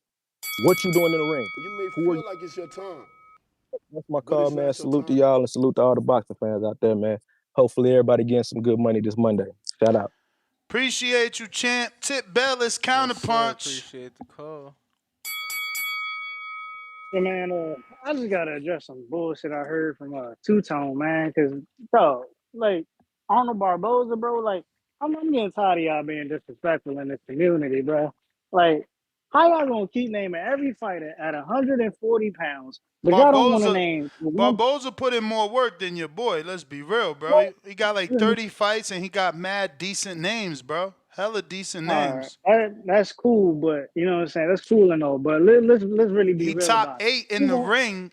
So, you know, he number 1 in the WBO. You know what I'm saying? Like, he number 6 in the WBC. Tread lightly, my friend. Like, this is what I'm saying. You dudes, like, the last caller said the same thing in a different way. Not the last caller, but like a few calls before. Like, y'all tearing people down. Y'all tearing people down. Like, you had an issue with Regis, a 2-time champ. Now you got an issue here. Like, when is the fighter okay? Listen. I'd be cool with the Barboza fight, but Barboza ain't ready, bro. Barboza, I'm just telling you the truth. Bruh, Barboza you ain't guys, ready. so a number 1 who's been avoided by Ramirez, he was supposed to have the Regis fight. Devin was willing to fight him when the title was vacant. T.O. refuses to fight him no matter how many times they see each other, how many pussies he calls them. Like, chill, bruh. Like, the dude is entitled to a shot, man. Listen. Barboza needs a dog fight before he gets into a fight with any of those guys. Homie, he beat Zorilla without getting dropped. Come on, dog. Like, come on, dog. Yeah. Come on, bro. I ain't no hardcore. I ain't no hardcore. We're not gonna act like Zorilla a good fighter because he a whack fighter now to you, huh? No. Zorilla is a decent so fighter. give him his credit. Give him his credit, then give Arnold his credit. Like, damn, Tip, this shit is crazy. You do this all the time. But what I'm saying is, look, Zorilla and Barboza is basically my man. They neck and neck. Didn't he beat Moran? Didn't he beat Moran and didn't get his face deformed like Jermaine? No disrespect. I thought he beat Regis. I'm talking about Barboza. Like, and I'm not banging the drum for him. It's just like you taking shots at a dude that's top 5 in almost every sanction in the division. But he's just not ready. That's I'm telling you. He's 30 fights in, bro. I've been watching boxing long enough to know that people was mad at Marta Roshan for having 30 fights and not having a world title. Like, he 30 fights in, bro. Yeah, but that's, motherfuckers is world champs at 12 fights these days. You wildin'. When these dudes is out here fighting dudes that ain't athletic, I'm a smoke, problem. man. Take your whole call interrupted. When these dudes, listen, fake you fans. just seen Y'all Barboza fight a dude who's just gonna be there in front of him to get hit, bro. Like, yo, Barboza fighting anybody else ain't gonna work for him, bro. Like, you know what I'm saying? Like, he gotta fight somebody that's athletic. I like to see him fight a Liam Paro. I think a Paro will be a good fight for him. If Paro gonna move, and Paro he can punch.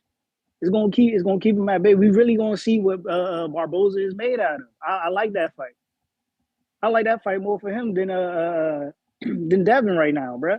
Plus, he just had one fight back after being out for a whole year. He gonna need another tune-up, bro.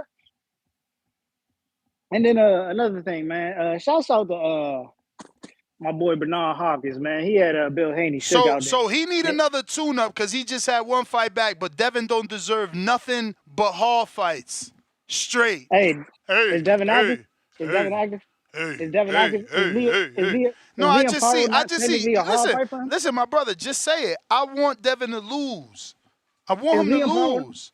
Is Liam Paro not a hard fight for him right now? Just say you want Devin to lose because you want some people to get tune-ups and soft fights, but you don't want others. Why isn't Liam Paro a hard fight for?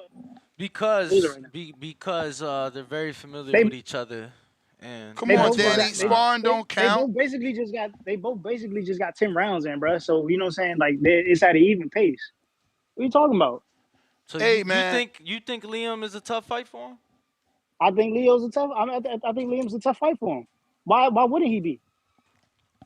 I mean, I just told you why, but Say it again, please. Danny's I didn't hear you. inconsistent. Don't even say it again because you inconsistent. One day, Wait, Spawn so don't matter. Now, today it matters. This guy's terrible. When I try to use Spawn stories, it's like, oh, Ness falls in love with Spawn. yo, but Nuz, He watches him one time. Exactly, bro. Exactly. You come in once a month and watch a sparring session and think you know the guy. I'm there every day. I've been out here almost 2 years. He keeps telling you I go in there once a month. Like, get the fuck out of here, bro. You're so corny, man. Bro, I mean, we both know you've gone months without stepping foot in the gym, bro. And this is my last part, man. All you Earl Spitz fans, bro, cut that shit out, bro. Your man proved he's a duck with what he just posted on Instagram, bro. All that shit talking about, man, look, I just had to get surgery for something I had before Crawford. It proves everything I was saying, that your boy's a fucking duck. He was never the best fighter at 47, and Terrence Crawford is ducking the best fighter at 47. It's like I said before. The motherfucker said at the press conference, This I guy didn't don't want to like fight no one. before I didn't want to fight before Crawford because I didn't want to risk getting hurt. Telling you that, there's a dude that's out there that's not mandatory. He's a motherfucking threat and a puncher, and he could possibly fuck me up and have me risk the chance of losing this fight. So that's all I gotta say. Yeah, man. This dude don't like nobody. Nobody. LV, what up?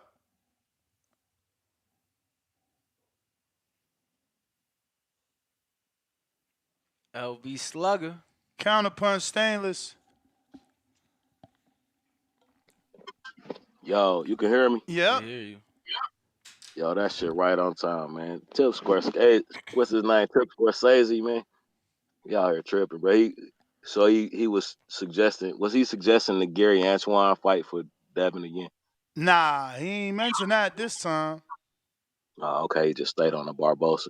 I do agree with him. You know what I'm saying? I don't think that Barbosa on the level of Devin Haney, but if he ain't ready now, when he gonna be ready for that fight? You know what I'm saying? I don't want to hear he ain't ready. He need to fight this dude first. Like Devin coming up to 140. So if he can't fight somebody that's just moved up to the weight class, then he's never going to be ready. Like ain't this boxing? We want to see the fights, man. That's how you prove you ready or you not ready, man.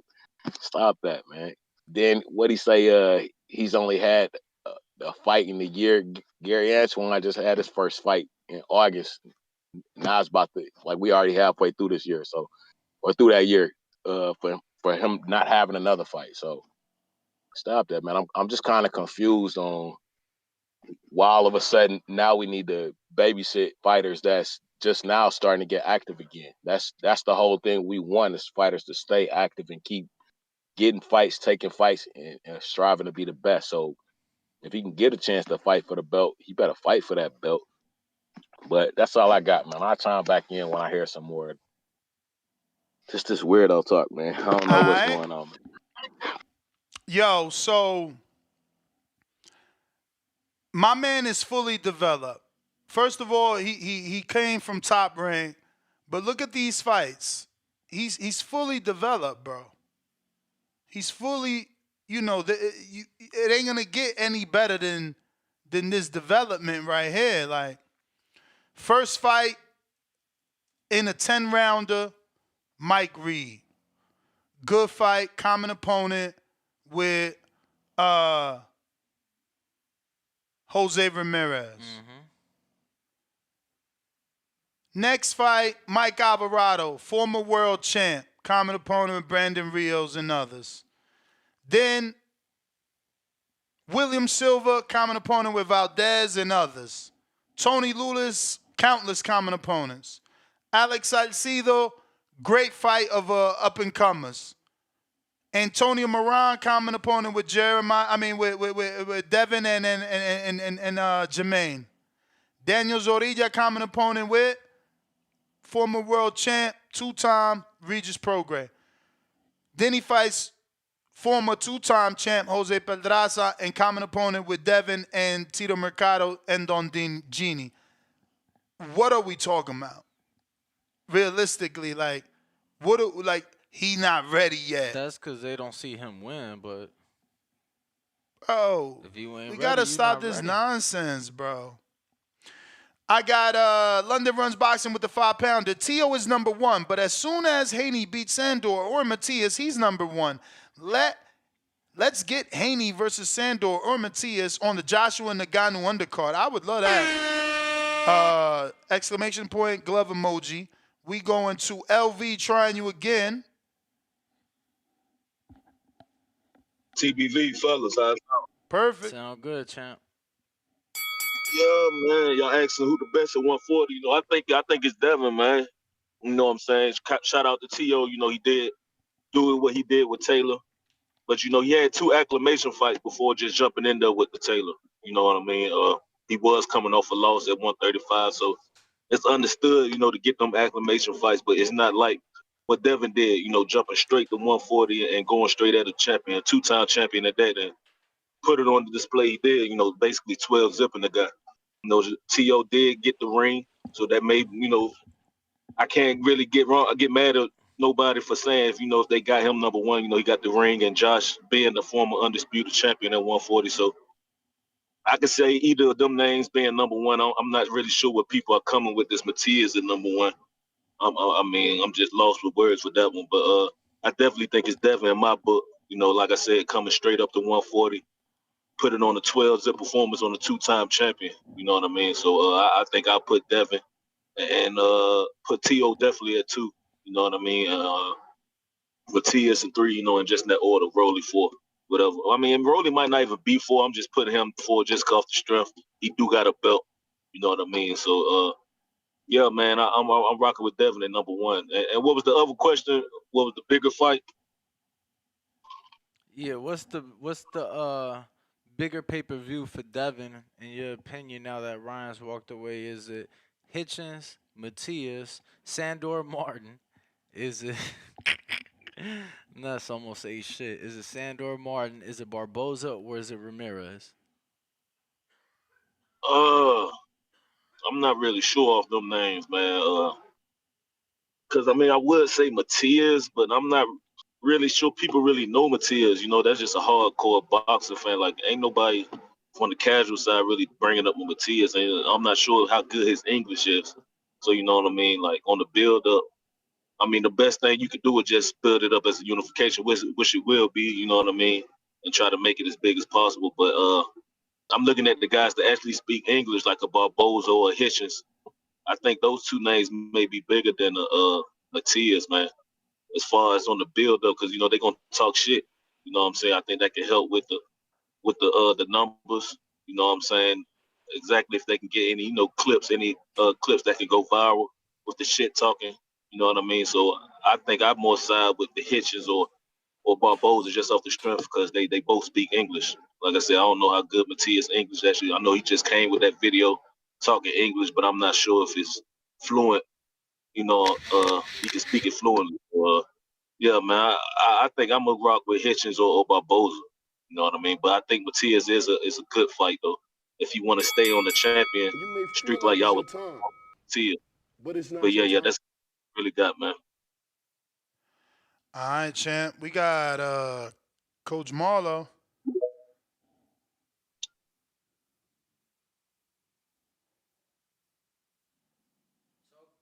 Okay, to hit that thumbs up while we wait for Marlowe to connect.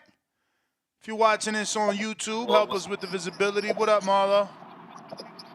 What's good with y'all boys? Chilling. Top at 140, 181B, Dev T.O. Gotta put respect on Dev name. You know what I'm saying? T.O. probably, you can say T.O. has done more, but shit, I feel like Dev beat the shit out of Sandor, which he is. You know what I'm saying? Or somebody else notable, and you could put Dev over T.O. What the second question was, what's the biggest pay-per-view for Dev? Yep. Yeah. But with these specific names, Jose Ramirez, Subriel Matias, Sandor Martin, Richardson Hitchens, or Arnold Barboza? it's supposed to be Subriel, but like the last caller said, bro, I don't think enough people know him. I don't think enough casuals, know Subriel. Like that's people who really watch boxing. You know what I'm saying? And I ain't gonna lie, watching that video this morning, bro, that shit had me laughing because homie really can't talk. I know that's not really funny, but he can't. I don't see how he'll be able to, really get in his bag with the Damn, shit you talking. ain't understand him? Man, man, that shit, it was choppy, bro. It was, No, I'm not. it was I'm not. broken up. I'm not even being funny. The reason I'm asking, obviously, I speak Spanish, so I understood what he was saying, but I felt that he was more understandable than most. Better than Cotto. Yeah. Quicker than Cotto too. Yeah, Cotto. Yeah, that Cotto used to be bad with this shit. But I ain't gonna lie. That's why it seems like you kind of laughing at the Hitchens idea. I'm not saying from the pay-per-view side, but from the fight in general. I feel like Hitchens Nah, he'll give Dev a good fight. I'm talking about like if it's pay-per-view, that's gonna be hard. But yeah, mandatory on the zone, that's all good. Yeah, he skill-wise, he gonna give them a harder fight than all of them boys. I feel because Subriel, I feel like Dev could outlast that pressure. You know what I'm saying? I don't know, bro. I don't know if I sound crazy saying this. He kind of give me Chino vibes, bro. Like Maidana? He just he a machine. Like in that aspect, like he a machine. Like Maidana he didn't stop throwing punches, bro. Like I don't know, but what else I wanted to say, man? On that Bill and Floyd shit, man, I just feel like I don't even think it's Floyd hating on Dev. I feel like that's Floyd and Bill got some shit going on. You know what I'm saying? Because I know what you was talking about with the I Am Athlete with Dev. He was like, they got a unique relationship. But I just feel like Bill just be saying slick shit all the time. Like, the first thing you say after, Dev beat Regis is, man, this Mayweather model played out. He ain't paying niggas and all this type of crazy stuff. Like, man, I don't know. I don't think it's no Floyd to Dev. I think it's Floyd trying to get at Bill the best way he could. You know what I'm saying? You may feel like it's your time, but it's not your time. All right. Appreciate your thoughts, champ. Malcolm.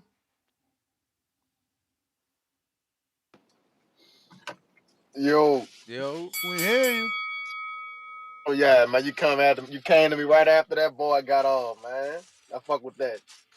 Hey, at least Marlo ain't get on here with no hating shit about Dev, man. At least he kept it neutral this time for me, bro. Mm-hmm. Me and him, we go back and forth with that shit, man. But I feel like Floyd just trying to he just trying not to see Dev in them type of fights yet right now, bro. Like he don't want him to fight Ryan because it would make sense for that side.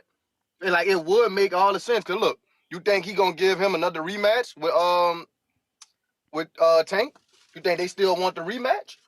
Hell yeah! If you could build Ryan back up, if you could get Ryan to beat Rolly, they probably offering Tank that Rolly fight. I mean that Ryan fight. Exactly.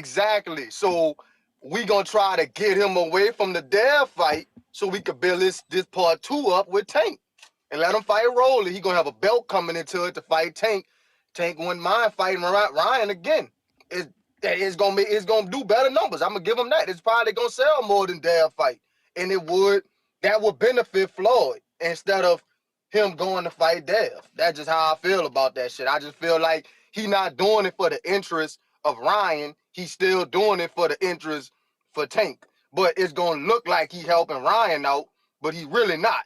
Like at the end of the day, he really setting you up to get your ass knocked out again. But we could take it as he trying to help him. But why the fuck would Floyd be trying to help him, bro? Like, what he gonna get out of helping Ryan? The only thing that shit really gonna do is fuck Dev in the long run. But at the end of the day, Dev don't gotta go and fight all the hardest guys just to prove what? Like, he only fighting hard guys because he trying to take the next step to fight Tank, right?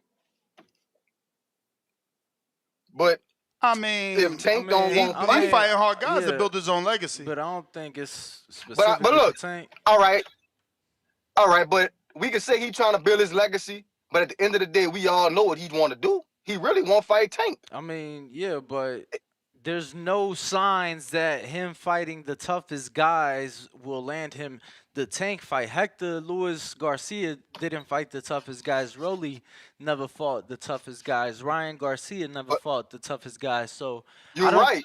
You're right, don't Danny. think it's You're right. for a Tank fight. I think it's for himself. And obviously, But yeah, what I'm saying, one of bro, those fights he people won. trying to Yeah. make it seem like if he fight harder guys, it's gonna get him a Tank Oh fight. yeah, for sure, Like for sure. that's what everybody trying to make it like. Like if he fight harder guys, he's gonna get the Tank fight. But what if he never get that fight for fighting all the hardest guys? It's gonna look great on your resume, but You may you feel doing like shit it's your that time, nobody else gotta do. but it's not your time. But that's all I got, man. All right, appreciate the call. Word. You the man. We got Ty. What up?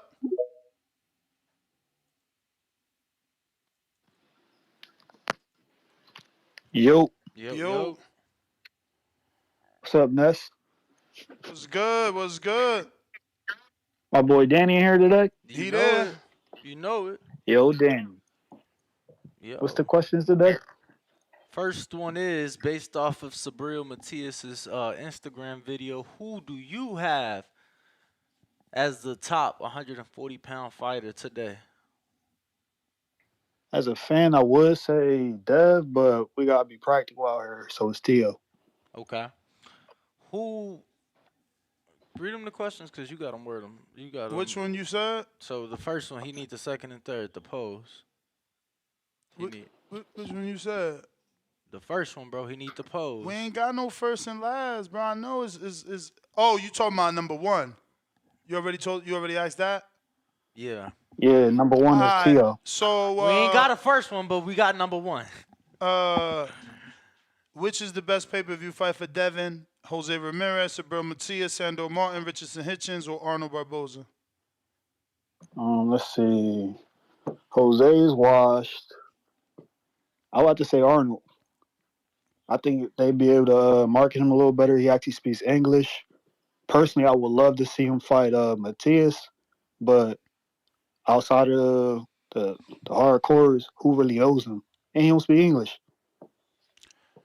Which pay-per-view sells more buys? Ryan versus Haney, Ryan versus Rowley, Ryan versus Matias, Ryan versus Theo, Ryan versus Jose Ramirez. Man, it got to be Dev and Ryan. Notice I said Dev and Ryan, not Ryan and Dev. It's the other way around. For sure.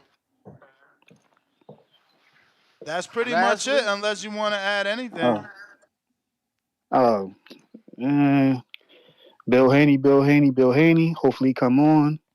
Shout out to the home team, my boy Raymond Ford, Camden's finest. That's all I got to say. All right. Yo, I just noticed that I spelled Ryan's name wrong 3 times and spelled it right once. Shout out to you, brother. Fucking spell check ain't even helped me there. Been like, yo, Ness, what's up with you? So would you call him Rain? Rain Garcia? No. Oh. No, it's the last name. Look. Oh, damn. How do you fuck up Garcia? That's a pretty... Because I copy paste. Once I did it once, I copy paste. 3 times. Damn, brother. Ryan Garcia, Ryan Garcia, Ryan Garcia, Ryan Garcia, and Ryan Garcia. 4 times. 4 times you fucked up the boys' They name. answered it, though. That's all that matters. Nike Hendricks. None of them even realized it. Right, Nah. nobody said shit. Nah, they did. In the comment section, had 32 thumbs up. We got to go through these comments before we close. These shit's hilarious. Nike Hendricks. Matador, didn't we get to you?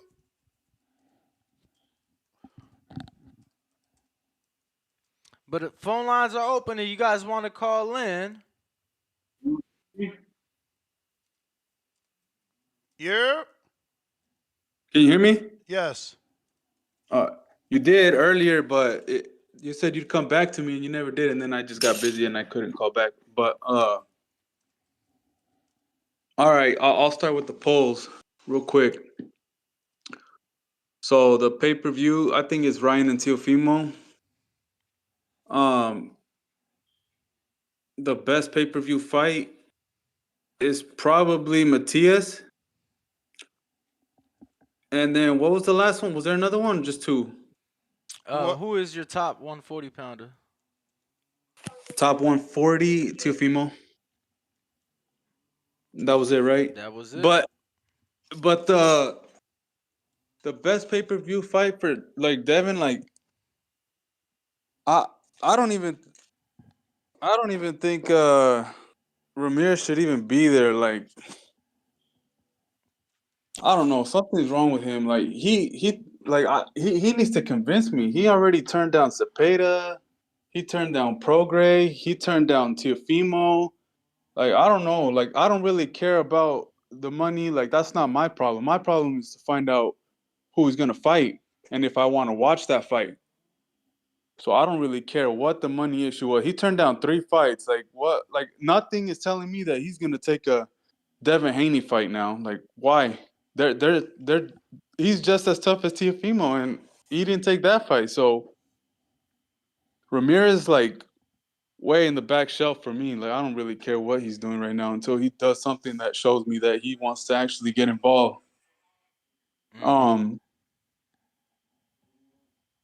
And he already is. It's already like true because Dan, I think it was Dan. I think yesterday night or this morning that he was like talking to Rick on X and telling him like, oh, you know, it's true that he denied the offer and all that with Teofimo. What? Who was talking to who?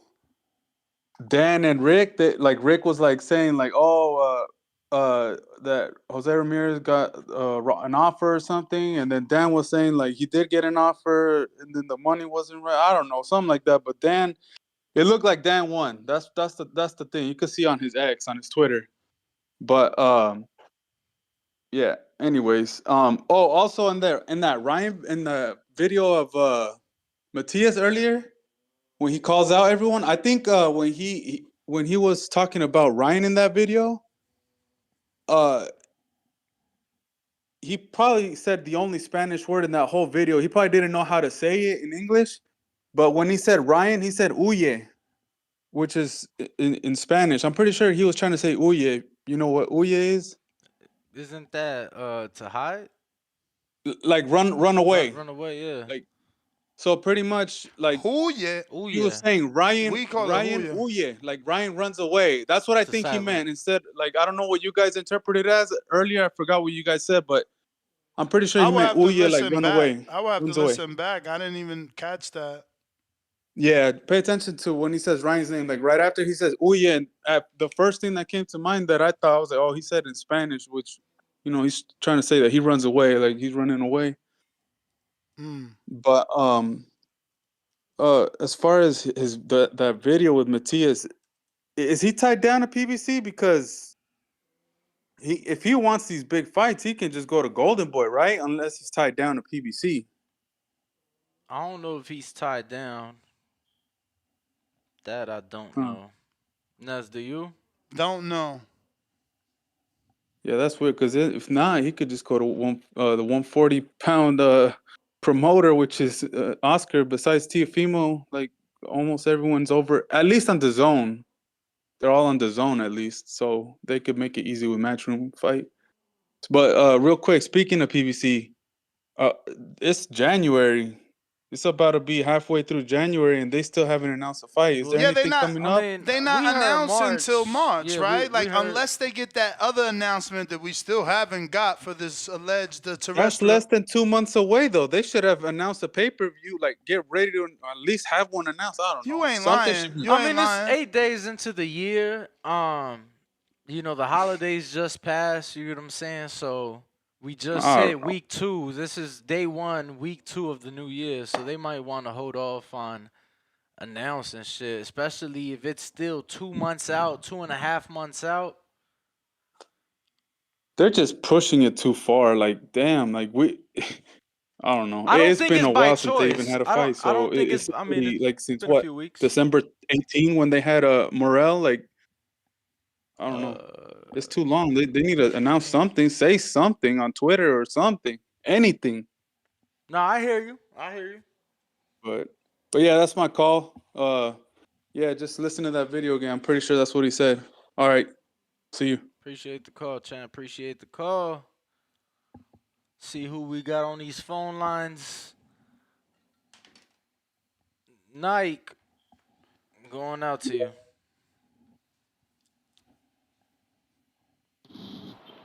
Yo, y'all hear me? Yeah. All right, yeah. Shouts out to the boxing boys, man. I don't know what was going on with my shit, but I, um, my top 40 pounder is Haney. Everybody talking this shit, talking about Taylor or Matias, like you said, man. Matias been there his whole career. Who has he fought? Not even a former world champion. Like, fuck out of here. How you the champ and you didn't even fight a former world champion? You didn't even give a former champ the chance at redemption at the belt. You're fighting nobody. Like, yeah, they your Mandos, but come on now. IBF got the weakest Mandos there are. And everybody know that. So that's the top. The best pay-per-view fight for Haney, gotta go Matias in Puerto Rico. I'm with Ness, man. Bring that bitch to Puerto Rico. I don't even travel, but I will definitely try to make that motherfucker. Have me a couple Puerto Rican kids. Nah, I'm fucking with him. Yeah, man. Yeah, man. I like that fight in PR, man, because that shit right there, man, that'll be lit. Like, you got the Bay gonna support, and then PR gonna support. Like, that's a lit ass fight right there, man. I think that'd be good as hell on pay per view right there. And what was the other one? The top fight for Ryan pay per view. Yeah, what does better pay-per-views? Um, I gotta go Rolly because I want to say Tio, but Tio never been on pay per view, so we don't know his numbers. We wouldn't know I what he mean, would look like. Tio hasn't either. Or you said That's what I Rolly. said, Oh, you said Tio. Rolly, Rolly, Yeah, I Rolly. said Rolly. Yeah, I said Tio ain't ever been on pay per view, so I gotta go with Rolly, even though he's been on there once. Was it Barroso fight pay per view or no? Regular Showtime. Okay, so yeah, he been on pay per view once, but it was against Tank, like Ryan. Been on pay per view once against Tank. Well, twice, right? One Duarte pay per view or no? No, Duarte was regular DAZN. Oh shit! So both of them They've only fought on been on pay pay-per-view per with view Tank. against Tank. That's it. Yep. Oh hell yeah! So yeah, put that together, man. Like, and then look at the numbers. They won't talk about numbers so much. Him and Rolly always numbers so much. So y'all two fight on pay per view and compare the numbers. Like, that's the only way you do that one right there. So yeah, hell yeah, cause that'll be a common like thing, like for pay per view. I would say, cause like he fought Tank, Rolly fought Tank and did what, like 300K, Something like that, yeah. something like that. And Ryan fought him, did 1 million. So y'all two fight each other, and if you don't go over 300K, it's a failure. The way Rolly talk and the way Ryan talk, like that's a failure. The way they always, numbers, numbers, numbers. If you motherfuckers don't go over 300K, it's a failure. Plain and simple. And man, I don't know why people keep downing the dream. It's crazy. Like, that shit's crazy, man. Oh yeah, Haney gonna destroy them, man. And it's crazy how they keep downing him. Like, I don't know why he got to prove himself like this. I mean, he been proven undisputed at 135, and that's how they keep talking about T.O. top, T.O. top. Everybody we mentioning right now with Haney either duck them or let you know and mention they didn't say it, but they mention it in a way that they would never fight Haney. Rolly mention it. He's never going to fight Haney. Haney's foreign. Haney this. Haney that. Haney that. Rolly never going to fight him. Ryan ducked him at 35 and 40. Tio ducked him at 35 and 40. He requested to be a fucking WBO super because I feel like Haney was going to come after that belt. Matias ducked him from the first fight. The first negotiation. Champ, that was the bell. That was the bell. We got counter tip in the building.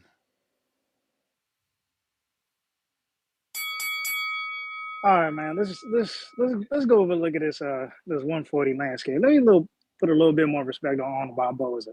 Since he did beat Zaria, who I thought beat Regis Prograis, you know what I'm saying? Let's put a little bit more respect. If we gonna match make Dev, right?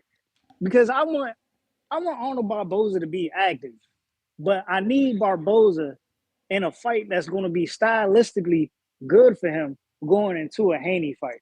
And the only fight I could really say that would probably give him some challenge to that degree, now that I'm looking back at it, may be a Kenneth Sims. I lie to you not. Would y'all disagree with that?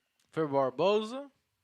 Yeah, for Barboza. I think Kenneth Sims. My brother, that's what I'm trying to say. Did Barboza not fight more roadblocks than fucking Kenneth Sims?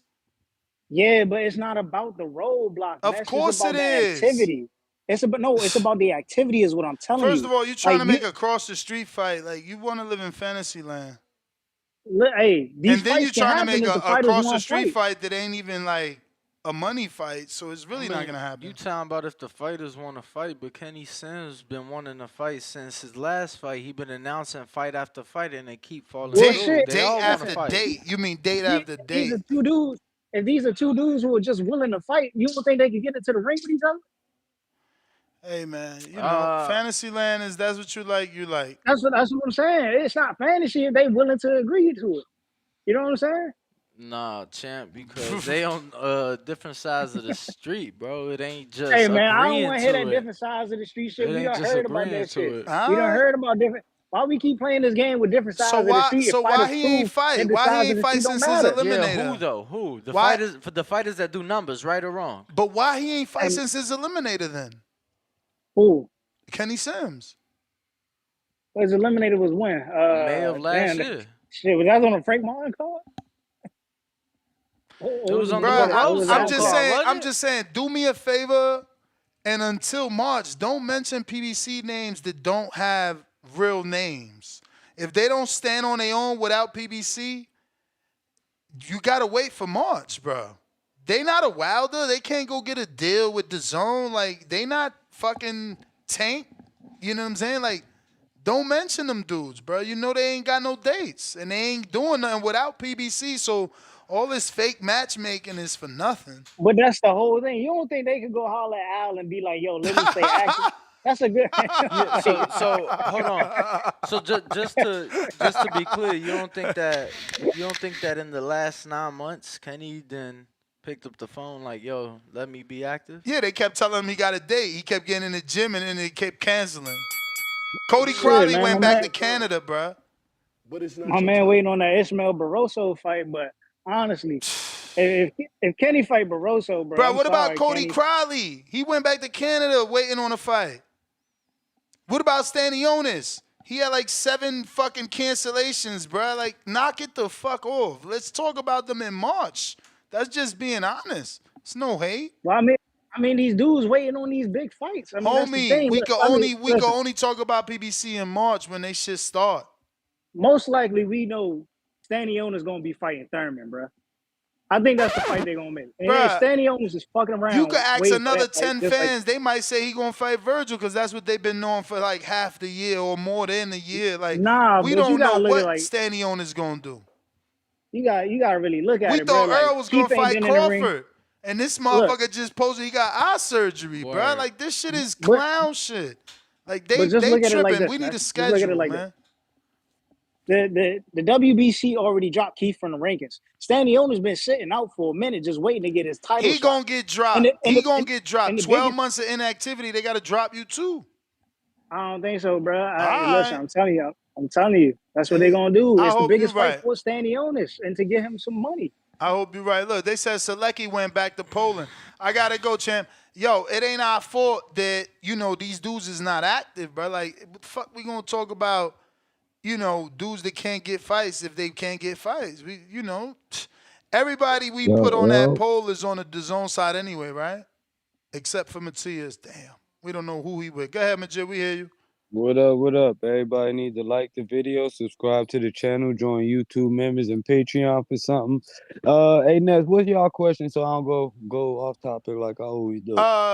What's the best pay-per-view fight for Devin? Is it Jose Ramirez, Subriel Matias, Sandor Martin, Richardson Hitchens, or Arnold Barboza Jr.? God damn. It. I'ma just go with the dude that killed the man. Matisse, Matias. just for the fact that he got a belt, so it brings something, to the game. Other than that, you got Sandor Martin. They could sell that shit like when Tio fought him. That was a questionable scorecard. He got dropped twice. They counted one and all that type shit. So I would say maybe Matisse just for the belt or just try to beat Sandor Martin as better than Tio did, so that could be similar opponent shit, got some merit to the fight. And other than that, yeah, that shit with B Hop, I don't give a damn what nobody say. Ain't gonna be no place in public that y'all could call me, tell me go around the corner, go to the basement, go to the bathroom. Ain't none of that. If you're truly mad, yeah, do that shit on spot. Other than that, I don't know what to tell you. You gotta do what you gotta do on spot, or you just gonna be a mad motherfucker. I feel like B Hop, he trying to be this boxing bully shit. He tried to start with Tank during the Ryan Garcia fight. And really, I think his old ass need to get the fuck out of there. Like, fuck B Hop. And shout out to y'all, yo. I think that Haney should fight Matisse or just beat up Sandor Martin better than what Tio did. You know what I'm saying? That's all I got. So pretty much everyone is picking Matias on the Haney poll and Haney on the Ryan poll. But on the Haney poll, the people that chose to go and write a comment do not believe any of those fights are pay-per-view. I hope you guys are right, and I hope DAZN can give us a Matias on DAZN or a whatever they do on DAZN. Danny, What up, Tim? who would you be? Would you be okay with Devin offering Loma the rematch at 140 for Devin's new WBC belt? Nah, I mean, we ain't never seen Loma fight there. He already got a fight in play. That from what I'm being told is like all but announced. Like it ain't no negotiating, So you would fall under I don't want it at 140. Word. Or would you fall No, under? I don't want it at all because if I say that if I don't want it at 140, that means that I want Devin to go back down. I know he can't do that. Is that different from he beat Lomachenko, no need for a rematch? Nah, I mean, I believe he beat Lomachenko, but again, I don't want to see it just because I know it ain't gonna be at 35. I don't want to see it at 40, and yeah, it's pretty simple. Give me some options here. How you like my options? But again, but why Loma? Like people want the rematch. Give them an opportunity. Or back in May or June. I mean, May or June. There's people. If I go through the comment section of the poll today, they still say rematch Loma. Today, I think that the only way that were to make sense is if Loma takes another fight at 40. I mean, there's old videos of Loma saying he would fight Pacquiao at 38. Again, it will give Loma an opportunity to win a title in another division.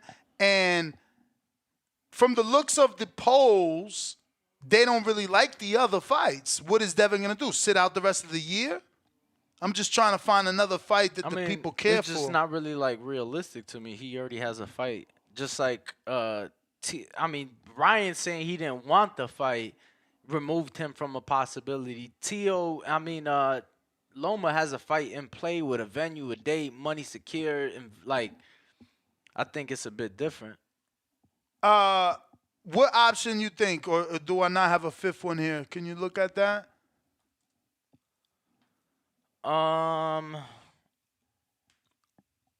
Would you be okay with Devin offering Lomachenko a rematch at 140 for Devin's new WBC belt? I don't want it at 140. Yes, give me the rematch at 140. Haney is the champ. He beat Loma, no need for a rematch. I don't want it at all.